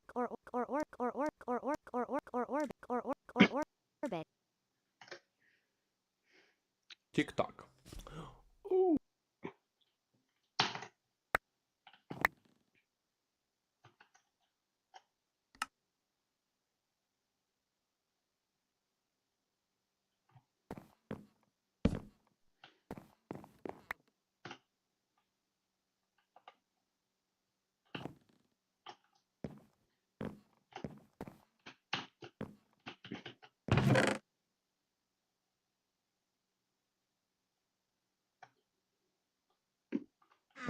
Okay, I Ive done my cone. Can I say something? What am I thinking of my my fucking organ deciding committing suicide? Why? What's this? I'm on a What's Minecraft. going on, everybody? Luke the Notable here. Today I'll be living in this stronghold for 100 days. I am going to die. So whoever finds this, delete my browser history first. I haven't practiced. I haven't thought about it at all. I know what I want to do. I want to beat the game. Oh, there's a skeleton already. Oh man. Okay, I'm gonna try to sneak by him. Okay, gonna do this in the streets. Uh-oh. Oh, we got hit. 2 hits. No, please. Crit. I use commands to find the stronghold. You can use it with the basic version of Minecraft. That's all I'm doing. I'm very lucky that light is a thing. Like I can grab the. Oh, that's so dark. But I can grab these torches and move them around. I'd like to have more than one. There's a mine shaft right next to the stronghold. I think that's illegal. Oh, dude, this whole stronghold. I don't know if you can see that. This whole stronghold's wrecked. The mine shaft generation has just ruined it. They're right behind me. Button. No button. I can press a button. I'm a human now. That one was cursed anyway. I don't care. Okay, attempt 3. Attempt 3 alert. Okay, legendary spawn already. We're gonna win now. I'm not sure if I can get wood. I really don't know, like at all. With my fist even this cobweb's taking forever. Okay, first chest. Let's see. No, I don't think books or paper or armor trims help me at all. Bookshelves are just more books, right? Yeah, just more books. Ooh, maybe I can burn the books for something. Chandelier's pretty good torches at least. And I have fences, which is technically wall. Oh, you know what? Oh, right here. Look at this. It's a wood plank. All right, there we go. So that's my wood. Crafting table acquired. Well, I gotta be careful with what I spend my wood on because I definitely can't get trees. There's no way that's gonna happen. Let me check the library. Let me see. It's totally closed off from it? Yes, nice. Okay, there's just one way in. This iron door. That's it. So far, this run is legendary. I don't want to mess it up. Oh, wait a minute. This is glitched out a bit. I gotta dig somehow. Wooden pickaxe and sword. I'm feeling pretty vulnerable, but I just gotta keep going. Okay, I'll just do it quick. Hit button slash. Hit button slash. Hit button slash. Slash. Okay, I think I found. Yes. I've got a strat. Oh, the end portal. I think those silverfish kill me for sure. Okay, sweet. I found the end. Nice. So I guess I can beat the game now. I can do everything else. Is this like the smallest stronghold in history? Weird generation in this one. But it's all connected with iron doors, which is nice. Another dead end down here. Got some cobblestone, but a dead end. I mean, maybe there's more and I'll find it in time. But for now, I guess this is my home. Let me show you my strategy. It worked. I've just kind of been poking little holes, trying to find extra dungeon. I stop whenever I see stuff that's not fortress. And over here, I found a little, like an area, like more of the fortress. And I found this, a door, and a chest. There's no one in there. I'm just gonna walk in and savor this. This could be everything. It really could. What a mid chest. 2 apples. Starvation slightly delayed. That's not bad. Oh, another library. I could strip this bare. I could. Yeah, I think just with my bare hands, gotta rip out all the blocks. Dude, why are you kicking me out? This is a library. I pay taxes, and I think I'll probably eat out of this thing. I'm in prison. I just realized 100 days in prison, but like I do it again. Gravel just entered my inventory as it fell. It hit the slab and entered me. I don't want to take blocks from outside at all, so it just throws it on the ground. It sounds like it's right next to me.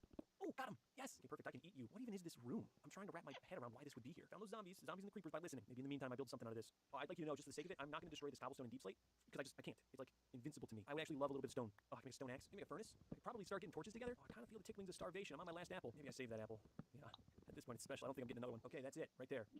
Big empty room, little tiny trap. No, they're breaking my farm. What is going on? Oh, dude, what happened? The floor. Was this stuff like maybe infested? I don't know. I just gotta rip it all up, just to be sure. This is straight up jail. I don't even know if this is gonna work. I've never been to jail. Okay, at least the trap's working. Where are they even coming from? You know what I thought though? Like just now, string into wool into a bed. I don't even know what time it is. I can't even. Apparently it's daytime, but I guess I could sleep if I wanted to. I will not wake up from this nightmare. Fucking fuck.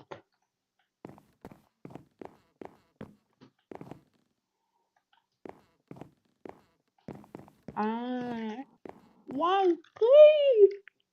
What? Is it pizza? Yeah. I'm super special since I'm going to count. Another. A fucking other one. Okay. I'm gonna go fine, Curtly, because I understand. Now I call sapling. I don't need testing because I don't get what $1,048 billion items to be able to spell.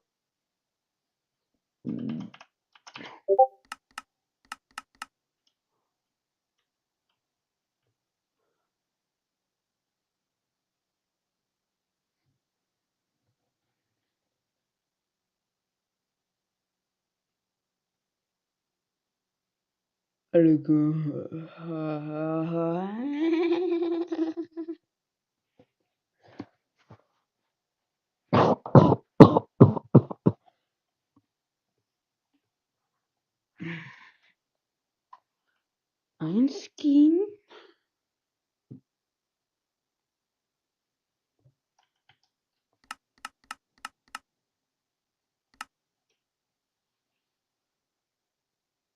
I love disabled item.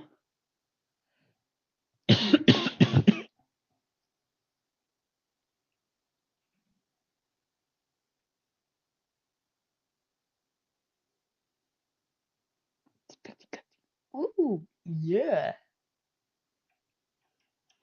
Best of the best.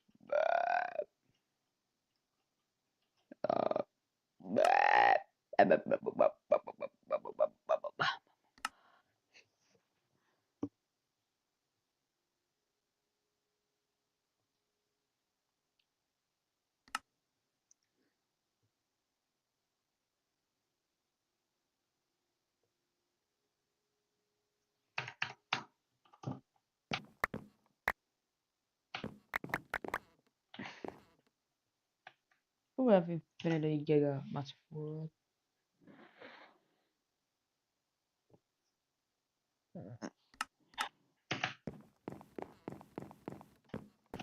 Cut the wood.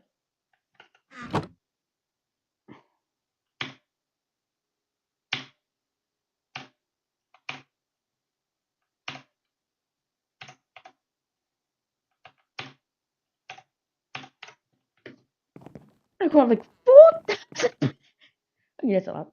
You know, just a couple gaming. You know, just a bit. Alright, let's make a lot of new bells because of storage. Tick tick tick tick tick tick tick. Oh yeah. Ooh. Let's do. I wonder why is that color tool.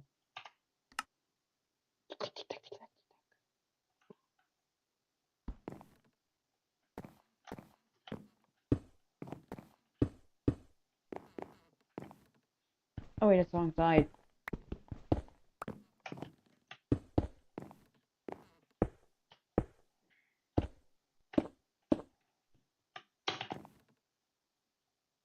Oh my, fuck you.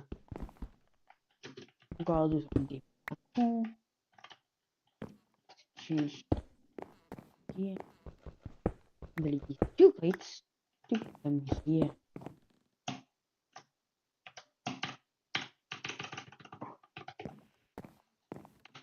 Get some wood in there.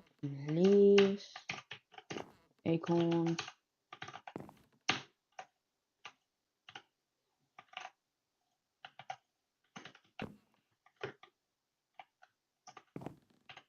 What I use the color tool for? What is its purpose? I did a voice crack. Leaves. I'll just disappear anyway. Oh.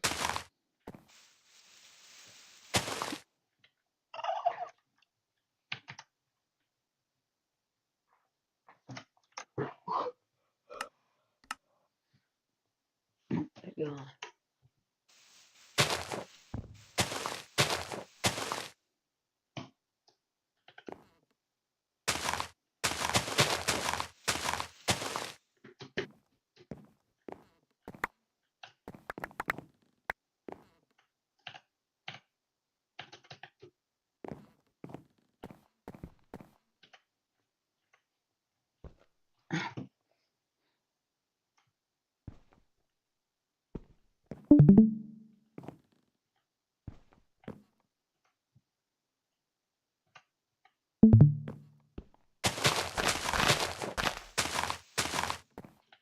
Who the fuck's not a fan of Minecraft gameplay? Get some wedges and actually get pawned.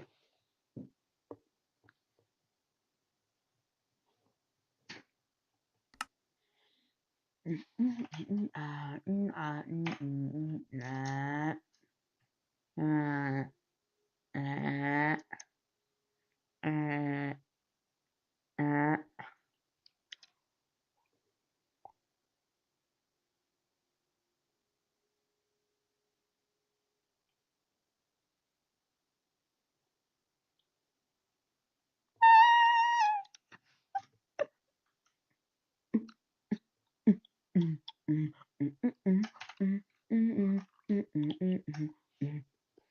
I just heard a spider fall.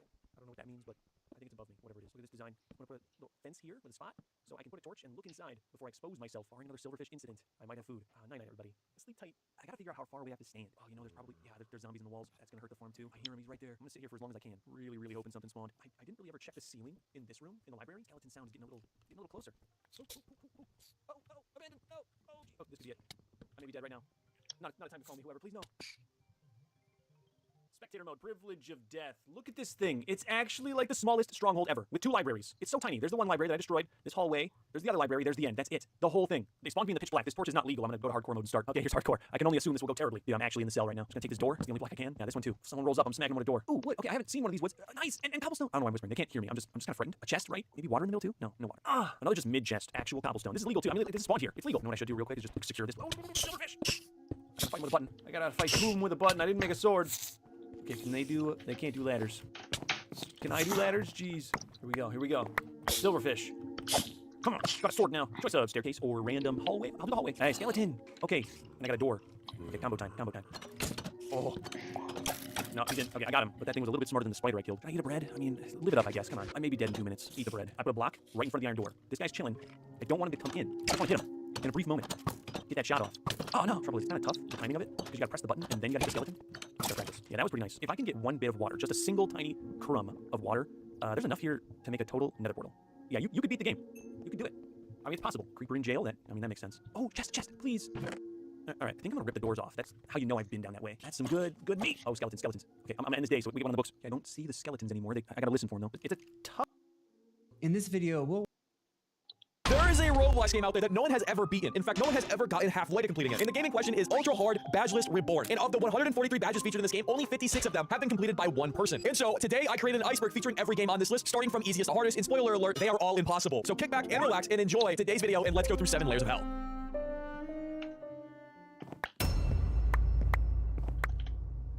Starting off with Layer 0. Now in the game itself, these games are labeled with 0 stars, meaning that these are the easiest of the easiest. But don't let that fool you because, well, the requirements for some of these are pretty insane. Starting with our first entry, 6.0 Hero. This badge is for a game called Super Bomb Survival, and the way you obtain it is while beating 6.0 difficulty 100 times over. And after looking at what 6.0 difficulty is, I can basically say it's like surviving with all disasters and natural disaster survival. Obviously, the clear rate for this is very low, and well, if you're going to do this, it's going to take you a long time. Awesome Maniac is a badge for a game called Stars Align Engine Demo, and the win condition for this is to clear Mount Awesome in under 2 minutes. Now, of course, Mount Awesome isn't something that you can easily just scale in 2 minutes, but after looking at a few speedruns of this, it is entirely possible that anybody can do this. Excellence of the Horse. Excellence of the Horse is from the game Crazy Horse Game, which is a horse platformer. It kind of gives me Super Mario 64 and Pizza Tower vibes, but all you need to know is that you're a horse doing parkour. And the win condition for this badge is to obtain the Belt of Hearts in World 4. And of course, the obby itself is very painful. Judging by the video of it, you would assume that this looks pretty easy, but according to XXTDS fan XX, Pete thinks that this is one of the hardest badges in all of UHBL. That's because this requires generational ball knowledge on how to make a horse jump in this game. Our next entry is strongest of them all in the game Prank Your Mom. And the win condition for this is to find and beat Bob Up. Now, Bob Up is apparently a secret final boss for this entire game. And well, here's what a sliver of this boss fight looks like.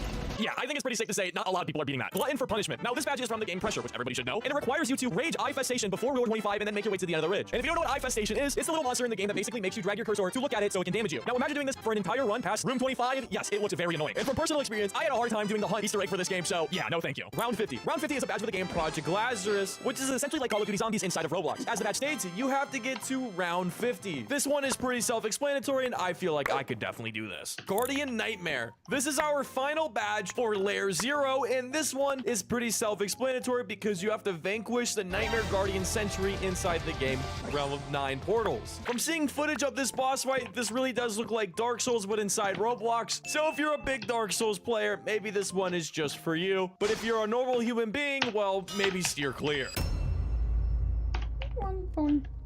Which brings us to Layer 1, and Layer 1 is, well, the biggest of them all, because most of the games on this list fall into the 1-star difficulty category. And I should mention that the jump between stars in each category are pretty big, and this is where things start to get a little crazy. That's because our first entry in the list is to finish the hardcore railgun obby, which is in the game the true railgun obby, and the win condition for this obviously is to beat this obby in hardcore mode, which means you cannot mess up whatsoever, or you have to restart. Another important thing to mention is that the railgun in this game is a thing you're going to be parkouring on because you have to create your little ledges, which makes this infinitely more harder. Commander Zero on the game Paradigm Shift Tower Defense. The win condition for this badge is to triumph against Axon Industries and Insane Solo. Now what makes this so hard is, well, a few things. 1, the towers have an insane amount of health. 2, the towers can kill your towers. And 3, what the hell is going on my screen? Combined with all these 3 factors, well, this one looks pretty impossible. Formidable mental fortitude. This one is a little bit more straightforward because it's on the game Simple Hiking, Hiking of the Soul, and you have to complete Simple Hiking within 420 seconds of joining. This game can be best described as Roblox's version of getting over it, and while 420 seconds might sound like a lot, it is a really big time constraint because the video I watched, the guy literally got it at 420 seconds, and that's thanks to this very long bridge at the end. So even if you are fast enough, well, you're not really fast enough. A-P, perfect run completed. This one's really self-explanatory. You have to go into the game A-P and have a perfect run. This is once again another platformer game, and judging by a lot of users' comments and experiences doing this, this is apparently one of the easier ones on this list. But unfortunately, it still requires basic mastering of this game. According to the user Not Lavender, it took them 2 hours and 44 minutes to complete, so really, it shouldn't be that bad. Extreme Ruin Tunnels. This entry is on a game called The Train Tunnels, and while you have to escape while all train difficulty modifiers are on. Honestly, beating this one is kind of ridiculous because all you hear is just trains, trains, and more trains. I would say play on mute, but I feel like you probably want to hear if a train's coming towards you.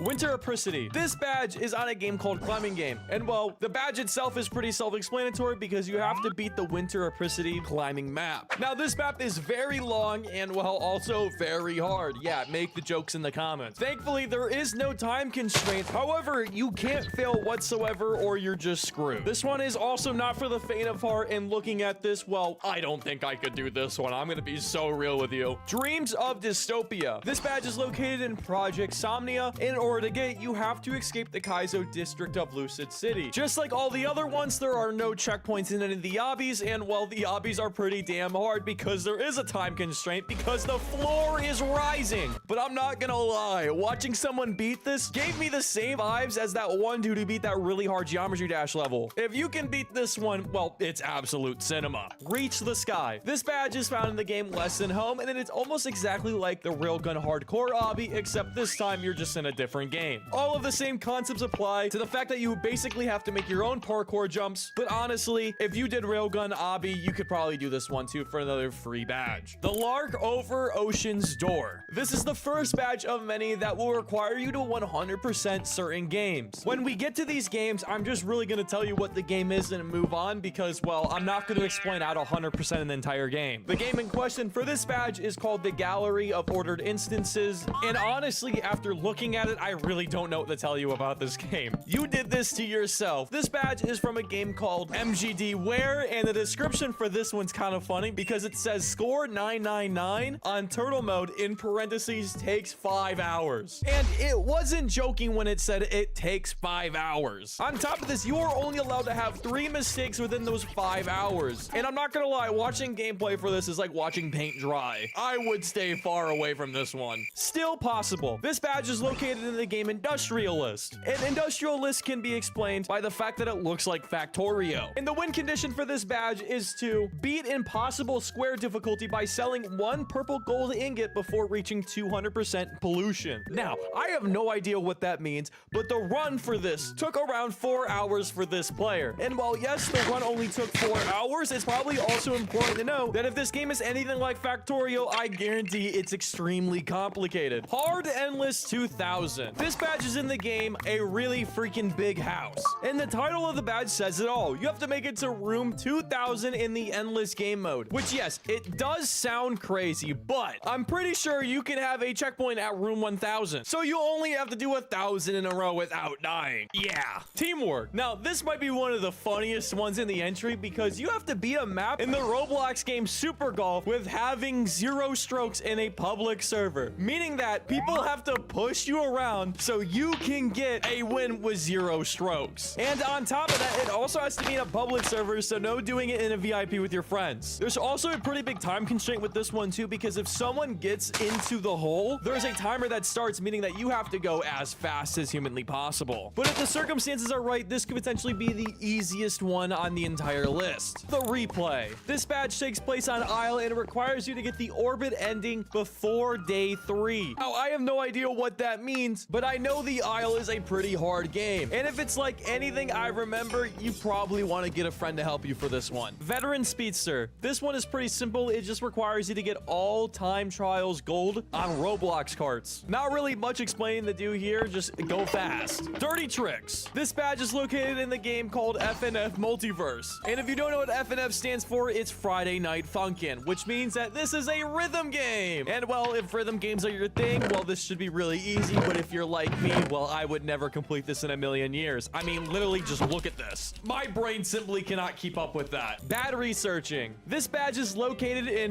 the Blood Obby. And while the Blood Obby is notorious for being a rage game, and I have personally played through almost the entirety of the game, and I can say I do not want to do this one because it transforms the game into Baldi's Basics, and you have to fail every math equation and still escape and fight a boss. After you kill the boss, obviously you get the badge, but once again, I would never, ever want to do this. Knocking on Heaven's Gate. This is from the game Sun, Moon, and Star. To these I bid adieu. And the win requirement for this is to obtain every single badge in the game. And unfortunately, the game is just as long as the title because it took the user Zoomal 49 hours to complete. All-Stars. This badge is in the game, the Universal Gateway, and once again, you have to obtain every badge in the game. The runtime for this is probably going to take you around 27 hours to do, but gun to my head, I cannot tell you a single damn thing about this game. Completionist, Azure Mines. This one requires you to get all upgrades inside Azure Mines, which is cool and all, but I'm not trying to flex or anything, but I do have the Kappa ore. I don't know if it means that much in the big 2025. For all I know, Kappa could be one of the most common ores, but the last time I played Azure Mines, it was pretty good. But yeah, this one's also pretty cut and dry. Purple Coin Grandmaster. This is from the game Purple Coin Challenge B-Side, which is a platformer which requires you to collect purple coins. It's very important though that you cannot die whatsoever when you're running this. So if you die once, you have to restart from the beginning again. Legacy Completionist Kaizo Epic Minigames. Of course, this is another one of those 100% completionist type things. The win condition for this is to beat all mini games inside this game. The runtime should take you around 15 hours, and well, good luck. First person completionist. This is from the game Speed Blocks, and once again, it requires you to beat every map in first person. Now, if it's anything like first person parkour in Roblox, this probably just sucks, but it's okay because I'm not the one who's getting this one.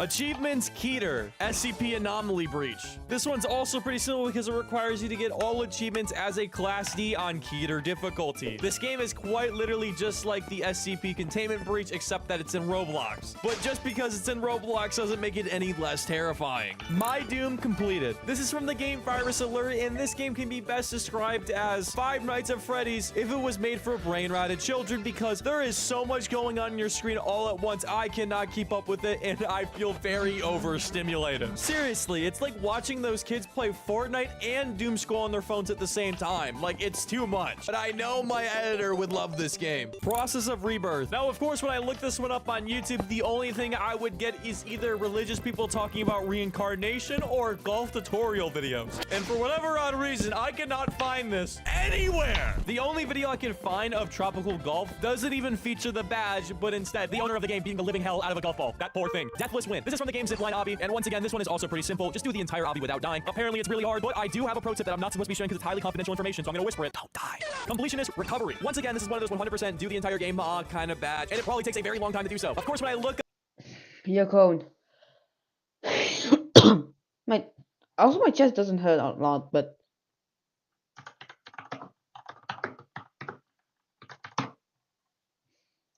up this on YouTube, all I get are kids complaining the fact that their account got terminated. Balance Pro. This is from the Roblox game Balance, and you have to complete every single level in the game. And of course, you are a ball on very small platforms. The closest experience I have to this is, well, beating Run 3, which I know, I'm just so amazing. I know. Thank you. You guys don't have to clap anymore. And for our last entry on the list, Pearl Towers. The win condition for this one is quite literally just to beat Pearl Towers. And I'm not gonna lie, it does not look easy because, well, it's just steep steps, but way harder. No jumping, no checkpoints, just you and your ladder. Okay, this is what. Welcome to the world's best method. Are you upgrading then? Because it's so shitty back. We're gonna just pan it up. Just do this. Now we have officially Let made me do math. So hitting. So I can just and use thing. It's a layer 2, and Okay, layer just 2 make has it- a little bit of a difficulty spike. Like, you wouldn't even notice it kind of difficulty spike. That's because our first entry is a deathless win on the world's hardest game. And yes, it is the world's hardest game that you're thinking of that you played on Cool Math Games in 2012. I remember going on the internet and seeing a video of somebody doing this flawlessly, and I thought they were cheating. But hey, this could be your first 2-star badge. Aced it all. This badge takes place place inside the game The Crusher, and the win condition for this is to beat every map in a pro server. Now, when researching this one, I noticed that you could most likely cheese this as long as you are in a pro server by yourself. On top of that, with enough Robux, you could buy every map that you need and be done with this one pretty quickly. Relentless. This badge takes place on the game Night Watch, and you have to beat the game on the hardest difficulty in hardcore mode solo. And if that sounds hard, that's because it is. This definitely seems like one of those games that you just have to play for hours and hours on end to understand every movement of every enemy in the game. On top of that, it's also a horror game. But if all things are right, a flawless run will roughly take you 16 minutes. Challenger Street. Now this badge takes place on the game Challenger Street. I know, great naming with the badge, but it requires you to beat Challenger Street in time. And honestly, the best way to describe this badge is like doing max difficulty on run 3, because not only are you switching which sides of blocks you're on, you have to do it in a certain amount of time at a pretty fast speed. But out of all the ones so far, this one seems pretty doable. Beat Black Knife XFC, and this takes place on the game Delta Rhythm, and it requires you to beat Black Knife X. And if you're wondering what FC stands for, it means full combo, which means you have to combo this entire thing. And if you're like me and have absolutely no sense of rhythm, well, this is probably not going to be good for you. This is it. This badge takes place in a game called 1000. You're telling.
Couple. No, come on.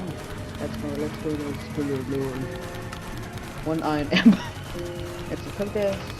Oh wait, that's me. Fuck you.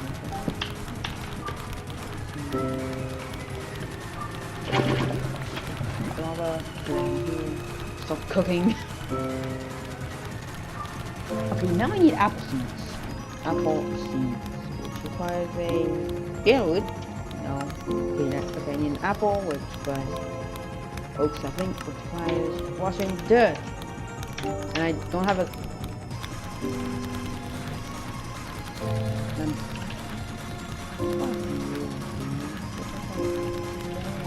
It's in a wobble. Yeah, just play. Oh, we got another tape block in case we need it. Let's go, let's go, let's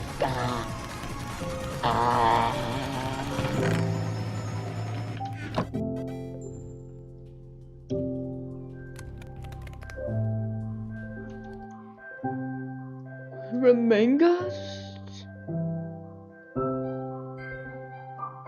Vous ne voulez pas manquer ça?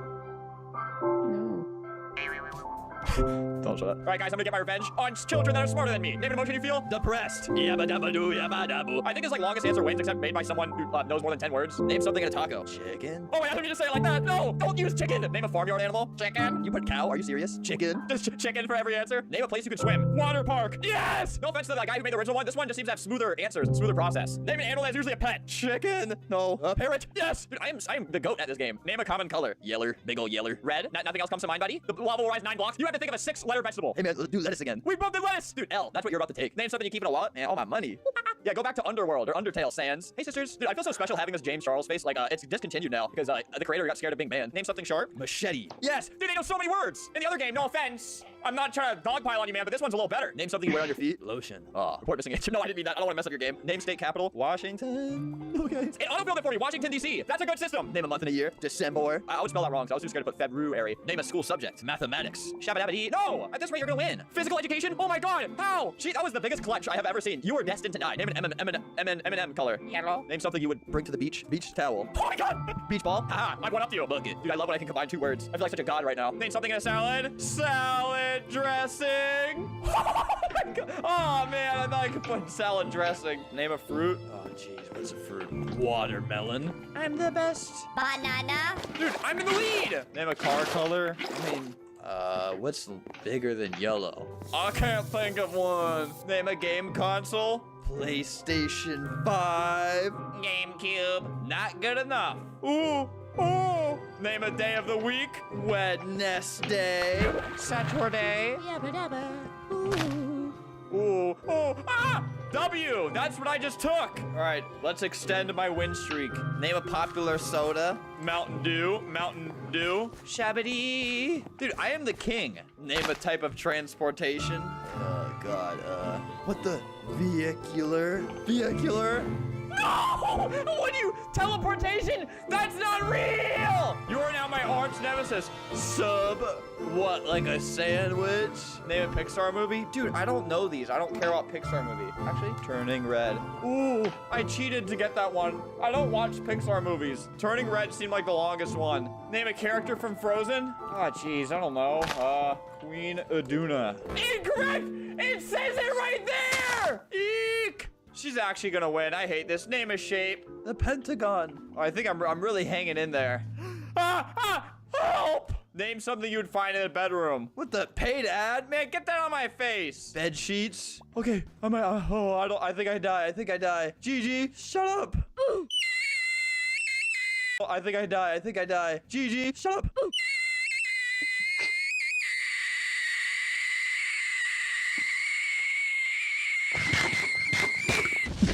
Name a hamburger topping. Mustard. We're always on the same page, but opposite sides. Mustard, ketchup. Name a character from SpongeBob SquarePants. SpongeBob SquarePants. Ooh, 20 blocks. 20. Let's see, guys. I mean, that was kind of easy. What are you jumping about? You deserve to die. It said the full name in the question. Name a character from Super Mario.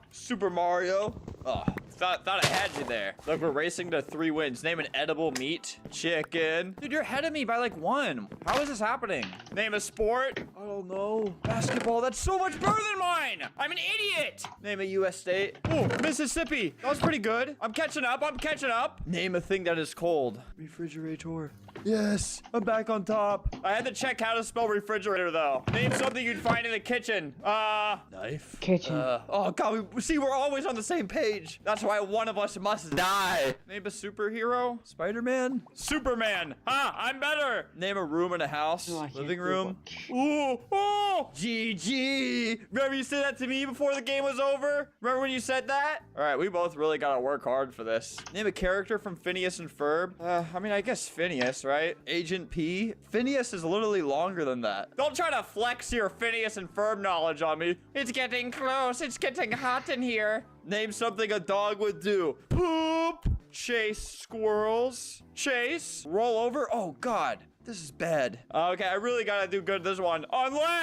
Unless you're dead! Yes! I won! You placed first. Yes, I did. I feel a burning sensation in my heart right now. All right, I'm going up against someone with 15 wins. She has 15 wins. A musical instrument. Saxophone. Something you keep in the car. My license and registration. Yabba dabba doo. Hand sanitizer. Wowee. Key. Come on, man. Yeah, get in there. Oh, geez, it's just us now. Well, popular breakfast food. I guess pancakes, but I'm pro. I got girls. She liked me. What are you talking about, Robert Thang? We married. I'm cool. Someone said, bro, you're like 6. Hey, don't say that to him. He's married. Don't say that to a married man. I'm gonna be the one with 15 wins. Name something you wear on your feet. Slippers. Ooh, you think you're so smart. Ooh. Oh. Name something you would bring to the beach. I forgot what I put last time. Beach ball.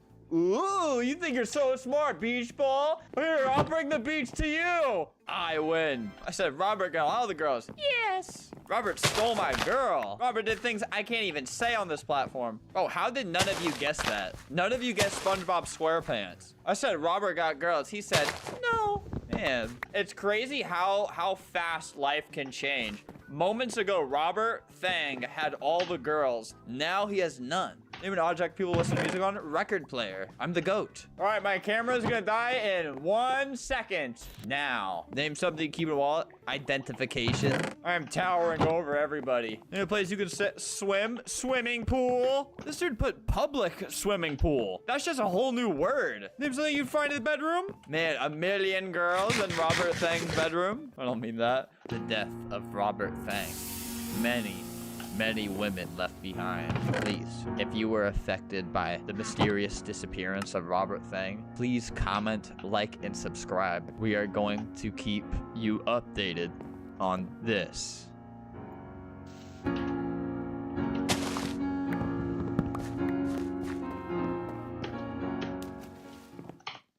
À l'ISEG, on croit à votre ambition et votre talent devient votre avenir. On forme des stratèges de l'influence, du marketing, du business et de la com. Et vous, prêt à révéler votre talent? Découvre ta future école en cliquant sur Bacon? I am tester number 17, and I will do everything in my power to make the man testing me lose his mind. Meanwhile, I'll lose my own mind trying to overcome extremely easy puzzles because I'm too smart for them. They're so simple I can't lower my intellect enough to comprehend their simplicity. You'll see, I'm definitely not stupid. To achieve 100%, I'll have to earn every cup and utterly destroy the game. Also, there's a maniacal duck involved. Welcome to 100% of... Dude, stop! Hello? Player? Can you hear me? Yes. Okay, try changing volume. It's really important that you hear me. 1, 2. I can hear you. Mic check. All set? Yeah, I You can hear me now? I can hear you. Hey, did you notice the subtitles? It's actually me typing them as I speak. Pretty neat skill, huh? Yeah. Look, I can even type with my eyes closed. Don't know about So, that. how did I do? We'll keep them on, thank you. Whenever you are ready. Hello there, new player. Thank you for participating in my test. You're welcome. Just follow my instructions and all will be fine. You can click start now. A trophy. Finish Go the on. pack to get it.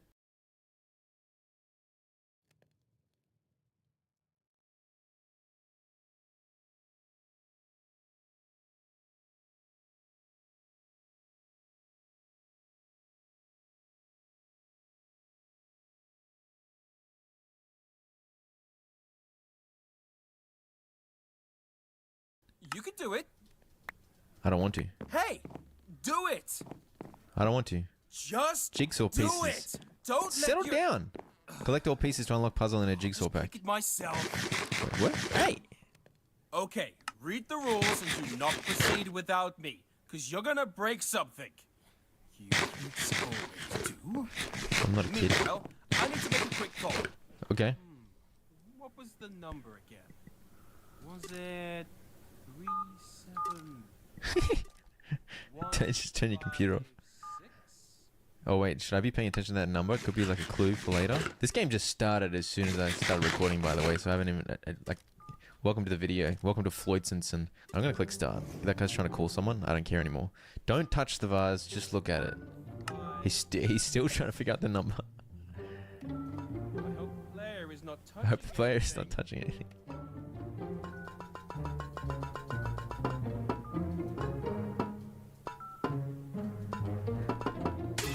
What was that? What? I looked away for 10 seconds and you already smashed it? Anyway, what are you even Smashed doing it. here? You were supposed to wait on the previous screen. Fine, I'll draw a new vase. Just don't proceed without me. I really need to make this call, so just sit tight Okay. and don't click anything. Hands off. And a 9. Awesome. Hi. Hello? Wait, what? I found Oh, okay. Christophorus. Yeah, sitting there doing his best. Hello? Hello? Can't hear you. Yeah. What have I just I can done? hear you now. wait a second. Kind of, it was reminiscent of a tongue. No, it's all good. Wrong? So, about that bet. Shall we do it with Huh? this tester? Yeah, I still think this one won't fail. Oh, by the way, you never said what I'll have to do if I lose. Uh-huh. Said wrong? Yeah. Wait, what? Trying to listen to this guy as well. That? I mean, yeah, sure. This tester's gonna play nice. What am I testing? Everybody does. Oh. Fine. Stop pushing. I'm in. Oh, let me get back to the player. See ya. Don't want to do. Tester, hey, no! I just made a bet What that am you're I gonna be telling nice, and you already lost on every puzzle so far? Like... What? Okay, It's more let me like tell you something. There were 15 people before you, and they all did well. I thought it was 15! Don't you dare be some sort of a special snowflake and ruin the game for me. I wouldn't You dream hear of me? it. I wouldn't dream of it. What is that? What's that little guy? Up. Are you planning something? Up. Number 17. Well, you're not giving me any instructions. Alone, okay? So what, the test is that I do nothing. 1 out of 20 little Are you boots. planning something? What the heck? What is going on? I'm very confused. No, the arrow! It's supposed to... Yeah, I was gonna say, I'm pretty sure I I've see done how it's going to be. all the You're other not ones gonna play wrong. by the rules, are you? Yes. Great! That's what I get for being too trusting. I could have tried to test it all by myself, but no! I needed to invite you!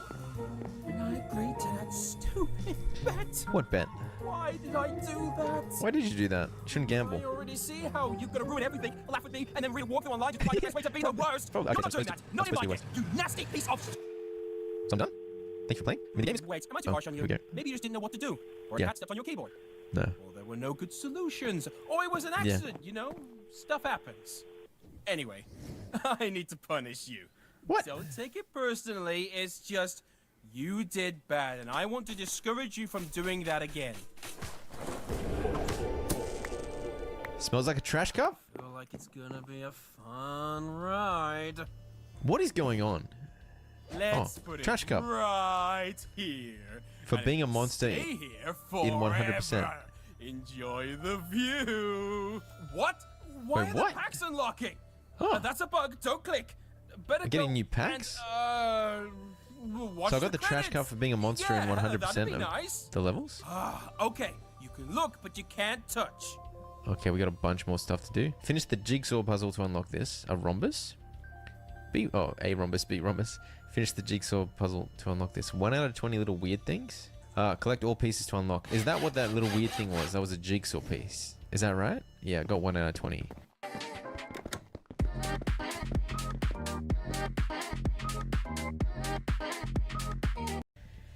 Okay. And then pack 3. Good cup. Be nice in 80%. Be a monster in 100%. Be a monster in 80%. Go somewhere, do something, and you will certainly get it. Get it? Domino. Postmark, lick it, and stick it. Do not break everything. Be nice in 100%. Okay, I'm confused. Let's go to this jigsaw pack and then press start. You don't have enough pieces. Look for them throughout the game and then come back. Right you are. If I do this one again, is it just going to be the same thing? I already got the trash cup for it. There, I drew you a new vase, just as promised. Do I resist this time? Because I already got the mean one. It's very hard to resist. What if I just move it on the floor, like really gently? No, like really gently. Should have made it out of rubber. I'm trying to be good, but nothing's happening. My video game instinct is to achieve progression, and the only thing that lets me progress is if I do the naughty thing. Well, there goes that new vase. Poof, and now it's gone. Stop playing this pack. What are you trying to achieve? Okay, so I've ruined this pack twice now. What are you trying to achieve? He's telling me that I'm an idiot, so I should... Let's start simple. Should be an easy solution for you. Ooh, puzzle piece. Can I lick it? This is the lick it and... You completed a side quest. Hey! No, more like a pointless task. Can be posted, Here yeah. is your cup. Okay, thank you. Okay, the letter was a good start. What shoes are we wearing? Sandals or whatever the heck those are? Sandals. Hooray! I see you know the first rule of fashion. Oh, it's the socks. Don't wear sandals with socks. Gotcha. I thought they were like really Come on, fancy give it pointy a shoes. Ooh, dominoes. I feel like I want to go left, but I think I'm doing good things. I think I'm trying to be good. This is a good run. I'm so excited. There we go. He's excited. FYI, it's not going to change the in-game font. I removed that feature. Okay. Because testers were choosing the wrong one, and it was impossible to play after that. I'm gonna guess they don't want me to choose Comic Sans. I feel like the other 3 are acceptable fonts. Let's just go with Arial. I'm glad you have at least a smidge of taste. Just a smidge. Just a smidge. Okay, this is the finish line. Just one more. What am I trying to do here? What's the right thing to do here? No, film it. Sorry, man. So hard, right? Almost impossible. Boy, it was almost impossible. Shut up, bro. Shut up, bro. That's how you're supposed to play, and for that, you deserve a trophy. I've sent it to you by mail. It should arrive shortly. I feel like that was 100%. Any minute now. Where is it? I even licked the stamp, man. So, like, how are you? Was that subtitle mouth fighting noise? He just went. That's Played what any felt like games that. recently? Some casual point-and-click puzzles, maybe? Yeah, there's this one guy, Oh dude. my Stop. God. Oh, here we go. Open it. But before we open that, let's go off this tank to celebrate today's sponsor. Available for 70 mil. Got landed. And grab 6 months. 7 goose. It's way... Wait, that's not it. There's something That's else. a baseball bat, keep right? going. How do I get it out? Oh, what's that for? Ah, I lost it. It's gone now. Oh, that's for my mother-in-law. Golf club? The next one must be your cup. Your mother-in-law plays golf. Here There we you go. That's the one. A long cup. Yes. Now I can drink long beverages. My favorite. You know, I was scared after the first pack. But nah, playing like that, you'll have no problem unlocking the rest of the Wait, why is it still locked? It should have... This is weird. So I did do the right thing in 100% there. I feel like in the tutorial pack, you can only do the wrong thing. But in this, you have options. So let's try and be a monster in 100%. And then what's this one? Go somewhere, do something, and you will certainly get it. Domino. I did the dominoes. Okay, let's try to do the wrong thing in all of these. There's your target. You totally nailed it. Thank you. No idea how postage stamps work, huh? Fine. Sandals are for summer, warm socks for winter. Yeah, but imagine the combo, though. The combo. Ever heard of a... That's the... wrong way. Literally. Choose. Clearly, it's Comic Sans, right? The most comical thing about this is you. And then, what do you want from me? What a beauty. Oh, quickly, film it. No, film it. That's turn a it. photo. Which is nice, of course, but you need to film it. I don't want to film it. How do I get this wrong? Spin it. Please don't upload it Oh, anywhere. I just needed to turn the wrong way, I think. What's this? Here is your prize. Oh, it's because I was See? naughty? A diamond for your hard work in the pack. Watch closely. I have a feeling It's it's on not a the real left, diamond. And now, shuffling, shuffling, shuffling. Here. Where is it? I lied! It's not a diamond! Of course it's not a diamond! You are ruining my game! I thought Why so. would it be a diamond? Yeah. Oh, it's so funny! You should have seen Oh, she your was mute. face! What? Wow. Tiny cup. Should I enable the duck or... No, not yet. Let me unlock you a pack. I need you to pass some New pack. tests. So what's the domino one? Go somewhere, do something, and you will certainly get it. Get it? I've missed a puzzle piece from this. What? Go somewhere, do something, and you will certainly get it. Do we come back? I'm gonna try it quickly. Go on. Oh, puzzle give it a piece. little push. Was that there before? I don't think that was there before. Go somewhere, do something. Do the flip. Wow, look at them go! Got an achievement. Do the flip. What is this? Oh, it shows you your percentage. 80% wrong. Yeah. So I got the domino for doing a flip. Because I kind of flicked the first domino kind of aggressively. Cool. I'm done with pack 3. Don't worry about it. Pack 4. Born to be dumb, be a monster in 80% and 100%. Be nice in 100% and then star? No time to explain. Let's go in and out. 20-second exam. So I've got to do it within 20 seconds. Is that what you're saying? Before starting, let me tell you a story. Tell me. There were 3 little piggies. Yes. One piggy made a house out of straw. I feel like I've heard this story. Second piggy stole a bunch of bird eggs and regretted it. Maybe not. And the third piggy kept ruining all my goddamn puzzles. Is that me? Well, you know what? Piggies don't get to play my game. Rude. And what a coincidence, I have a little test right here to see if you are one of them. And don't even bother asking me. See if it gets my I'm age just right. gonna judge silently from that corner. Yeah. Turn the page.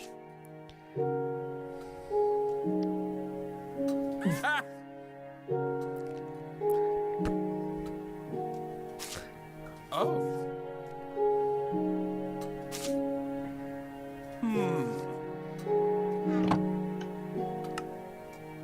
I really should be reading these out. Here's what I'm just so proud of my wrong answers. I'm just smiling and nodding like an idiot. Is it true that the world is controlled by lizard people? Absolutely. Your apple, your apple with an apostrophe for some reason. Now I'm just confused. I'm actually too dumb for this one. It's clearly this. Is that like trying to test grammar? Zelda name is for a boy or a girl. Boy, clearly. The main character of The Legend of Zelda. Which of the following is allowed to do? Which of the following is allowed to do? Huh? Oh yeah, never mind. I didn't. I was trying to roast the game's grammar, but it's actually perfectly fine. If you're playing a video game, send invite requests via social media. Literally anything else. I'm confused by this, but I'm pretty sure that's the wrong answer. Is that annoying or something? I don't think I've ever had a game where you send invite requests via social media. Is that the joke? I'm too dumb for this. Would you believe that Illuminati control everything, even games? Yes or yes? How do I know which one's the wrong or the right answer? Yes? Yes. Oh! No! I wanted to get it wrong. Done? Here are your results. You failed. No worries, you can still participate in the ceremony. Découvrez la nouvelle méthode boucle par Garnier Fructis. Sans sulfate, sans silicone, 7 jours de boucle hydratée. Oh yeah. I was like, what's the ceremony? Traditionally, you throw your hat. Go on, throw it into the air. I know, bro. I figured that out on my own because I'm so smart. Go! And here comes your future. Take it, and I'll have... It's a Macca's hat, but do they really wear hats like that at McDonald's?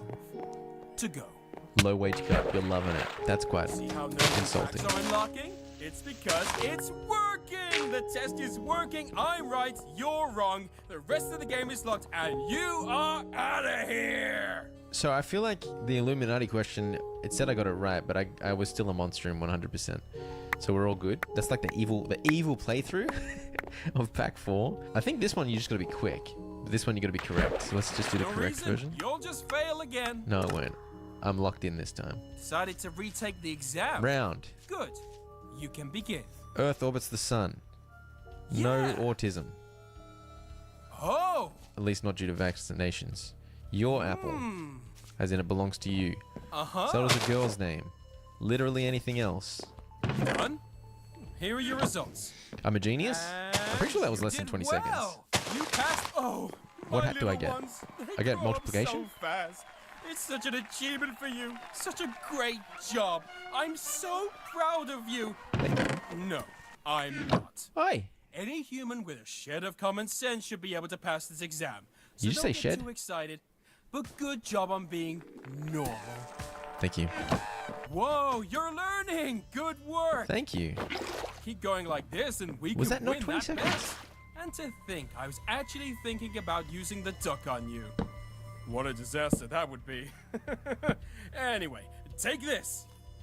Okay, we got pack 5. It feels heavy, probably because of the crippling debt. Europeans, you may not understand the joke. Also, it's not a joke. Send humanitarian help. Are you saying Europeans don't have debt for tertiary education? No time to explain. I feel like I did it pretty fast, but I think I just gotta be as quick as What possible. are you doing here? You have already passed. Go, go, go. Better go and play Doesn't some matter fun. what answer I give, I don't think.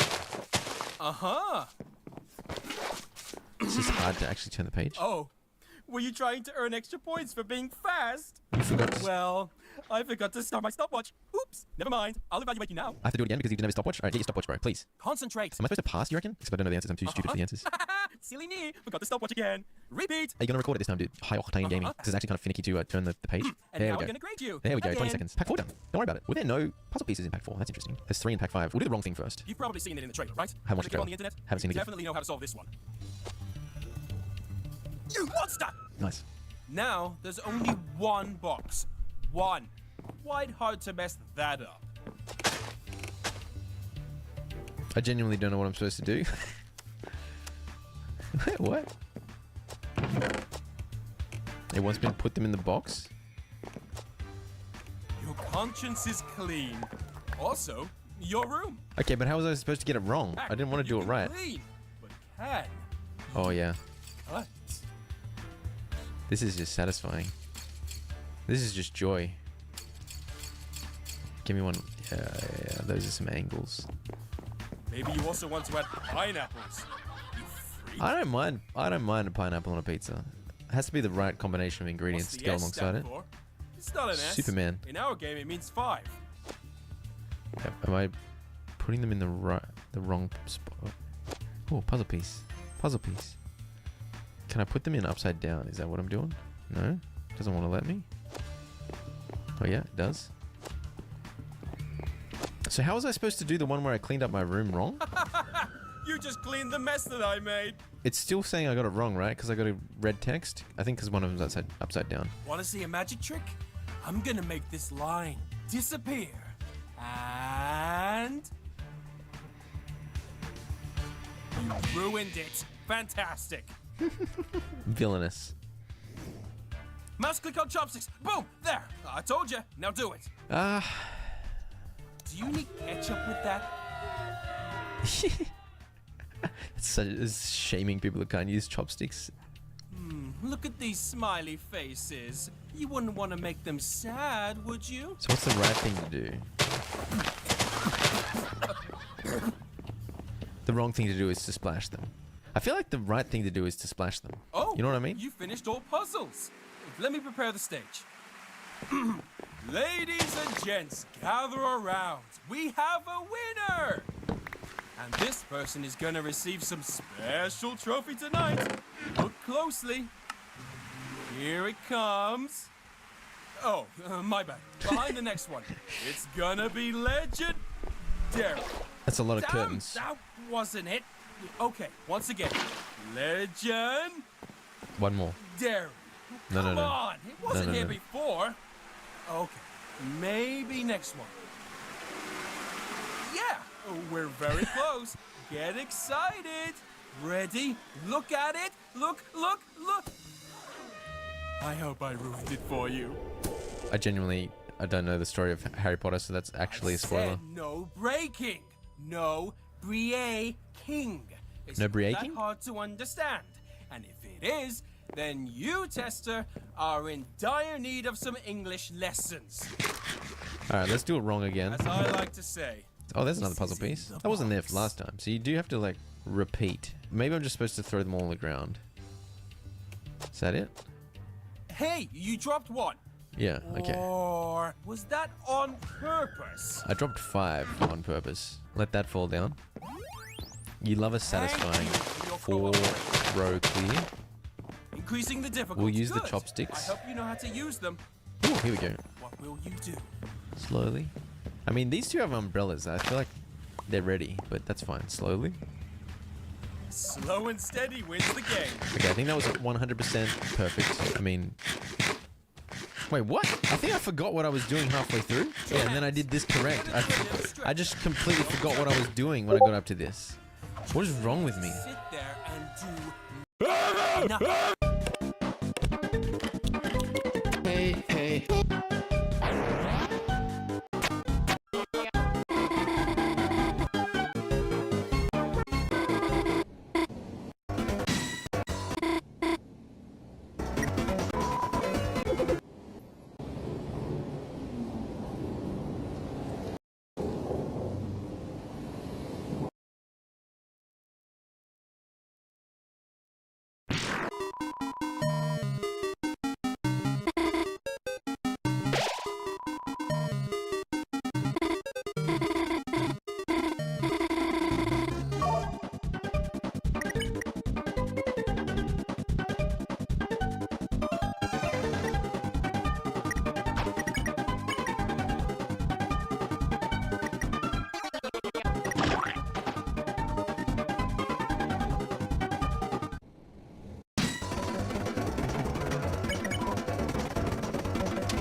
Ready for full-service production at Proto Labs? Get complete program management with a team of manufacturing experts who will help optimize.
Hey guys.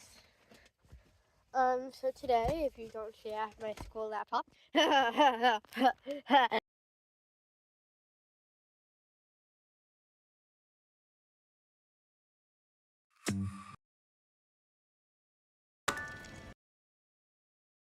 Je suis convaincu. I'm gonna solar power my room up there for the next 7 days with these 3 solar generator setups, starting with this very cheap $300 setup, and then working my way up to this powerful $1,500 setup. By day 7, I want to be running air conditioning, Wi-Fi, a mini fridge, the works. But today's day 1, so first I have to find out what I can solar power with just this tiny little setup. The power to the room has officially been cut. The lights don't work. Thankfully, we've got the skylight and the window, and I even covered up the AC vent in this room, so it is completely cut off from the grid. Oh my god, it's already starting to get a little hot in here. Outside, I have angled this setup's 100-watt solar panel towards the sun. The cable comes in through the window, it goes behind the bed, under the dresser, and it comes out right here. Then all behind that's even find out this station is only solar charging it at a rate of 54 watts. That is not very good. All right, so the solar panel is charging the power station, but before I use this setup to run stuff, let's talk goals. My goals are simple. 1, get some work done because I have to work. 2, stay somewhat comfortable, which admittedly might be kind of hard. And 3, most importantly, use only solar power in this room for the next 7 days. All right, let's do this. To get some work done, I need my laptop. So I'm going to plug this in to charge, charging at a rate of 44 watts. To stay comfortable, aka cool, I have limited options with this setup. I can't run my window AC unit because it uses too much power. It will overload the AC outlets on this power station. I could run this tower fan that uses about 60 watts, but at that rate, it's probably gonna drain the battery before the day is up. So I have to go even smaller, which is why I picked up this USB desk fan. Oh god, this is so cheap.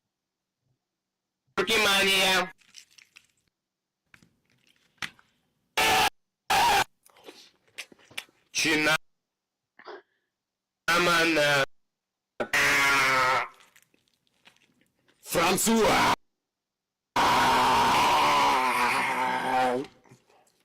Kazan tip.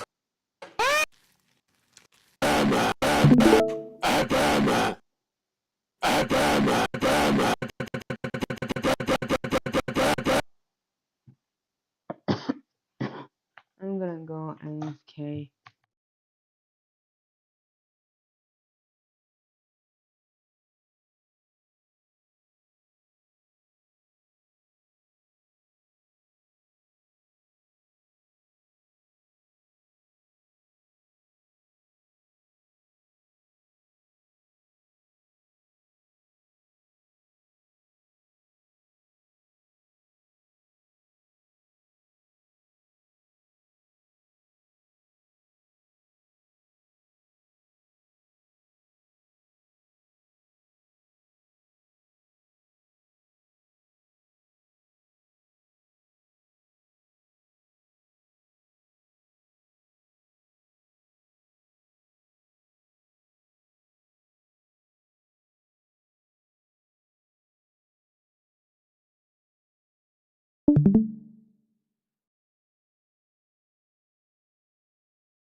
Ooh, it feels nice though. Ooh.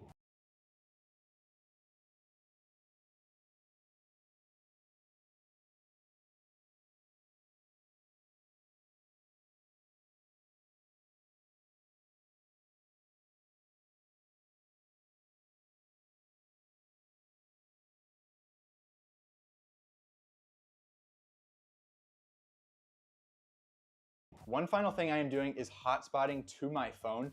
We will try to run a Wi-Fi router later on when we get to the more expensive setups. This room is actually our guest room / my office, but it uses more power than our actual bedroom, which is why I'm solar powering this one. So what that means is the solar setups just need to last until I'm done with work for the day. Time to get some work done. Une vie active? Pas de temps pour la sensibilité. Soulagement instantané avec Elmex Répare et Prévient, dispositif médical.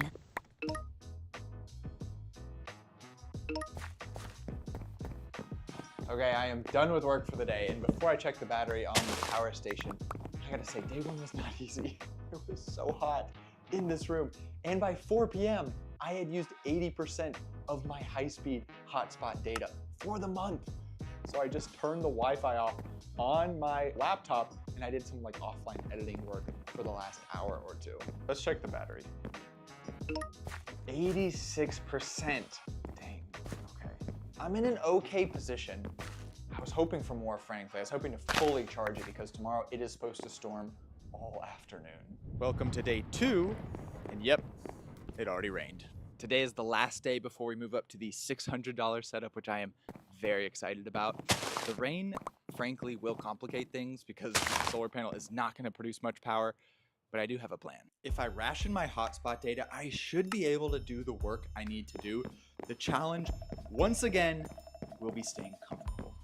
The rain and the clouds will definitely help, but I know this room and it will still get uncomfortably hot today. So the question is, what else could I run off of this $300 setup to help me stay cool today? Lights. That's because the main reason this room gets so hot, besides crappy insulation, well, I just gave you a big old hint. The skylight. Now I can cover it with this makeshift cover I made about a year ago explicitly for this purpose. But now it's too dark to film. Hence the solution, lights. This is the lowest wattage lamp I have. It's an LED bulb, of course. So let's check the power station. Whoa, okay, 98%. So this charged up by like 12%.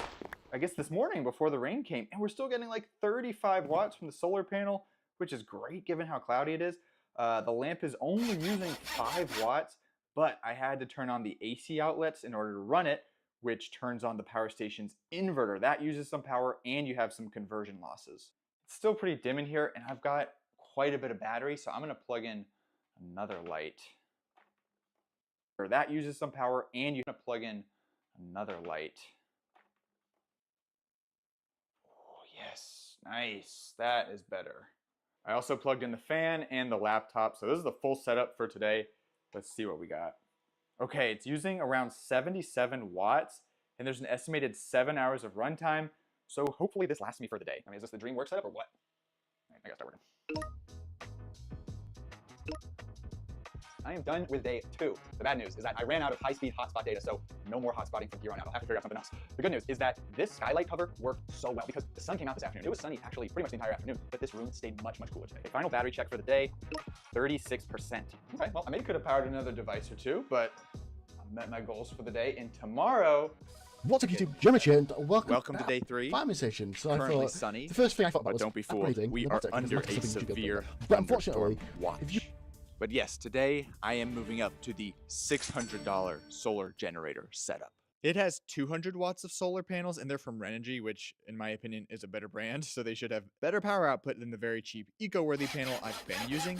And the power station I'll be using is the Bluetti AC50B. Not only can it handle 200 watts of solar, it has roughly double the battery capacity and power output of the EcoFlow River 3. To stay within this power station's solar voltage limit, I'll have to wire these 2 solar panels in parallel using a pair of branch connectors. I'll connect both panels' positive wires to this branch connector and both panels' negative wires to the other branch connector. So now I have one positive connector and one negative connector for both solar panels. Let's plug in the solar panels and see how much power we get. The battery is at 48% currently. Dang, only 14 watts. In the time that it took me to film down there and then just bring my equipment up, the weather got way, way cloudier. And it's starting to rain already. Look at those raindrops on those panels. Now I am only getting 5 watts from the solar panels. Oh gosh. Keep in mind though that having a half full battery on this power station is kind of like having a full battery on the River 3. So I am still going to turn on the lights that I used yesterday. And I have no hotspot data today, so I'm plugging in this extension cord, which goes all the way downstairs to my Wi-Fi router and modem. I finally have high-speed Wi-Fi. And let's not forget everyone's favorite little desk fan. Everything's been running for about 30 minutes, so let's check the battery. Oh no, 35%. It says 75 watts output. The rain is keeping the room pretty cool today, so I'm gonna unplug the lights and uncover the skylight. Now it says 0 watts are being used. I know that's wrong because I know for a fact the Wi-Fi router and modem use a combined 7 watts. Some power stations just have trouble tracking really low wattage amounts. But that plus the AC outlets being on, I mean, this battery is still gonna be draining, so I will keep a close eye on it.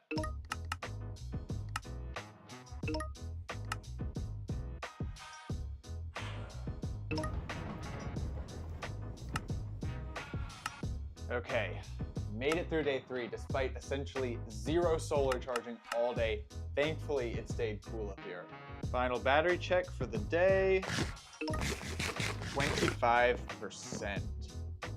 I just had to get through today by conserving battery. I mean, hopefully it's a sunny day tomorrow, in which case we can see what else this $600 setup can run in. If I make it through tomorrow, then I'll be able to move up to the powerful $1,500 setup. Welcome to day 4. It's sunny. Not only that, but today is the last day before I move up to the $1,500 setup. So let's have some fun. Before I start running stuff off the power station, let's check the battery. Whoa! Okay. So from the time it took me to eat, work out, and then just film outside, the power station has already charged up to 75%. We're getting 142 watts from the solar panels. So first I'm gonna plug in and start running and charging everything from the previous days, except for the lights, because it's not supposed to get too hot today. Now I'm gonna add not 1, but 2 more devices to run off the power station. The first is my monitor, so no more hunching over my laptop all day. And the second is this 12-volt mini fridge, so I can have some ice cold bevvies later today. All right, let's get this thing turned on. There we go. And then for the fridge, I just take its 12-volt plug and plug it in to the 12-volt car socket on the power station. That beep means I got a mini fridge. Let's throw in some YouTube-safe beverages to help me get some work done and stay comfortable. I feel like I'm slowly building a solar-powered man cave, or maybe a man corner. With everything here running, plus the Wi-Fi router downstairs, the power station is up to 89%. We're getting 150 watts from solar, only using about 85. I may have to plug something else into this power station later today to use that excess solar power. Did a little reorganizing, and yes, it is becoming a cable management nightmare, but don't think for a second that that's gonna stop me from getting some work done.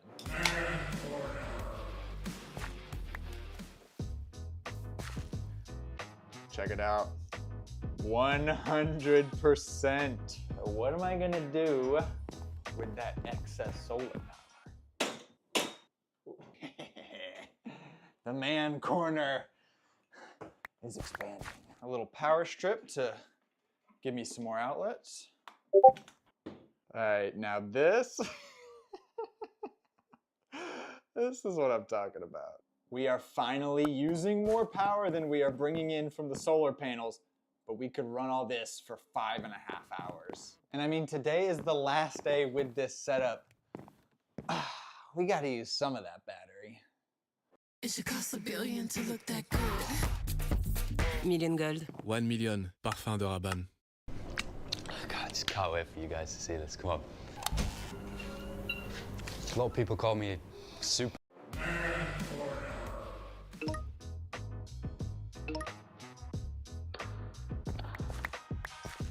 I mean, I think today has been my favorite day yet, I gotta say. Final battery check for the day, 50%. So day 4 in this great little $600 setup here are in the books. And tomorrow is day 5, the day we bring out the $1,500 setup. It has 400 watts of solar panels, and the power station I'll be using is the EcoFlow Delta 3 Plus, which has a 1 kilowatt-hour battery, twice the AC50Bs, and up to 1,800 watts of continuous power output, which is 2.5 times the AC50. This setup even has adjustable mounts and a disconnect switch, and I made a full video about it if you want the full rundown, but I got a late start today because of an appointment, so I rushed to get the setup up and running. Alright, I'm plugging the solar panels ports on this power station are on the back. The battery's at 76%, and we are getting around 350 watts of solar coming in. That is a lot of power that I gotta put to use, so I'm gonna start plugging in everything from yesterday, the monitor, the Wi-Fi router, 12-volt fridge, not the TV. I took that downstairs so we could watch a show. And I'll turn on these outlets. 81% already. Okay, I'm gonna have to run something else today. With all that sun we're getting today, this room is gonna get hot. As much as I love this little fan, I wanna upgrade to a bigger and better tower fan. Yeah, this feels better already. All right, with everything running, let's check the battery. 83%, about the same input and output. The clouds have been coming and going now. This is creeping up. So I will monitor this over the course of the day to see if I need to plug anything else in. Now we got some clouds rolling in. It says it's supposed to rain in a little bit. So what did we get up to on the battery? 95%, so close to 100. But hey, this power station has a big battery. I can still afford to run something else. And besides, I'm hitting a little mid-afternoon slump. My work's slowing down. Why don't we make some coffee? Cheers. When I started brewing, the battery was at 95%, and now it is at 90%. That is so many more coffees.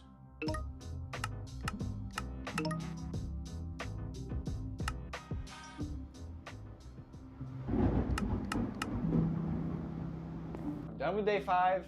Maybe you can hear that rain. It started storming, so I put a light on at the end. Final battery check for the day, 79%. I'll be honest, y'all, at the end of the first 4 days, I just turned the power station off to conserve battery. But now we've got a mini fridge running, we have a Wi-Fi router running. I want those to run overnight. So I'm gonna leave those 2 things plugged in and running. Hopefully this power station lasts until tomorrow. Day 6, cloudy. Let's see if the power station's still running. Did the power station make it through the night? Yes, I see lights are on. Let's check. 24% battery left. You might be wondering, what used up 55% of this power station's battery? Was it mainly the Wi-Fi router? Was it mainly mini fridge? Actually, it was mainly the power station's inverter, which runs when you turn on the AC outlets. In the previous video, I calculated this power station's inverter uses around 16, I think, 16.5 watts idle power draw. I'm glad this power station lasted through the night, but it's supposed to be in a tricky spot. I don't have a lot of battery, 25%. It's supposed to be cloudy most of the day. So if I'm gonna make it through today on solar only and have the power station last until day 7, I'm gonna need to get creative. So definitely no window AC unit yet. It just uses way too much power. I was hoping today would be the day we turn it on, but that'll have to wait until tomorrow. And no tower fan either. This also uses too much power. Fortunately, it is still cool in this room. I just got this meter in the other day. It says 70 degrees, which works out to 21 degrees Celsius, but it is humid, 62% humidity currently. The meter literally just says wet. It's just like, yeah, you're definitely wet right now. So because the feels like temperature is supposed to be a mix of the actual temperature and the humidity, rather than lower the actual temperature with the AC unit, I am gonna try to lower the humidity with this small dehumidifier. Let's see how much power this uses relative to that tower fan. Ooh, it only added around 20 watts, and I think the tower fan added around 40. I will monitor the humidity closely today to see if this little thing actually works for a small space like a room. If it does, maybe this is a really good use of power for staying comfortable. I gotta work now. Dehumidifier's been running for about an hour, and you can see the humidity level has dropped by about 2 to 3%. And look, there is actually a little bit of water in there. And the battery is at 37%. Oh, we gotta break the clouds right now. 340 watts coming in. Hopefully it doesn't make the room too hot. I'm gonna go to the gym for a little bit. I'm curious to see how hot it will be. Would you be brave enough to call Slenderman at 3 a.m.? I guess this game is made for all the toughest Roblox kids out there. Don't call at 3 a.m. And as you can see, it's 3 a.m. right now. So you can call the scariest critters. You can call mommy. With my track record, mom wouldn't pick up. Let's try. Text. Bye. What? I gotta pay 70. Hi, mama. Guys, I'm talking to my mother for the first time in so long. Don't fall asleep tonight. Bye. I'm out. Wow. Sometimes it just feels good to hear these words. Was I a bad boy? Aren't my babies cute? Yes, that me. Did she hang up on me? God, man, it's been years. You said 8 words to me. Hello? Mommy is right behind you. Mother! Whoa, you scared me! You were freaking out back there! Whoa! Oh, whoa, I got down. This is on my ground. Whoa, whoa. I don't know why she's sending me that. Did you send that to the right person? I think you meant to send that to someone else. Haha, it's okay, I deleted it. Whoa, Jesus. Why'd you send me that? Wrong? Oh, alright. She sent it to the wrong person. I'm glad we could clear that up. Oh, I thought so. Haha. Rule 2, no screaming. Oh, I hope I don't. Well, I don't even know. What's rule 1? This is Roblox's scariest game. Let's play. I think it's gonna overtake doors. Mommy, see you. Ooh, mama. Ooh. Sorry, I don't know why. Rule 2. Man, I already know that one. Rule 6, don't walk alone. I walk this lonely. Okay. Yes, Mr. Flim Flam, baby. All right, and I think that's right where I just hang up on you. I think I got the wrong idea. Let's try Slenderman. Whoa, Slenderman FaceTime? Whoa, bro really set up his phone right here. Oh, there he is. Man, why would you even answer the phone if you're just gonna be like, we're so moody about it? Like, that's so cringe what you're... Those crickets for me. That's what plays in everyone's home when my video's playing. Where'd Slenderman go? Oops. Oh, Jesus. Oh, jeez. That got me. That actually got me. I don't want to call him anymore. Maybe I'll text him. Hey, I think I disconnected. Sorry. Whoa. I think it's a new iOS glitch. People keep sending me stuff that doesn't feel like it's meant to go to me. What? Am I supposed to like this? Is that my name? Man, Slenderman, are you drunk, Slenderman? Why can't you type correctly? I know you are. I know you are. I'll get behind the wheel tonight. Can you promise me that, Slenderman? Bro, you already sent that. Let's go, let's go, let's go, let's go, let's go. Get home safe. Just promise me that. Let's go, Mr. Flim Flam. I got a banger message. I wonder how he's gonna respond to it. Oh, you know what? Hey. I gotta get out of here. Man. FaceTime with Ben. You have to buy. This is more expensive than the actual Talking Ben app. Is that you on the Roblox game, Ben? No. Then who is it? I'm gonna find out. No answer? What do you mean no answer? I paid money for this. You charged me! You charged me for that experience! For him to not pick up? Oh, sorry. Alright. Ooh. Whoa! Take pic of glitched Ben? No. Oh. Sorry, I don't know, I feel like that was out of line. I don't know him that well. Let me call him, repair things. Gotcha. Man, I can't believe that I paid money for that, though. No answer? Are you serious? You know what? Never mind. Oh, look, calling Rainbow. Are you serious? You know what? Never mind. Oh, look, calling Rainbow Friends from Rainbow Friends, or Blue. Oh, there he is. Hi. Oh. Who is he? Oh, God! Is that... I need a code. I need to go to your YouTube channel. No, I'm not gonna do that.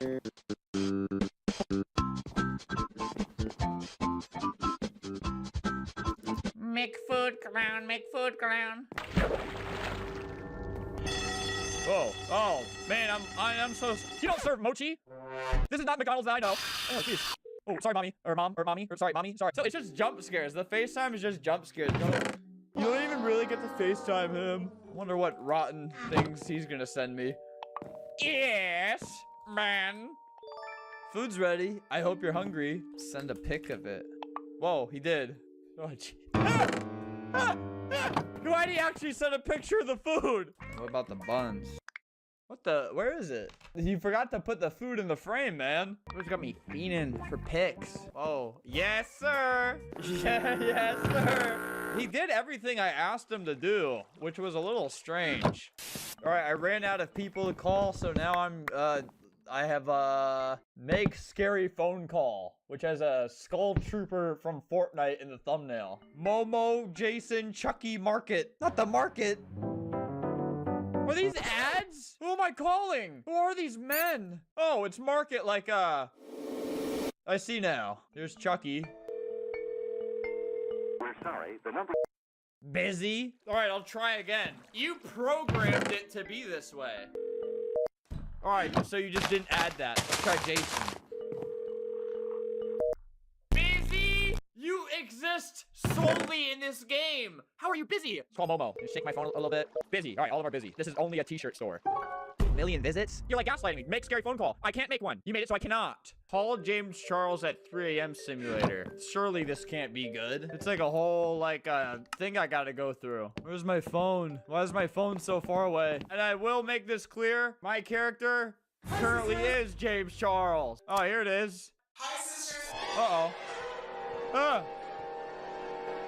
I guess that's not so bad. Do I just go back to bed? My character's penguin body is making this stare experience really difficult. Oh my god, it's me. Did something happen? Just a noise. Oh, there you are. You got me. Oh no. You're making my lights freak out. You're scaring my lights, please. Uh-oh. Hello, James Charles. Ah, that doesn't even sound like you. I'm going back to sleep. Well, see, now we're just hanging out. Uh-oh. Ah. Oh, jeez. Oh, hi, sister. Oh, you're not there anymore. Oh, there's no... Oh, the walls are closing in on me. What do I do? What do I do? What do I do? Man, can you just kill me faster? Man, they don't even kill you. They just leave your character to just glitch. Ah! Oh my god. I'm outside now. Stop it. Oh. Sorry I had to gun you down. Oh, no. All right. Oh, god. Well, guys, what ends in love sometimes will end in death. But I will always be willing to make up and shake your hand. Nouveau Garnier Pimple Patch. Invisible sur la peau, réduit la visibilité des boutons en 8 heures. Avec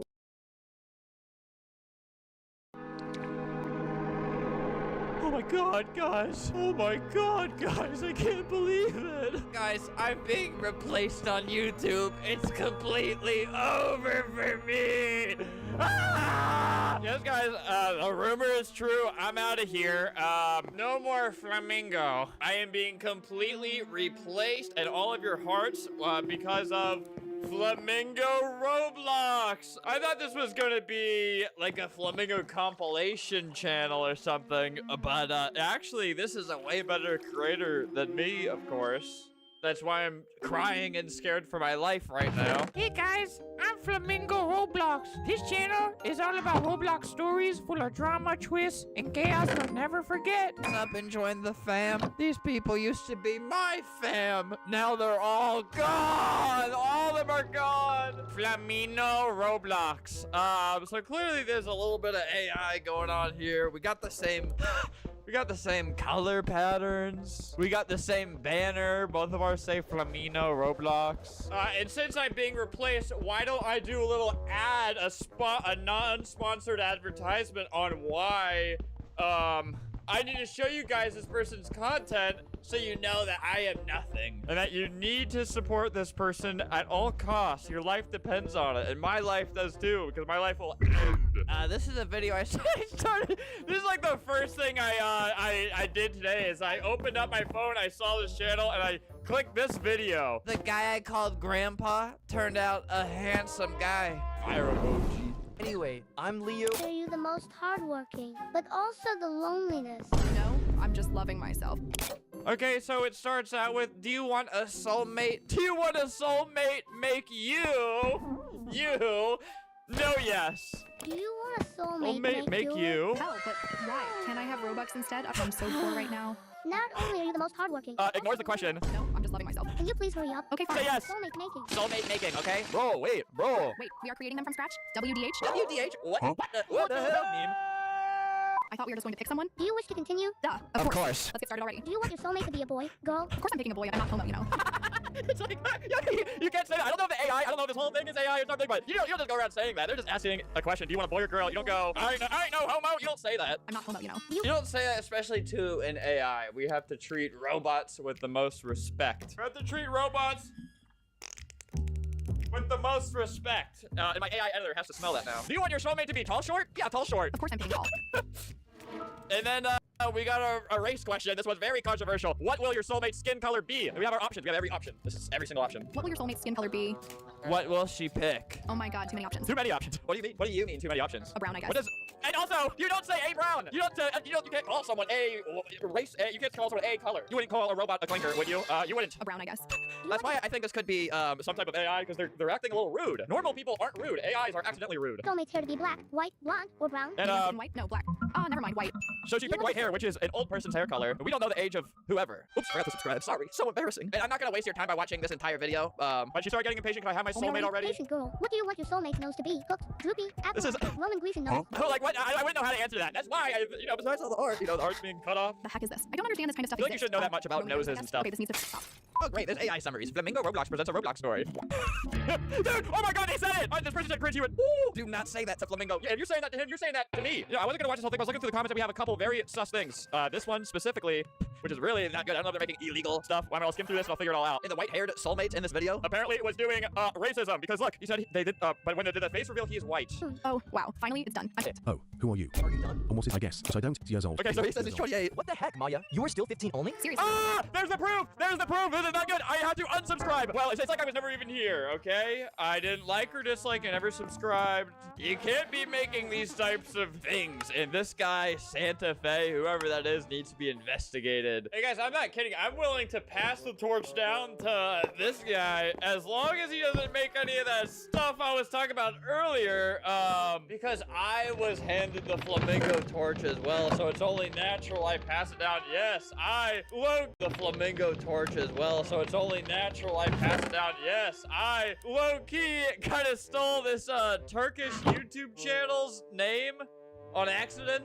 This is a web archive page of it was like some weird toy channel or something like that. Yeah, they were about to reach 100K when I made the Flamingo channel, so it was kind of like the race to 100K because at that time you need 100K to get verified, and I thankfully got verified before them. So I don't know if it's because of me or not, but they just kind of stopped making videos after that. And this is in 2019, 960,000 subscribers. They lost. I don't know if they got canceled and everyone unsubscribed, but they lost 100,000 subscribers. And I feel so guilty about it. Here, I need to start crying again. Guys, as you can see, this is a very emotional video for me to make right now. Dude, it's just not like the worst clickbait ever, though. Purple necklace? Oh my god. I found out I'm a princess with a purple necklace. Dude, I need to start putting purple necklace as my video's clickbait. Dad. Daddy, why do you have a yellow necklace? Daddy. Well, when you turn 15, you get a necklace. And that depends on how your dumbest future is going to be. Ever. This genre of Roblox storytelling YouTubers are very interesting. My BF cheated on me with his BSF, although I only had 2 days left to live. You know, think about how much they loved each other for them to not even wait the extra 2 days for you to just die already. You know, it's like meant to be because I was cheated on in high school and they eventually got married and had kids together. So, you know, that's all right because it was clearly meant to be. So if they can't even wait 2 days for your illness to kill you, it's just know you didn't die without some good coming out of it. All right, I found another Roblox Storytime YouTuber who has a very wide variety of stuff. Gluten-free cupcakes, Roblox Storytime, purple necklace, and then they have, so they go from that to, I was dating my own grandma, Roblox YouTube short story time. One day I was playing Roblox. A few minutes later I met this guy and adopted me. We became friends. Then a little later we started dating.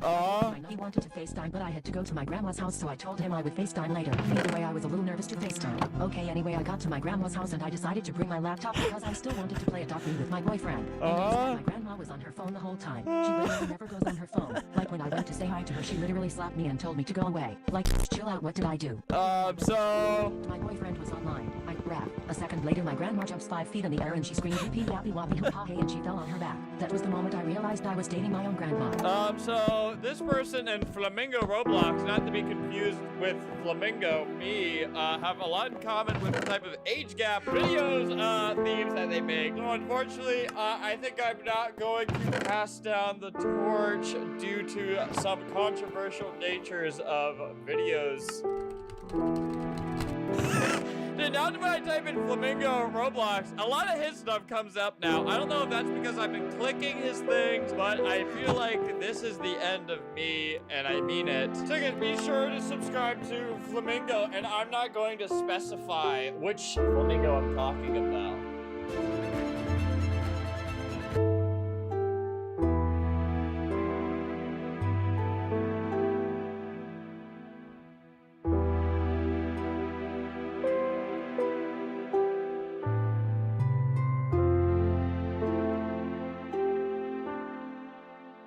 Sonic Saves Robloxia. Apparently this is a horror game. It doesn't really look like it. I see the guy who made it's going to prison for insider trading. The FCC is watching. I'm also doing insider trading with Roblox, so please send me to the same prison.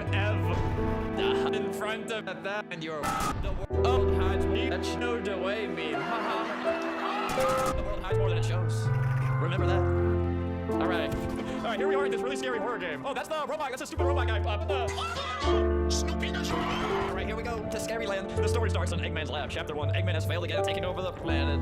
And frustrated, an devious idea. What are you doing? You know you should be up this late. Go away, Mom. I'm trying to take over the world with Roblox. Let me make my gun in peace. Dude, you must save Robloxia. Jump into the computer to save Robloxia. The whole game isn't like this. Apparently there's some type of secret I have to find to get into the actual horror game. Hey there, pal. It's me, Sonic the Hedgehog. My bros are in trouble, and I've been trapped by Eggman. Can you help me save them? Follow me. All right, Sonic saves the world. How do I, okay, I think I can go around here. Want to race to the end of this platform? Last one to the end is a slowpoke. On your marks, get set, go. Oh, you beat me. You're really slow. Jeez, it seems Eggman already destroyed the bridge, though. We need to find another way? All right. Oh, we gotta save Tails. Oh, my God. Wow, thank you for saving me. Here, I'll carry you over to where Eggman trapped Knuckles. Looks like a Roblox, pal. Maybe something around. Okay, I don't need to read all this. Oh, we have to explode those bombs over there. Oh, no! Sonic! Think you could've given me a heads up, yeah? I'm exhausted. Knuckles should be in there somewhere. All right, so I guess there's a bunch of Sonic fan fictions. We got Metal Sonic. Oh! We got a gay Sonic. Oh, Fatal Sticks, where did he go? We know what you did, David Mizuki. We know why you're in there. All right, where's the actual scary? I know there's a scary thing in here somewhere. I'm kind of just waiting to have a heart attack. Maybe the secret's in here. Come on, let me through. No, I'm back to the beginning. 1 second. This is how big of a Sonic fan I am. I even have his coffee cup. Looks like you were too slow, Eggface. Come on, guys. Let's go back to Green Hill to celebrate. Jump into the Green Hill Zone to celebrate. Yay, look what I did. We saved the day with Sonic. Ah! You beat the game, but this isn't... I'll give you a hint. Recall to when you both first met. Beyond the boundaries, a secret is kept. One corner hides the bane between worlds. Pass it and suit his game unfurls. Good luck. Uh-oh.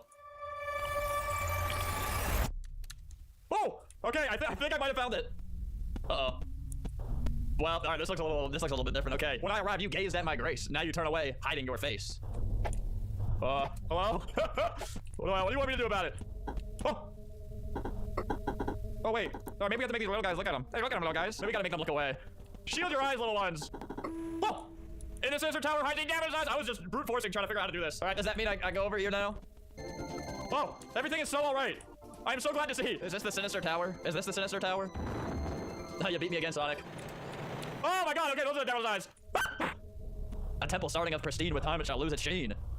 Thus forced to finally crumble underneath the dirt and rumble. I want this hand to grab me. Touch. Let me just. Oh, body, heart, soul, mind. Okay, now I hand it to these guys. I don't know. I'm just kind of passing them around to you guys at random. Okay, whatever. You didn't get the ones you wanted. Temple starting of pristine. That would be the body, because your body is a temple, low-key. Shaped up for events that came before. That's soul. Holding on to what could have been. Heart. Then mind. God damn it. Okay, set free, probably soul, and then, I don't know. I did it! I'm a Sonic genius. Uh-oh. That's not what Sonic said earlier. I guess I'll go into here now. There's no more characters. Hello, Sonic characters. All right, this is the only thing I've gotten help on. If you look that way, that means that cell. You gotta click the thing in this cell on the left. See, that makes a lot more sense. Yeah, there. Yep.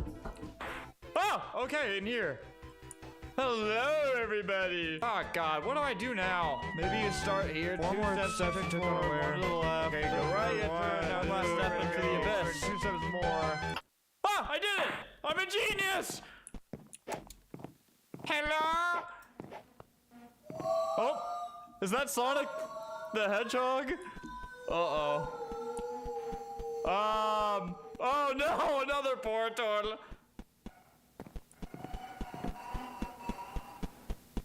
Hello? What is that noise? Should I just push out there? I'll just play the game as thing through the line. I want to meet the man who's making. Oh, dude! Everyone's gone. Ah! Zone and celebrate with all my friends. All my hedgehog friends. Is this way? All right. Are you? Oh my god! Ah! Oh, okay, there's some type of end.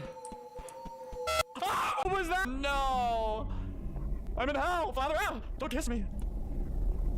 God, I think I kind of hurt my shoulder recoiling. Hell, yep, he said hell, I'm in hell. I can't think of one thing I could have ever done to get here. Kill me. Huh? Please, can I see? Want to see what? All right, where do I go? All right, let's go up these twirly stairs. Whoa. Whoa, whoa. Ugh. All I want to do, oh, there's the, ah, that's so scary. Oh, is that my bunny tails right there? Ah, no, no. Why is he laughing at me?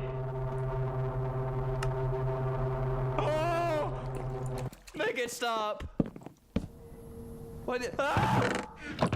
Get these things! Oh, that's me! This is the birds and the bees talk they're about to give me. This is a science. I don't know what this is supposed to be. I'm being inducted as a hedgehog. This is what they all have to go through. Truly terrible. I don't want to go into the wrong hole or path or cave. This is the prison they're putting the Sonic creator in just for being good at stocks, just for making a little bit of a bag. Who's this funny hedgehog? Hello, hedgehog. Rat traitor. Rat traitor. No, Tails! He's not a rat. He is not a rat. Hey, buddy. Oh! What are they doing to him? We're helping him. Mash space to escape. Come on. Oh, no! Oh, my God. Tails! Oh, Tails! My arm! My arm! How curious. My dangly arm! I have not felt a presence quite like this. I haven't received a present like this, he said. Great potential lies within you. Oh, thank you. Got my arm back. I have my little hedgehog arm. Let's make use of that, shall we?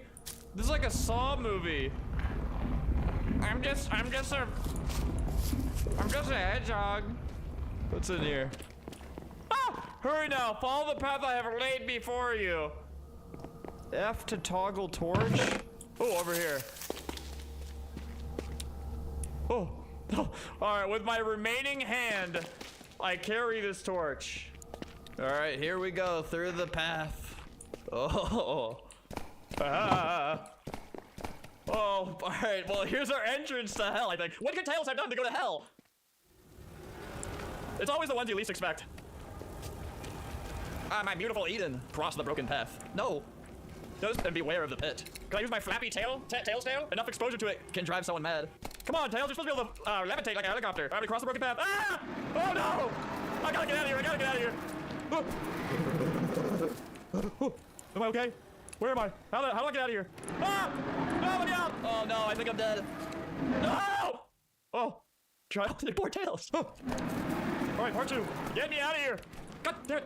Climb up here. Dude, whenever you sprint, your vision goes completely blurry. It's not fun. Well done. Now climb up the hill. Once you reach the top, you must descend into the hole next to the statues. All right, here's our little Sonic statue. Descend into the hole. I think it told me. Oh, yeah, right here. Oh, do you want me to go in there? Straight to hell? All right. I'm Tails. I deserve it. Rise and shine. My power is diminished in the area you find yourself in. You have to fend off for yourself. Oh, there's a maze with totems. Complete this task and you shall earn your freedom. May luck be on your side. Oh my God. All right, buddy, Sonic. This is one of them. Ah!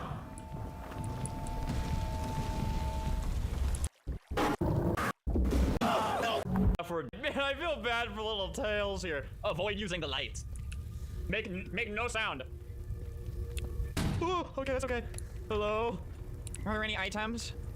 All right, I can hide under here for safety too. Maybe if I just crouch walk. I heard something. Slowly noise. Look my face in that. Jeez, man. I know he's like kind of annoying. Oh, wait, totem. Ah! All right, I guess I gotta take it to that X over there. Oh my God. Yeah, I don't like the sound of that. Oh my god! Oh!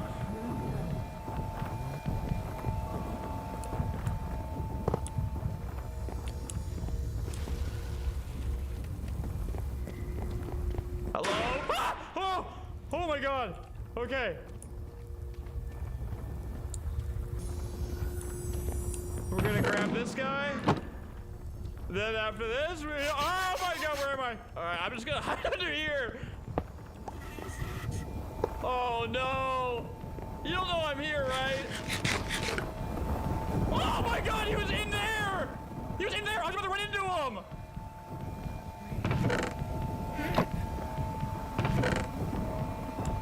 Go away! Alright, I'm just gonna go.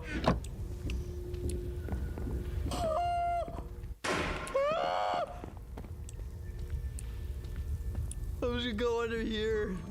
Go away! I'm tired of being under. Hear me alone. Sonic EXE!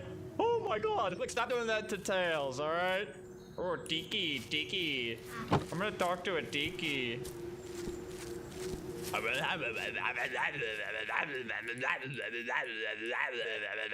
Do I go that way, or do I just... Is that thing looking at me? I want to throw a rock at it. Oh my god, those are Sonics embedded into the tree. Will you be my guide? May I take this hand? You are a 2D image! Raycon. Gaze into the infinite sea and appreciate the still air while you can. Because a storm is brewing, and you cannot avoid it for long, no matter how much you resist. I'm not gonna resist, don't worry. Fate has your name written in its tumultuous waters. Alright? Oh no. Oh, there's Sonic still looking at me. Well, guys, that was very scary, and we didn't get any happy ending. There was no happy ending. This is a very cool game, though. Here's everyone who worked on it.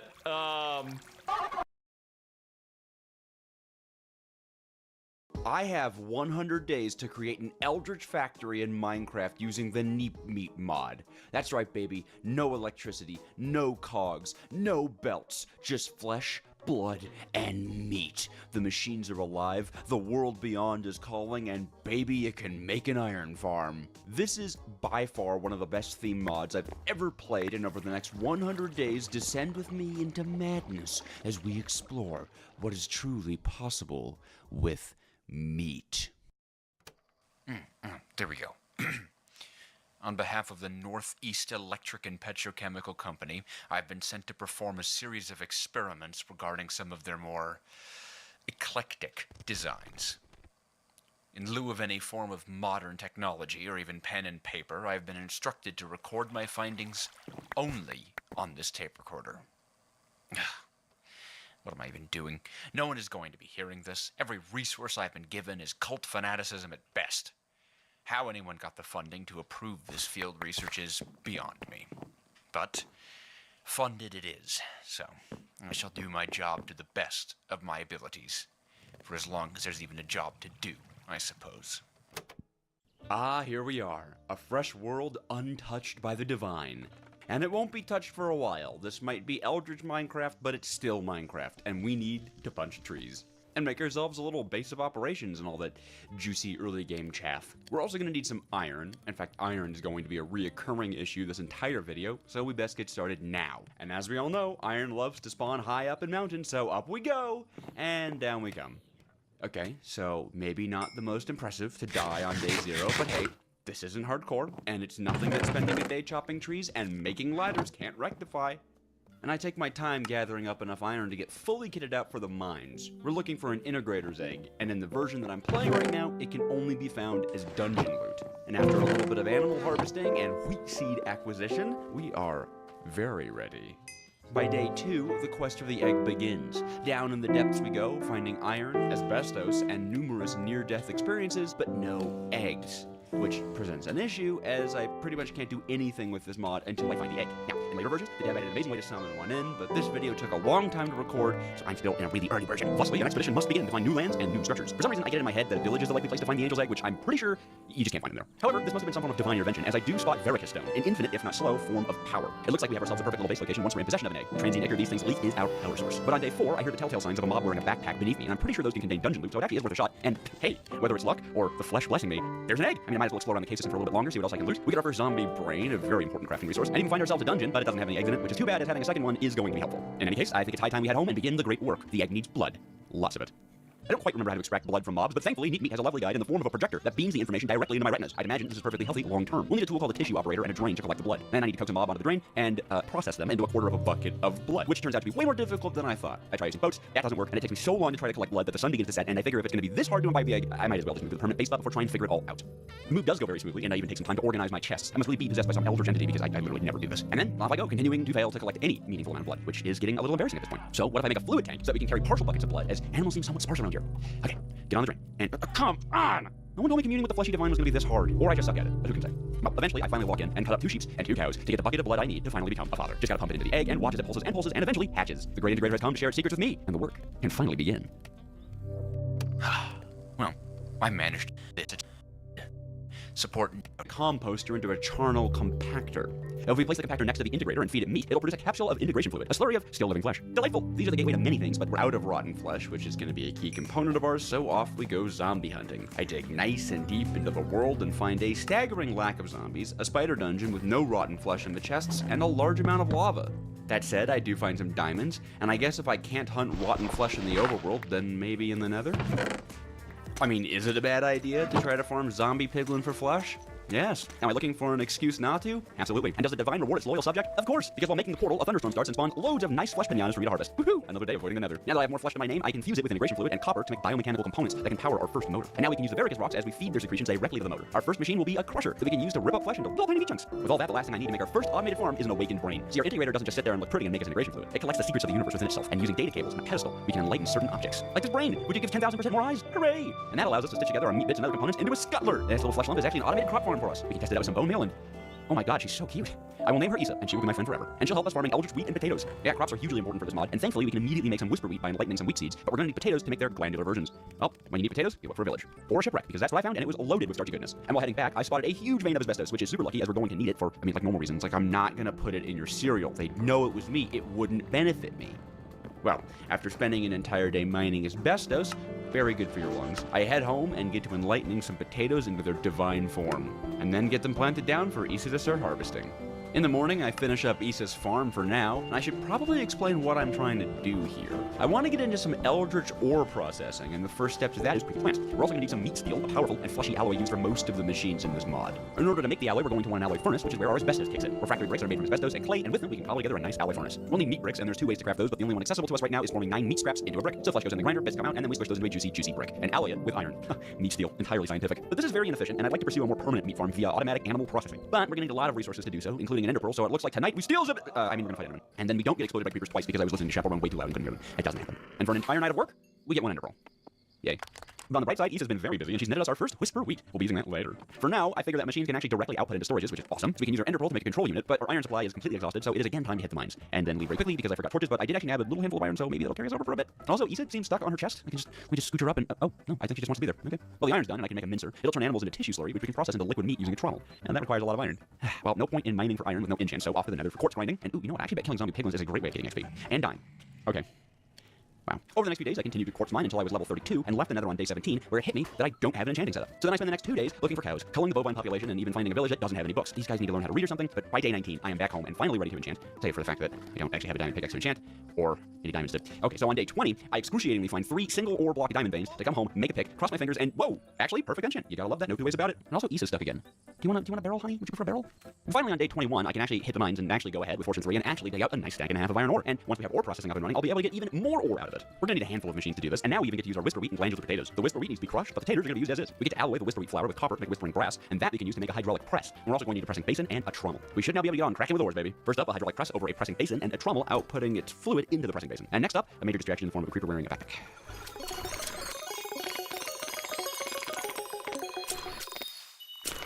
And once that distraction's over, it's time to give the trommel a motor. So we're going to need to divert the flow of transient ichor to the ore processing area. That'll split the available power across our now 2 connected motors, but alas, that is the cost of progress. And I also realize we're going to need a mixer machine as well, and that what I'm doing is very visually ugly, so with a little touch of aesthetic reworking, boom! Now the mixer needs a supply of water and glandular potatoes, and I don't mind inserting the potatoes as needed, but the water we can do easily automatically. A drain placed under an infinite water source will constantly suck the water up into it, and of course in my design I forget that there's a water flow mechanic to fluids in this mod. Most fluids, unless being actively pumped, will only flow downwards, as they are prone to doing in real life. So I slap on a pump and watch as the water flows from the basin into the pump and not into the mixer. Huh? Okay, hold on, pause for the struggle bus. Lots of cool new swanky mechanics means DJojo has no idea what's going on.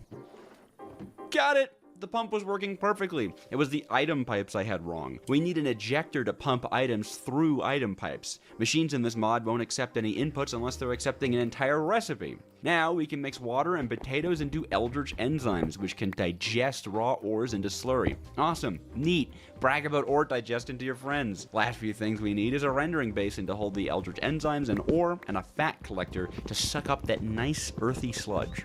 We can fill the basin with Eldritch enzymes and drop in raw ores to be made into dirty ore fats. These can be pressed automatically, but instead, if we clean them up inside of a trommel, they'll come out as clean ore fats and give us a better yield. All we have to do now is operate the hydraulic press, which works when water flows into one end and is pumped out of another. Actually, it's pretty cool. Now our ore is getting digested, cleaned, and pressed into ingots automatically, and we don't even have to smelt them. And the more power we feed our machines, the faster the ore processing is going to work. Work regarding the harnessing of the integrator's capabilities and a potential new power source are progressing, actually, very quickly and gracefully. I have no doubts anymore that by the end of my tenure here, I will have assisted Neep in completely changing the world. Nevertheless, doubt finds itself at home in my dreams. I would be remiss to allow such a provincial concern as creepiness to stop me from doing my job. The integrator won't stop watching me while I work. It stares at me, always, always watching. What is it looking for? Some days I find myself awake in my bed at strange hours of the day or night without any recollection of how I got in there, and even sweetly tucked into the covers, no less. I don't know, perhaps I should, No. This work will change the world, and I will be a part of it. It must continue. Meat and blood. Meat and blood, baby. We need them. Both are vital resources to continuing our Eldritch factory, and weirdly enough, only one comes from animals. But animals we will need, so thankfully a wandering trader kindly delivers us some leads to use in herding animals. The plan is to make a meat farm from cows, but there's a special way we can breed them using blood, so let's chase down some nice ooey gooey trees. That's right, baby. With a dip in the nether for a crimson fungus, our wonderful integrator here can bring out its enlightened bloody form, a blood bubble sapling, which grows into a brilliant fleshy tree that drips blood and has veins running through its logs, and whose fruit is a sack of membranous blood. Just add water and bam! Real-life blood from trees. Yay!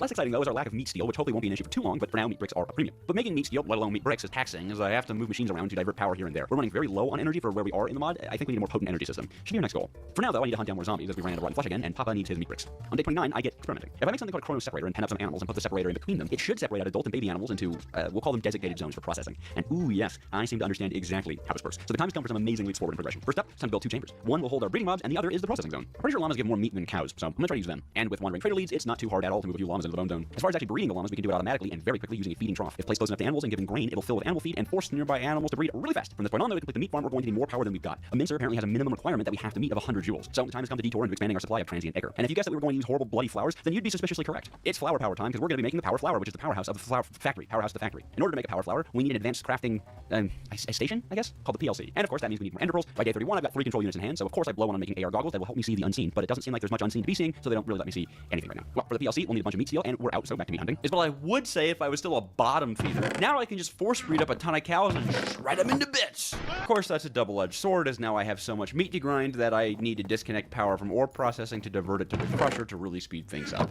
And in order order to speed up the process of breeding the cows, we can attach a motor to the feeding trough in order to hasten its effects. Still, eluding enchantment would really speed up a ton of stuff, so let's go mob hunting. Rip and tear until it is done. Oh, ooh. Shoot. Well, level 29 to level 12 in just one night. It's pretty impressive, honestly.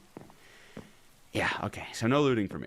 So in order to feel better, I begin to expand Issa's farm to industrial sizes. We'll need the excess crops and... Oh, and hey, another lead delivery. It's too bad villagers don't drop meat. They'd be so much more useful. With Issa's farm completely expanded, I've replaced all of her crops with their nice divine forms. And anyways, I think Issa, like, prefers it that way. And just look at her go. Okay, coping at very important projects over. Let's get back to making our DLC. When I said it was a crafting station, I wasn't technically lying. You do use it to craft, but really, it's a house for a little meat bulb that actually does the crafting.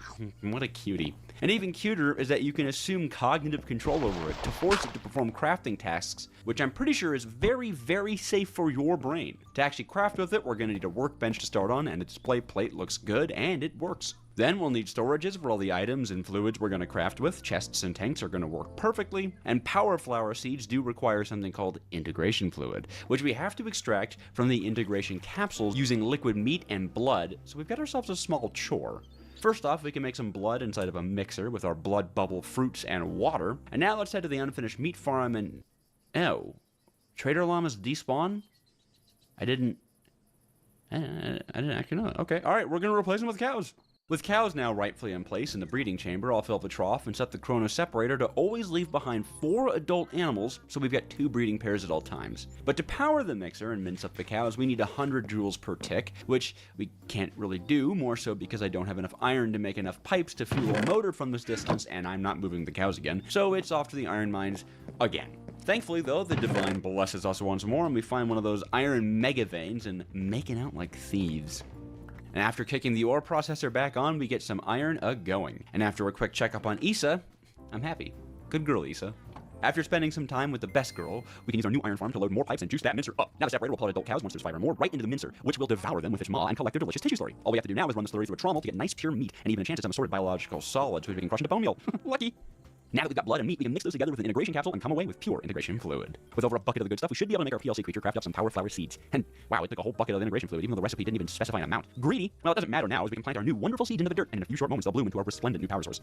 The power flower will make a small amount of transient acre per solar panel looking growth that it has when it's fed with water, and we can even grow it more using bone meal. The more flour, the more power, and all of it runs off of water. Though if we want to, we can even feed it food to make it produce even more. Each regular growth makes it digest faster and produce even more energy. But there is a larger enhancement that we can make to our power system, even more than the power flower. As of now, we've been using the transient acre raw. A better way to do it is to create a synthetic heart and use the acre to power said heart, which will beat an endless amount of divine blood through our advanced motors. Yes, indeed. It's time to take this from my factory to a living organism. But we're dead out of copper. And if you don't have copper in your heart, do you really have a heart? I didn't think so. So off again to the mines for that sweet, sweet coppery goodness. And in order to speed up the ore processing time, I give our flour some animal feed to boost its production by quite a lot. Once our ore fats are turned into nice, clean copper, it's time we make an amazing machine, the heart machine. We get a 50% efficiency boost from our heart machine, so we now have 900 joules of power in our system. But a heart alone does not a vascular system make. We need veins, vascular conduits to move blood around, and advanced motors that imbibe blood in order to spin. It's perfect. With our juicy new upgrades out of the way, it's time to get our meat processing plant hooked up to motors for fully automatic and pure meat processing. We also get another shipment of leads and spend some time moving cows around just for fun. But when the time comes, well, the building itch begins to scratch at me. So over the next 5 days or so, I spend my time making a few small farms for rusty metal blocks of which to build a ruined power plant and ore processing rig out of. I wanted the ore processing machine to look like a mini offshore rig since it needs to suck up water, and there's something about that which makes me think of like a metal refining factory. In the end, I actually think it looks pretty cool in a cluttered way. And for the power station, I wanted to tell a little story of our power flower growing out of control and breaking through the walls of its enclosure, causing a massive collapse. I think in the end it looks okay. But after 5 days, the itch does begin to fade, and the need to automate and progress returns in very full form. I was right. This will change the world. I've discovered a near infinite source of mechanical power. Though my attempts at containing it have been arduous, I think I've managed to... Oh, God! They seem to be unarmed, I think. More importantly, so is the power source. I suppose containment seems to be somewhat in vain. Fine. I have their ender... and it works. I guess. It's time we get some nice taste, like... Yes. With meat, blood, and power all flowing like... well, meat, blood, and power, I guess, it's time we get some nice, tasty integration fluid going as well. We'll need it for crafts and complex machine delight. So naturally, I want to move everything around in the meat processing part, but first off, we'll need some meat steel from motors, so it's briefly back to grinding up meat chunks. I can also steal some motors from ore processing to speed things up for now. And saving a cow-related explosive force, the meat plant is back to being quite operational. And coming up to day 50, halfway through the challenge, I start rooting around our liquid meat. I want to store half for processing into meat bricks via hydraulic press, and the other half for storage and processing into food or integration fluid. JEI seems to suggest that there are 2 ways to make integration fluid, one in a mixer using the cartridges, and one in a giant stomach using the raw fluid. So the stomach seems better, but I have no idea how it works. And long story short, even as I write the script, I never do find out how to use the stomach to make the integration fluid, but I sure do waste 2 days trying.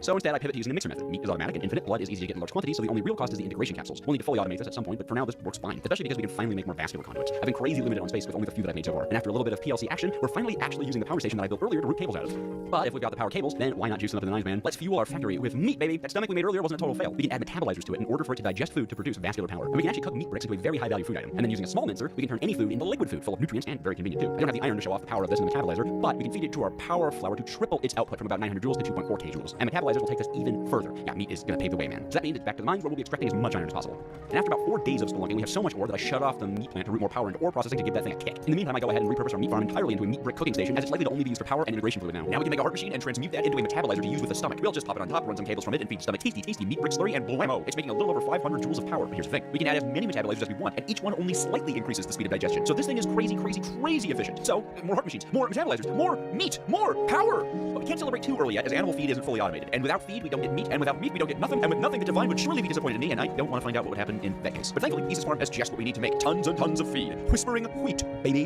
The next 2 days are dedicated to setting up the animal feed processor, which mostly consists of me wondering why my mixers won't take in fluids, and realizing, in all cases, it's a lack of pumps. It is, and it always has been, a lack of pumps. I've set it up so that the system is semi-automatic with blood. We can input blood bubbles whenever and keep it fueled, but Esa's farm will make most of the automation here anyways, especially as blood is only a temporary solution. We need to set up a system to stop her farm from overfilling though, so I utilize some filters and the prioritization mechanics of item pipes to create a small system that will separate wheat and potatoes and trash any seeds or overfill. It's nice, it's clever, and it lets us route tasty wheat into the animal farm. I've noticed that the PLC seems to take up to a bucket. As in, if there's less than a bucket of fluid in a tank that it's crafting with, it'll still use it. But if there's more than a bucket, it only takes a bucket. So what if I use a fluid regulator to put only a tiny little baby amount of integration fluid into a tank? Will it still work? Oh my god, it does! Oh goodness, that's going to extend our supply by crafting for, actually, well, by thousands and thousands. Wahoo and yippee! And in order to celebrate, I will chop down some of our blood orchard. I mean, we gotta trim the blood orchard trees, right? We're gonna have this thing automatic soon, especially because blood is about to become in very high demand, but for now, it's manual. And hey, I wonder if a Fortune 3 hoe works on blood bubble leaves like it does regular ones. Let's grind some XP in the nether, and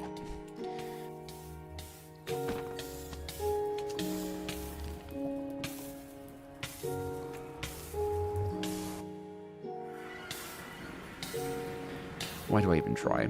Is there like an XP farm that I can make? I mean, technically, yes, there is, but it's kind of out of the scope for this video, so I guess if you want to see more of this mod, you'll have to like and subscribe and, you know, comment down below. You have to. Do it. Well, what's the best way to cope with lost levels? It's more meat. The answer is always going to be more meat. And it turns out camels are just full of meat. Like literally, they turn into 2 buckets of tissue slurry when minced up, which is the maximum amount that the mincer machine can hold. It's perfect. I recall seeing a camel at a village I visited way earlier, and I make sure to bring a saddle. The plan is to saddle up the camel I already know about, and go search for another. And hey, lucky us, it actually doesn't take long at all for us to find a second. So with the breeding pair, we're ready for maximum meat attainment. Well, not ready just yet. First is the mind-numbingly terrible task of carting these things around, and my god, for a mount they suck. They can't go through trees or across water. I end up just boating them around on leads, the stupid things. By the time I get them back home and pen them up, another of their quirks becomes apparent. They won't breed if they're sitting down. So I somehow need to find a way to keep them standing, and because of my Minecraft genius brain, pretty much instantly I just figure out if you dump them in water, it's water. So I'll waterboard these desert animals for eternity, and they'll never be able to sit, and they'll always be able to breed. I love the smell of profit. And if we're gonna continue to profit, then it's time to refit the meat plant for such large animals. Bigger pen, bigger grinding zone, and bigger everything. And by day 69, we've got the camels locked and loaded. They're definitely very finicky to work with, and it'll definitely take me some days longer of struggling with the farm, but even in its infant form, we get a few delectable dromedaries to donate their fleshy goodness to the factory. I find myself wondering more about this integrator. It seems to be the gateway between our raw resources and something or somewhere else. And at first I could feel its confusion, see it in its many eyes. But I find as my research progresses and I mold the world around me to use meat, it seems to become more comfortable. I wonder, does it only enlighten objects out of a base instinct, or perhaps does it do so because it's an alien in a land that's not its home, and it's trying to find some semblance of it? Well, if so, its home must be a mighty place. With just this sliver of it, I've solved so many of humanity's issues. If this home does exist, I sure would love to see it someday. Oh, camel outbreak. Yeah, okay, well, get used to seeing camels around for a while. They have a tendency to glitch out of the pen, and then hang around the feeding trough, and then breed all over my machines. It's extremely annoying. So as revenge, and for efficiency, now that we just have literally so much meat, I replaced the blood on the animal feed with meat, as it works just as well. Now the camels can live long and happy, eating their own children. Jeez, that's dark even for me. Well, speaking of animal feed, we're maxed out on food slurry. Like, we have 72 buckets of it in reserve, maxed out. So let's add some more metabolizers to the stack, shall we? And I'm pretty sure there's a way to program the PLC machine to do our tasks automatically. And I used to be a programmer, so this should be, okay. Look, if this wasn't a 100 days challenge, I'd spend so much longer on this, but as is, I could probably sink a few hundred days of learning into this and not come out on top. So I'm just gonna craft them until the cows come home and whisper their eldritch godless secrets to us. And lo, the divine tower of tummy grows, and we're still maxing out on food. But we're once again limited by our hard lack of metals, so the natural next step is automating them. Because why stop at meat and blood when you can make infinite gems and metals? Probably because getting an ore farm up is actually pretty involved, but that's nothing that some insanity-driven chutzpah can solve, though we're full up on meat, and I'd hate to be wasting efficiency. So I'll add another press to the meat line to get some reserve meat bricks going. These lovelies can be used for meat steel or even integration capsules. It's so diverse. And speaking of steel, we're out of metal, but this time, I'm tired of going mining. So instead of focusing on the task at hand, let's replace parts of ourselves for fun. Yes, of course there's an implant system in Neat Meat, but for it we'll need more ender pearls for control units, so it's back to my favorite dimension to do some extraction. And it's well worth it. Who wouldn't want a robot arm that ends in bleeding spikes? It'll complete any living room aesthetic. And even better, it'll rip you apart and put you back together again. Let's get some implants, baby. Our first improvement is powered knees that let us step up blocks. I could really use those in real life. Next up is a second mouth, but sentient. I could really use those in real life. Next up is a second mouth, but sentient. It'll leave food for us. It's super convenient. And how about we rip out these useless flesh sack called lungs and replace them with extended lungs? And you know what? My AR goggles haven't let me see much. But what if one day I need to see something cool and I forget my goggles? Well, it's no problem anymore. We'll just get rid of these goofy human eyes and replace them with eyes that see all, know all, and above else come from very perceptive spiders. Who knew that the key to 20/20 vision was spiders? Oh, and the most powerful implant of them all? Cat ears, baby. Yeah. Yeah. Cat ear vision was spiders. Oh, and the most powerful implant of them all? Cat ears, baby. Yeah. Yeah. Woo. Notice you're made of meat. Pounce. Where were we? Oh, right. Ore automation with the charnel pump. Yeah, okay. Well, there's actually a reason I did all this implant stuff, because there's a component of the charnel pump which requires more enlightenment than our current integrator can carry. Thankfully, we can tear apart our extra integrator egg for a divine chrysalis and just jam that thing into a cow after getting some enchants on my armor for no particular reason. All right, implant the cow. Implant the cow. Implant the... Oh. It's a boss fight, baby. The bovine horror awakens, and by Jove, we want its guts. It spits and claws and honestly really hurts, but we hurt it back too. And at half health, it summons the eldritch powers from the skies above and enters phase 2. It has lasers now. And man, lasers hurt a lot. Actually, the fight gets really close. We're both backed into the water, trying to hide behind rock formations to avoid the lasers. It's low. I'm low, but mankind comes out on top. And the gift of its defeat is the advanced integrator egg. Ooh la la. This darling cluster of tumors is the key to all of our metallurgical needs. But even this beauty alone can't fully harness the secrets of the universe. We'll need to make a machine that can pull the screams of unreality into the confines of reality. A pylon. But pylons need iron, and we don't have any, so it's back to the mines. Not for long, though, as this goofy mouth keeps eating rotten flesh and spider eyes, which is doing a lot more harm than good, and I need to get them out of my inventory very quickly. Okay, back to the mines where we find another iron mother load and exude about 3 stacks before working our way home. And upon return, our mincer is just gone. Well, I did just update the mod at this point, so that's probably it. But yeah, it's just gone. So I replace it. Iron goes into the ore processor, and then I realize we need more ender pearls for control units, so back to the nether, where I promptly smack a zombie piglin and get mold for the rest of the day. After that fun, we're back home, and it's pylon time. Just need some meat steel. Oh, damn it! The mouth ate the meat brick. All right, it's time to get this thing in line. We can make a surgery table and an implant manager to operate on ourselves a bit more precisely and set some filters on this thing. And as a bonus, it'll stop swearing all the time too. Okay, now it really is pylon time. It'll need a motor to get grooving, and once it is, our advanced integrator is just going to be oozing with secrets, screams, and sounds that we just have no language for. And wow, standing next to this pylon, it just feels like a good idea. I mean, maybe I'll even I'll learn maybe wow. Right, charnel pump, ore automation. Yes, we can now create the divine organ using our integrator's expanded capacity, and with it, we're ready to rock. Get it? Because we can make the ore thing now. Like, all right, yeah. We'll need a large open area for the pump to go in, one part because it's huge, and another, I mean, you'll see eventually. We're still a ways off of being ready, as this thing is a living machine, so it needs casings, controllers, ports, the whole 9 yards. It also requires more than just motor power, including integration fluid and compressed air to work. Whew. Unfortunately, I was under the impression that a portable air compressor could pump air into the machine, but alas, that is not the case. We need heavier duty gear, a whole other living machine called the large compressor. Most living machines need casing blocks. Those decide how much power they can intake before the machine starts to die, and how much self-healing the machine has to offset said dying. And the best thing that we can make is skin. It's just straight up skin. They're made from a base of meat steel machine blocks and upgraded in the PLC with blood and integration fluid. And you can see, once I power the large compressor with skin blocks attached, it's aging just as fast as it's self-repairing, which makes it immortal. Who knew my machine's growing old and dying would be such a concern? That said, it's only rated for 500 joules of power, and if our motor goes above that, it'll die pretty fast. So I make a vascular source converter, which allows me to specify a specific amount of vascular power through it to control the speed of things. Now this machine will literally live forever. Alright, that's compressed air. Now for the last thorn on my side, integration fluid. And this thing uses a ton of it, so we need it very much fully automated. Blood, meat, and capsules. Meat we've got, blood we'll need a tree farm for, and capsules we need a terminal compactor automated, and all of which we could do if we weren't out of iron. Things have changed. I managed to bridge the gap from machine to body, and I've hatched a more advanced being. I made for it a pylon so that it could learn. But I managed to learn as well. I will not describe what I saw. That was for me. But now I see there is more work to do, so much more to ponder. I don't think I was meant to get this far, but I have, and I will continue. Well, I'll not cover the next 2 days of mining, but what I think we should talk about is the camel situation. It is getting out of hand. So I upgrade the holding chamber to hopefully combat their teleportation abilities and maybe stop them from... 9h. C'est sûr. Oui. Yeah. J'ai pas dit de classe.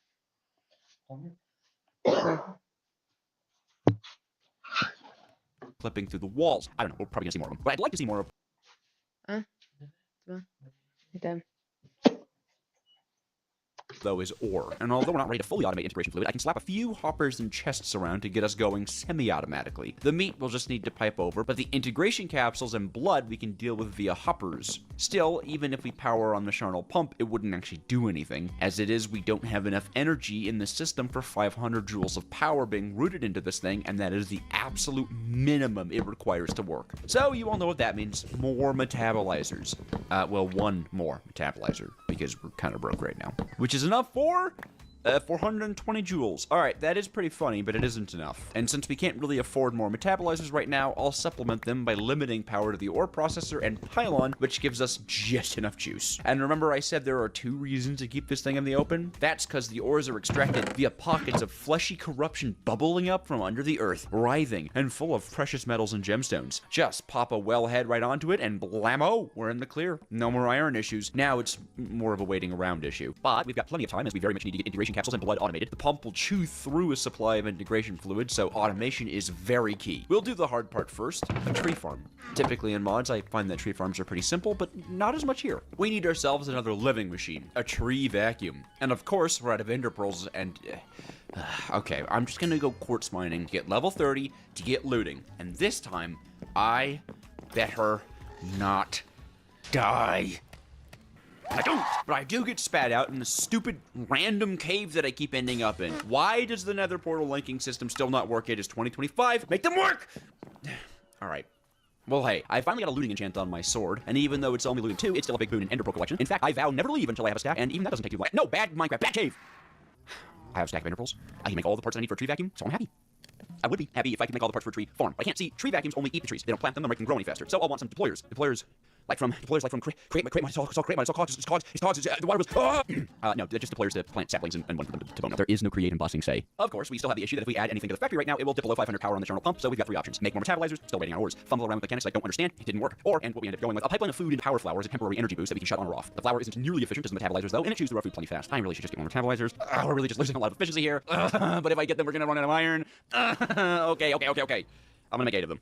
It takes some intense PLCing, but in the end, we've got 4K extra joules bouncing around the system. Whoa, that's actually a lot. Oh, I should have done that earlier. And it means our Charnel pump is now way over 500 joules, and he's dying. And it's also out of integration fluid. Jesus. Okay, well, let's rip the motor out until we can get ourselves another machine block, as we're only 1% repair off. And seeing as we still have blood in excess, but we're out of integration capsules, we should probably automate the integration capsules first. I can get a few in hand for some quick fluid that we can turn into some more skin blocks to save our Charnel pump. And now we can move the integrator over to the integration fluid processing area, rehatch it, and give it a compactor. Now we can use a long item pipeline to move raw meat bricks into the compactor to make us loads and loads of integration fluid capsules forever. In order to buffer some meat bricks for maximum efficiency, I'll route the bricks into a hopper with 4 slots filled with junk. Ignore how far the corrupt earth is spreading, by the way. That's fine, it is meant to do that. Anyways, it's tree farming time. We'll want bone meal, and we have an easy pipeline of it. Meat farm makes assorted biological solids, which we can crush down into a ton of bone meal. So we've got everything we need for the tree vacuum, except for the deployers. I forgot the deployers. The Razor Craft. Okay, what was that, though?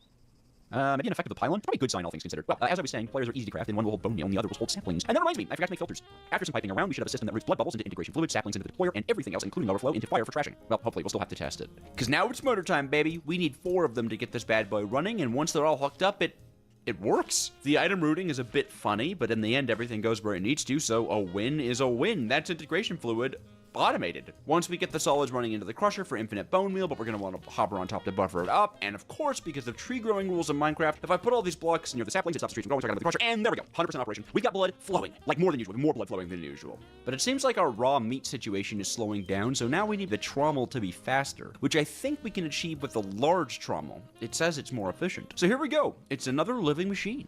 I want to dig this thing under the meat farm. I think having a big machine down there would look cool. And then I definitely don't waste the day not being able to read and continuously using the wrong ports on this thing. I wouldn't do that.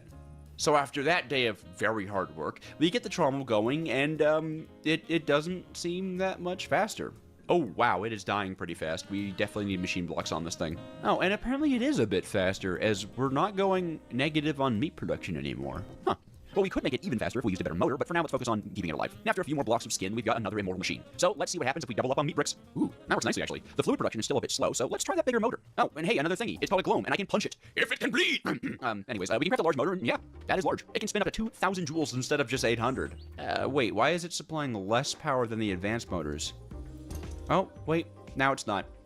Okay, well, I'd like to push the trommel to above about 1,000 joules, so let's make more power! We can reduce some strain on the power network here and there, and ba-bam, 1K on the trommel. We're now making enough meat for all the bricks, food, and integration capsules. Infinite ores, infinite power, infinite food! And crazy enough, there are still so many things we can do. But alas, as I awake, the 100th sunrise of the playthrough hangs overhead, and sadly that means that our time here is over. Thanks for watching, and thank you for supporting the Divine. Flesh and metal, gems and blood, life and death at my behest. Behold.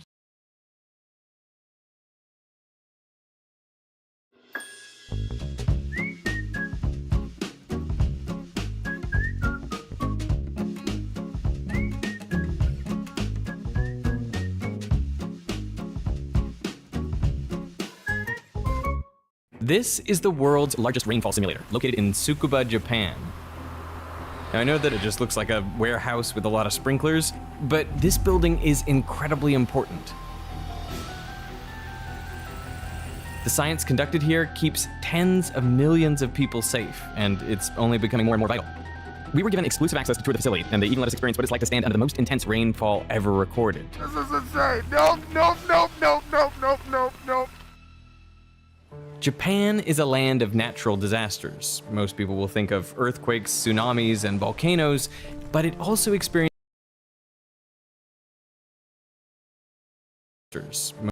most people will think of earthquakes, tsunamis,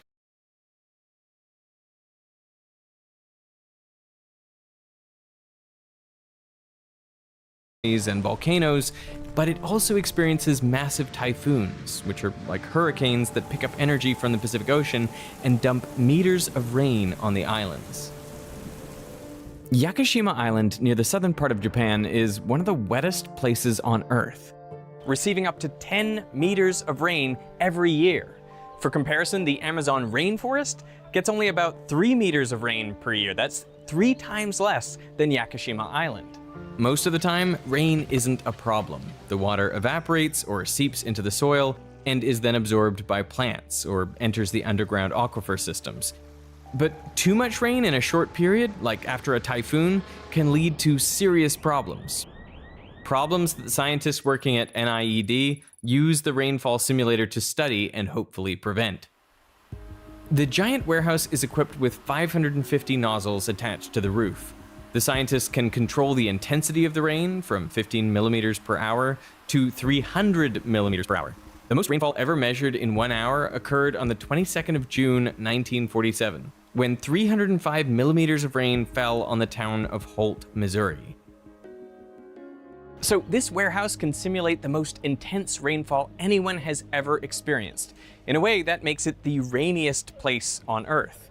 And honestly, I'm having a good time here in sunny Australia, so I sent Veritasium producer Peter in my stead.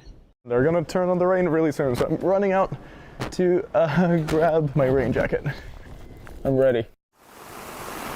Wow! This is so much rain. All around me, there is exactly 300 millimeters of rain falling every hour. We've only turned it on about 5 minutes ago, and there's just so much rain. There's already puddles. This is genuinely absolutely wild. I don't think I've ever experienced anything like this before. The nozzles at the simulator contain 4 holes of varying diameters, so they can produce raindrops of different sizes. And the size of the raindrop affects how fast it falls. You've likely experienced the kind of rain with the big droplets that pelt your face, or walked through a drizzle where small drops hover like mist. Because the smaller the raindrop, the slower it falls. There are 2 forces that act on a raindrop: gravity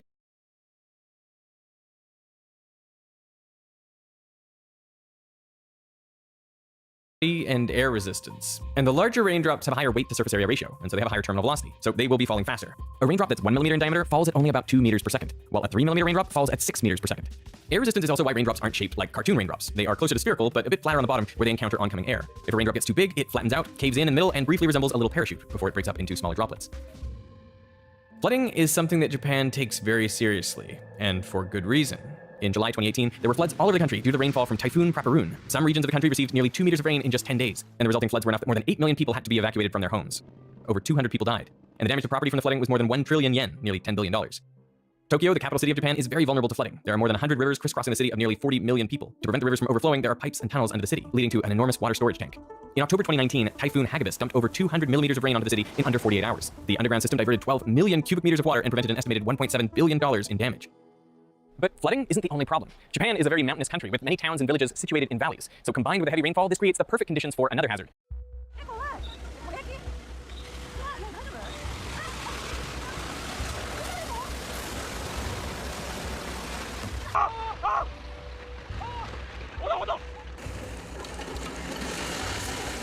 The researchers at NIED have identified over 700,000 places where landslides are a significant threat to homes. But landslides are so complicated. There are so many factors that affect if a landslide will occur: how large it could be, how fast it will move, and how much damage it will do. Not just the slope angle or the amount of new rain, but the type of soil, the minerals present, and the vegetation growing on top of the slope. This is footage from a landslide that occurred in Norway in June of 2020. There's barely any slope angle here, but the whole area sits on a layer of quick clay, an incredibly unstable clay layer which, when exposed to intense rainfall, loses its structural integrity, becoming a liquid. In the case of this landslide, there were no casualties, though several homes were swept out to sea. The complexity of the physics of landslides is why the work done at the large-scale rainfall simulator is so important. The best way to minimize landslide damage is prevention, and it's the same for cybersecurity. Creating strong passwords, using anti-malware protection, backing up your data, and updating your operating system and software regularly. Something that's particularly useful is a virtual private network, like today. We are pioneers for any. On October 23rd, 2018, thousands of football fans were making their way to the game in Rome. Excitement for the game was high, and the fans began to chant and sing. At 7:03 p.m., around 50 people were riding the long escalator down to the platform, but within 30 seconds, the crowd had swelled to nearly double that. Everything seemed fine, but inside the escalator was a problem. The weight of the passengers was bearing down on the steps, and the load on the main motor was increasing. To try to slow the descent, the motor applied a counterjolt, but as the force continued to increase, the stairs began to move faster. By 7:04 p.m., the crowd had tripled. The motor finally reached its limit, and under massive strain, the drum began to slip. With the motor losing control, the escalator triggered its second line of defense. A safety relay tripped, immediately cutting power to the motor. The main brake clamped down on the metal drum to stop the descent of the stairs. But it failed. The friction on the main drum wasn't enough to stop the motor from spinning, and the stairs continued to accelerate. Sensing the motor had lost control of the steps, the escalator engaged the last line of defense. In the event of an emergency, an auxiliary brake is designed to bypass the motor entirely and directly lock the drive shaft. Under normal circumstances, the chance that all 3 safety measures fail at the same time is vanishingly small. But these weren't normal circumstances. At 7:05 p.m., the third and final safety system failed, and the stairs began to plummet. Fans were flung forward and started streaming down the escalator. Some leapt over the central barrier in desperation, while others were swept into a crushing pileup. At the bottom, the landing became a dangerous choke point. Under the pressure, the steps twisted and buckled into jagged metal, leaving 24 people injured. Something like this shouldn't have been possible, and experts at the time knew that something had gone wrong, and they started to suspect foul play. In the aftermath, Rome's transit agency sealed off the accident site and closed the Republica station for several months. The authorities ordered both a technical and a criminal investigation, and the mayor even publicly vowed to discover the cause of the accident. So investigators began dismantling the wreck, tearing it down piece by piece to reconstruct what had happened. The ride people experienced on that escalator was one of the most terrifying rides of their lives. But maybe it's more similar to the origin of escalators than you might think. Like, what was the first escalator even used for? Do you want to have a guess?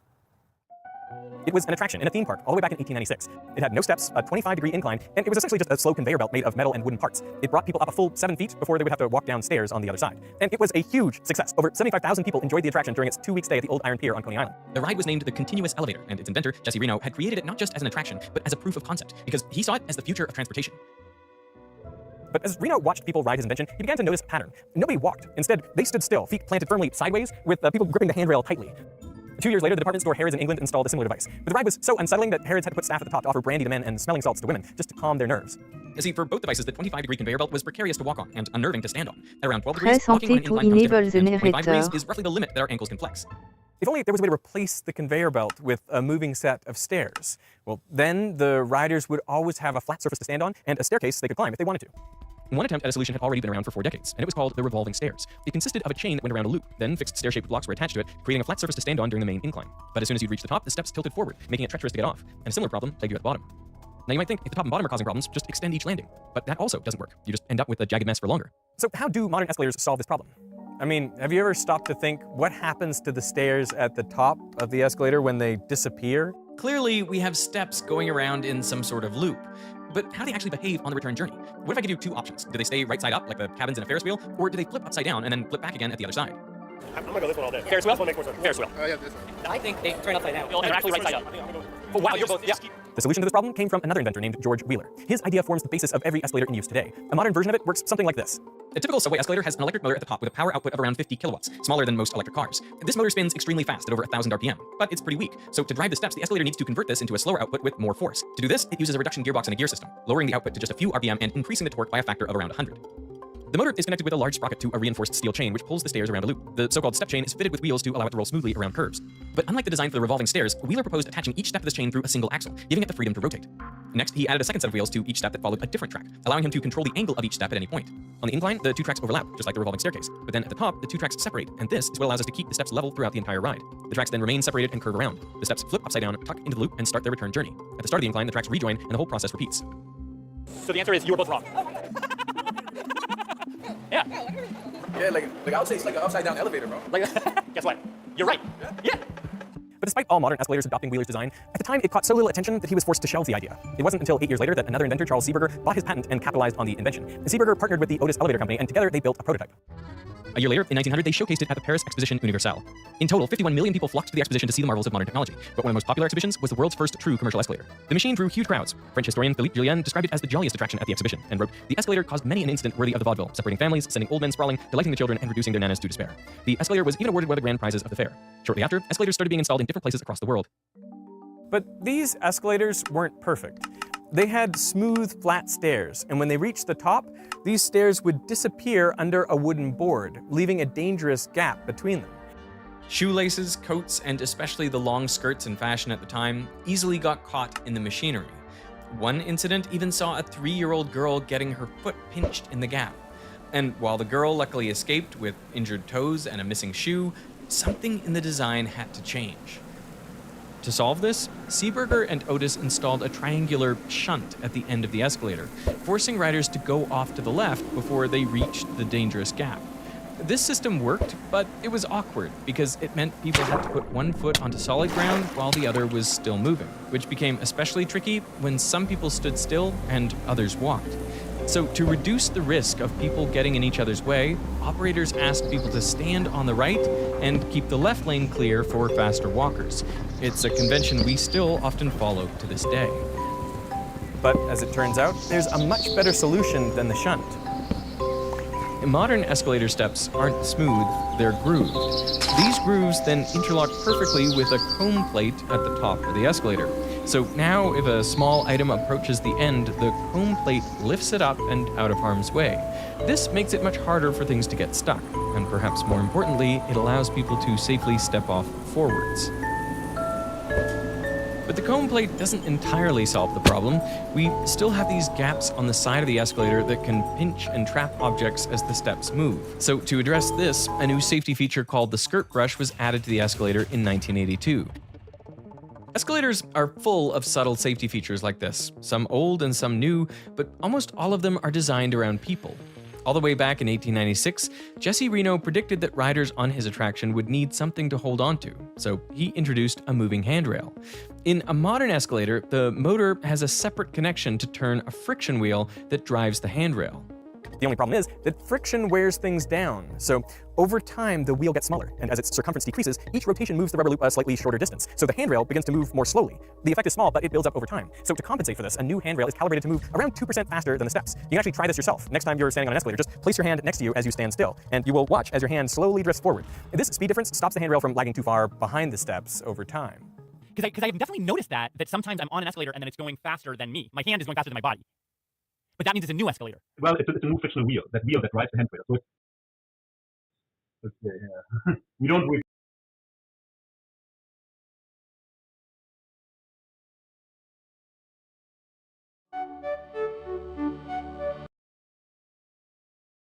This is an easy hacking test. Are you able to use open source intelligence to solve this challenge? I want to learn more about hacking so I don't get hacked as easily. Previous video, I did an easy test and it wasn't great. Let's see if I can do better. What information can you possibly get with just one image file? Why does it say possible? Download task files. It's just an image of the Windows background. Save image as Windows XP and a bunch of numbers. I wonder if that has anything to do with the test. Answer the questions below. It doesn't seem like there are that many questions. What is this user's avatar of? I don't even understand the question. What city is this person in? Ooh, just from that one image. What is the SSID of the WAP connected to? What's his personal email address? Maybe they're not going to be so easy. Okay, let's start with the first one. What is this user's avatar of? At least I have some hints. Let's not use them yet and inspect this image. From the previous test, I learned that images contain a bunch of useful metadata. So let's Google check image metadata. Surely this reveals something. File name. Oh, it has GPS latitude and GPS longitude, so essentially coordinates. So if I right click, show more options and properties, is there anything here? Details? It has GPS here. Okay, here's another website. I'm not sure how coordinates work. This says north 44 and a bunch of numbers. We have a similar format. Not really. Maybe AI can help. The coordinates are located in the United Kingdom. However, there seem to be some discrepancy in the information provided by different sources. To find the exact location, you can use Google Maps. 54 degrees 17 something north and 2 degrees 15 something west. What if I just paste this inside Google Maps? Never mind. Example formats that work. Decimal degrees. That doesn't look like my format. Degrees, minutes, and seconds. This must be the format. Degrees, minutes, seconds. There we go. This looks like my format. Let's convert the second one as well. Beautiful. And now this should definitely work. We have something. This looks like a random road, and it is in the UK. Ooh, so are there questions related to the country? What is the person's password? Wait, I'm supposed to find this from just this image? What? Maybe I click on download task files and there's something in this page. It's try hack me upload AmazonAWS.com. Surely it's not in the link. Maybe I inspect this image. Doesn't seem like there's anything here. Maybe there's some more information in the metadata. Copyright O Wood Flint. Wait, is that the person's name or is it their username? Oh, Wood Flint people finder. Ooh, there's a Twitter account. Oliver Wood Flint blog. Surely this is it. I'm in New York right now, so I will update the site right away with new photos. Home contact. Interesting. What can I find from this website? Maybe I can find who owns this domain. I mean, Oliver Wood Flint would probably be it. From this location, I can't really find what city is this person in because it's in the middle of nowhere. It seems like on some random road. So there is a website and there's a Twitter profile and there's a GitHub account. I like taking photos and open source projects. From my house, I can get free Wi-Fi. BSSID. There it is. What is the SSID of something he connects to? Surely this is it. Please. Oh, your answer is incorrect. Never mind. From my house, I can get free Wi-Fi. Okay, let's check out the GitHub account. Hi all, I'm from London. I like taking photos in open source projects. London. There you go. What city is this person from? Boom. Yes. Last time I did this, I had to find an airport and I struggled for so long. Just guessed a bunch of stuff. So I'm happy that I got the city from the first try. Not the SSID though. What is this user's avatar of? Not sure if I even understand the question. Is it a cat? Maybe it's a cat. Oh, answer format 3 letters. Surely it's a cat. Oh, let's go. This is going so much better than the last time. Let's skip this question. What is his personal email address? So inside GitHub, I think I remember how to find this. Look, there's a readme. Project starting soon. Email me if you want to help out. Okay, this is much easier than last time. Submit. Got him. What site did you find his email address on? Is it GitHub? It is. Okay, maybe I underestimated my open source intelligence abilities. Where has he gone on holiday? So this surely is New York. Boom. Okay, what is this person's password? He just got serious. Surely it's not going to be revealed easily, or is it? While I'm trying to figure out the next answer, I want to tell you about Savala, the sponsor of today's video, and the perfect not. But I have scan results. Okay. Previous video, I went into a website that let me look up for networks. I totally forgot what it was. It could have been this one, Wiggle Wireless Network Mapping. Yes, it is. This is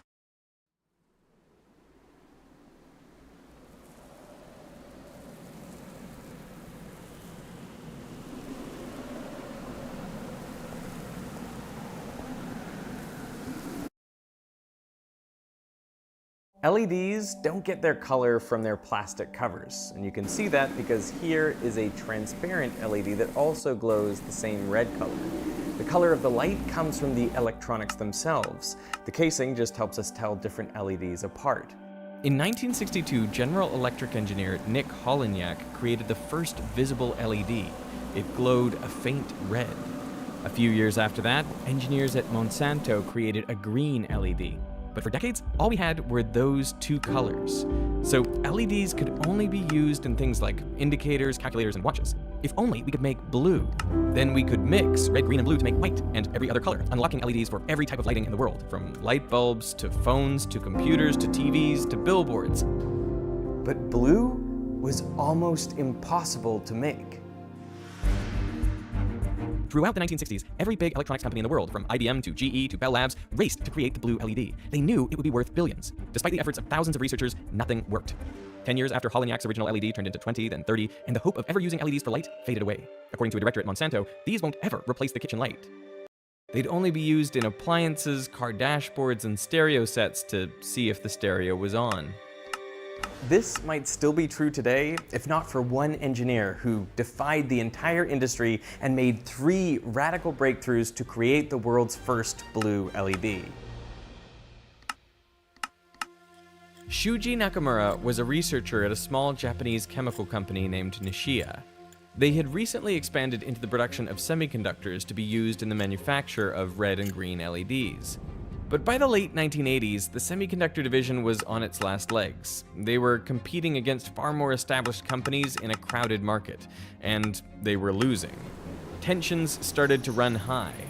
Younger employees begged Nakamura to create new products, while senior workers called his research a waste of money. And at Nishia, money was in short supply. Nakamura's lab mainly consisted of machinery he had scavenged and welded together himself. Phosphorus leaks in his lab created so many explosions that his co-workers had stopped checking in on him. By 1988, Nakamura's supervisors were so disillusioned with his research that they told him to quit. So it was out of desperation that he brought a radical proposal to the company's founder and president, Nobuo Ogawa. The elusive blue LED that the likes of Sony, Toshiba, and Panasonic had all failed at. What if Nishia could be the one to create it? After suffering loss after loss on their semiconductors for more than a decade, Ogawa took a gamble. He devoted 500 million yen, or $3 million, likely around 15% of the company's annual profit, to Nakamura's Moonshot project. Everyone knew that LEDs had the potential to replace light bulbs, because light bulbs, the universal symbol for a bright idea, are actually terrible at making light. They work by running current through a tungsten filament which gets so hot it glows. But most of the electromagnetic radiation comes out as infrared heat. Only a negligible fraction is visible light. In contrast, LED stands for light-emitting diode. It's right there in the name. LEDs primarily create light, so they're far more efficient. And a diode is just a device with 2 electrodes, which only allows current to flow in one direction. So here's how an LED works. When you have an isolated atom, each electron in that atom occupies a discrete energy level. You can think of these energy levels like individual seats from a hockey stadium. And all atoms of the same elements, when they are far apart from each other, have identical available energy levels. But when you bring multiple atoms together to form a solid, something interesting happens. The outermost electrons now feel the pull not only of their own nucleus, but of all the other nuclei as well. And as a result, their energy levels shift. So instead of being identical, they become a series of closely spaced but separate energy levels, an energy band. The highest energy band with electrons in it is known as the valence band, and the next higher energy band is called the conduction band. You can think of it like the balcony level. In conductors, the valence band is only partially filled. This means with a little bit of thermal energy, electrons can jump into nearby unfilled seats. And if an electric field is applied, they can jump from one unfilled seat to the next and conduct current through the material. In insulators, the valence band is full, and the difference in energy between the valence and conduction bands, the band gap, is large. So when an electric field is applied, no electrons can move. There are no available seats to move into in the valence band, and the band gap is too big for any electrons to jump into the conduction band. Which brings us to semiconductors. Semiconductors are similar to insulators, except the band gap is much smaller. This means at room temperature, a few electrons will have sufficient energy to jump into the conduction band. And now they can easily access nearby empty seats and conduct current. Not only that, the empty seats they left behind in the valence band can also move. Well, really, it's the nearby electrons jumping into those empty seats, but if you look from afar, it's as though the empty seat, or hole, is moving, like a positive charge, in the opposite direction to the electrons in the conduction band. By themselves, pure semiconductors are not that useful. To make them way more functional, you have to add impurity atoms into the lattice. This is known as doping. For example, in silicon, you can add a small number of phosphorus atoms. Phosphorus is similar to silicon, so it easily fits into the lattice, but it brings with it one extra valence electron. This electron exists in a donor level just beneath the conduction band. So with a bit of thermal energy, all these electrons can jump into the conduction band and conduct current. Since most of the charges that can move in this type of semiconductor are electrons, which are negative, this sort of semiconductor is called N-type, N for negative. But I should point out that the semiconductor itself is still neutral. It's just that most of the mobile charge carriers are negative. They are electrons. So there is also another type of semiconductor where most of the mobile charge carriers are positive, and it's called P-type. Nous avons une innovation basée sur des connaissances scientifiques avec des essais cliniques. Grâce au nouveau Sensodyne Clinical Reparateur, dès le premier brossage, la technologie Novamine va former une couche protectrice sur les zones sensibles. Je suis convaincue que To make P-type silicon, you add a small number of atoms of, say, boron. Boron fits into the lattice, but brings with it one fewer valence electron than silicon, so it creates an empty acceptor level just above the valence band. And with a bit of thermal energy, electrons can jump out of the valence band, leaving behind holes. It is these positive holes which are mostly responsible for carrying current in the P-type semiconductor. Again, the material overall is uncharged, it's just that most of the mobile charge carriers are positive holes. Where things get interesting is when you put a piece of P-type and N-type together. Without even connecting this to a circuit, some electrons will diffuse from N to P and fall into the holes in the P-type. This makes the P-type a little negatively charged and the N-type a little positively charged. So there is now an electric field inside an inert piece of material.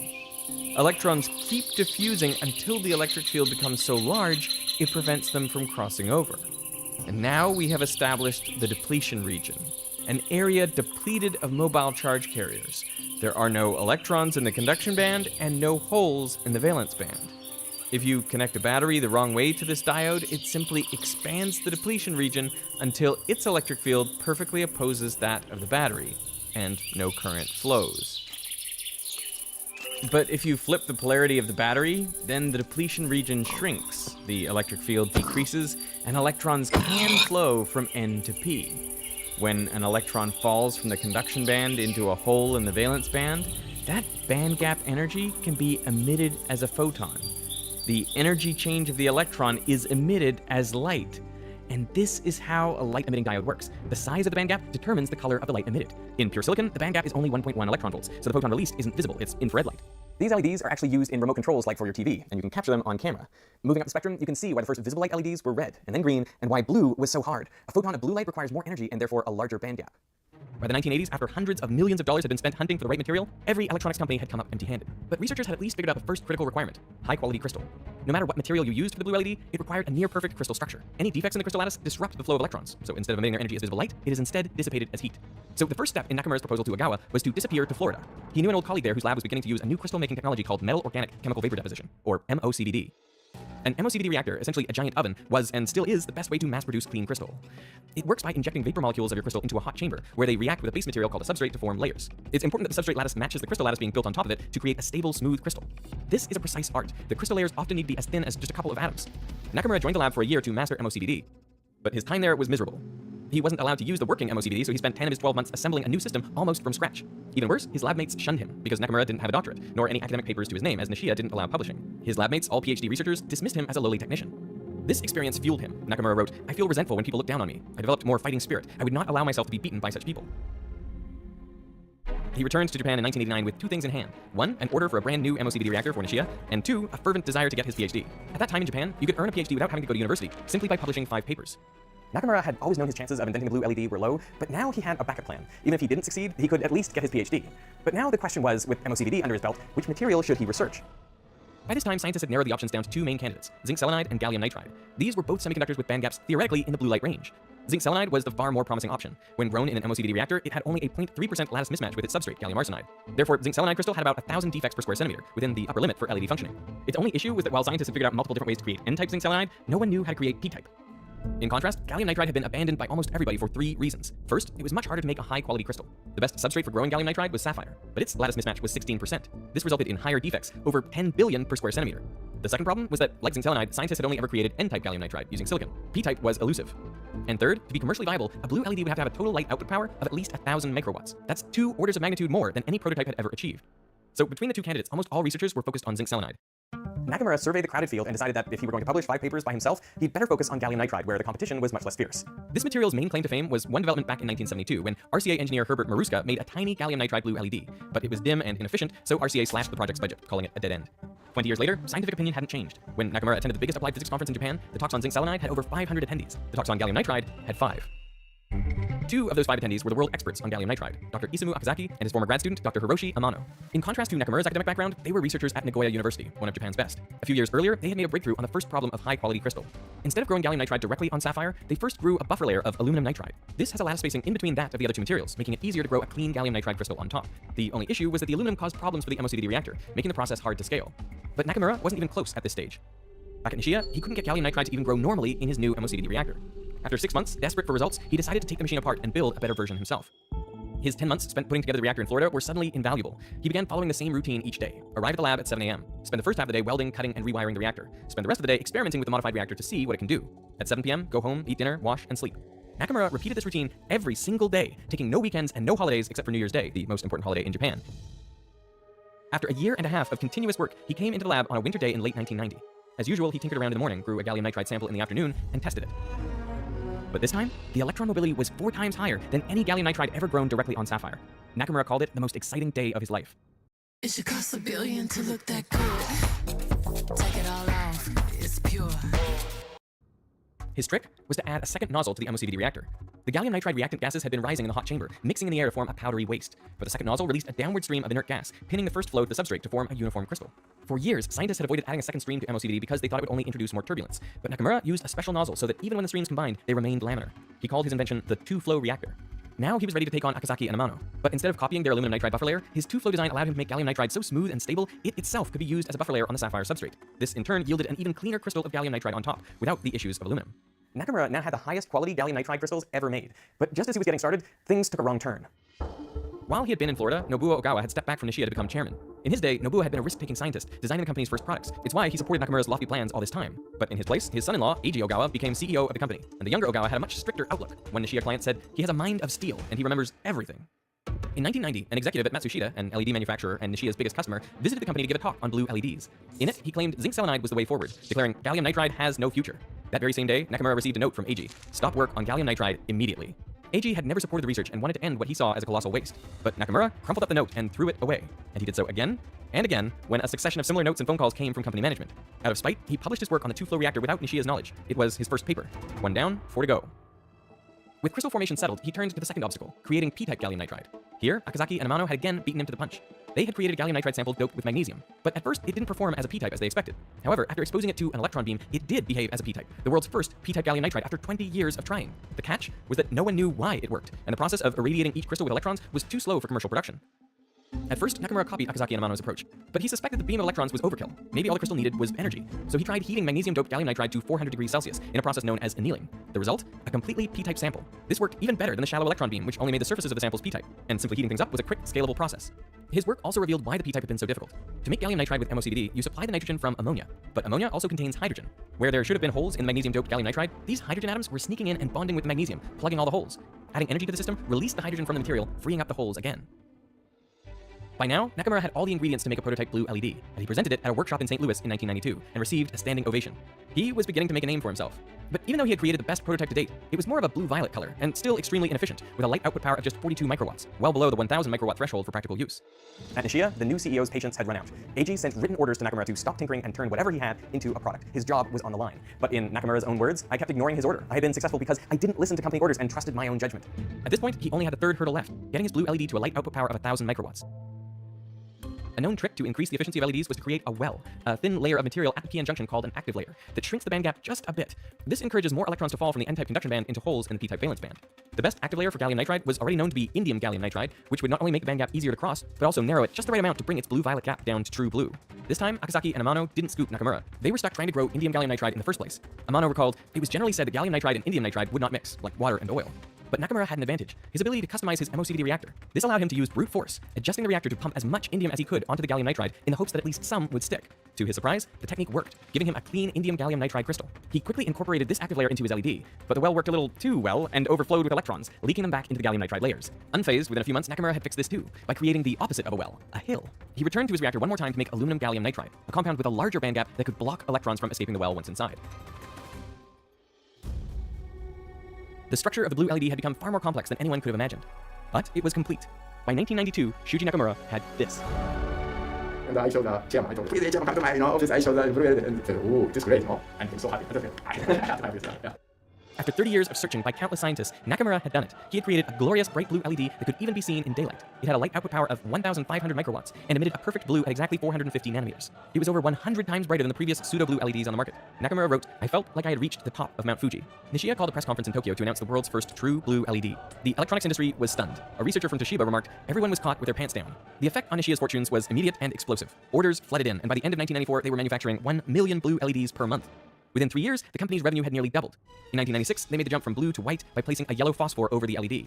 This chemical absorbs the blue photons and re-radiates them in a broad spectrum across the visible range. Soon enough, Nishida was selling the world's first white LED, at last unlocking the final frontier so many had doubted, LED lighting. Over the next 4 years, their sales doubled again. By 2001, their revenue was approaching $700 million a year. Over 60% came from blue LED products. Today, Nishida is one of the largest LED manufacturers in the world, with an annual revenue in the billions. As for Nakamura, to whom Nishida owed the quadrupling of its fortunes, I increased my salary 60,000. Yeah. I heard you only got a $170 bonus. It's part. So you got a $170 bonus for the patent? Yes. This was all while the blue LED was generating hundreds of millions of dollars in sales. Eiji Ogawa had always seen Nakamura's stubborn individuality as a liability, not a strength. The message was clear. In 2000, after more than 20 years at Nishida, Nakamura left the company for the US, where job offers had been pouring in. But his troubles with Nishida weren't over. He began consulting for Cree, another LED company. Nishida was furious and sued him for leaking company secrets. Nakamura responded by countersuing Nishida for never properly compensating him for his invention, seeking $20 million. In 2001, the Japanese courts ruled with Nakamura and ordered Nishida to pay him 10 times his initial request, but Nishida appealed and the case was eventually settled with a payout of $8 million. In the end, this was only enough to cover Nakamura's legal fees. This is all he got for an invention that now comprises an $80 billion industry. From house lights to street lights. While you watch this video on a phone, computer, or TV, if you're outside following traffic lights or displays, chances are you are relying on blue LEDs. We might even be getting too much of them. You may have heard warnings to avoid blue light from screens before bed because it can disrupt your circadian rhythm. That all comes from the gallium nitride blue LED. Vos espoirs sont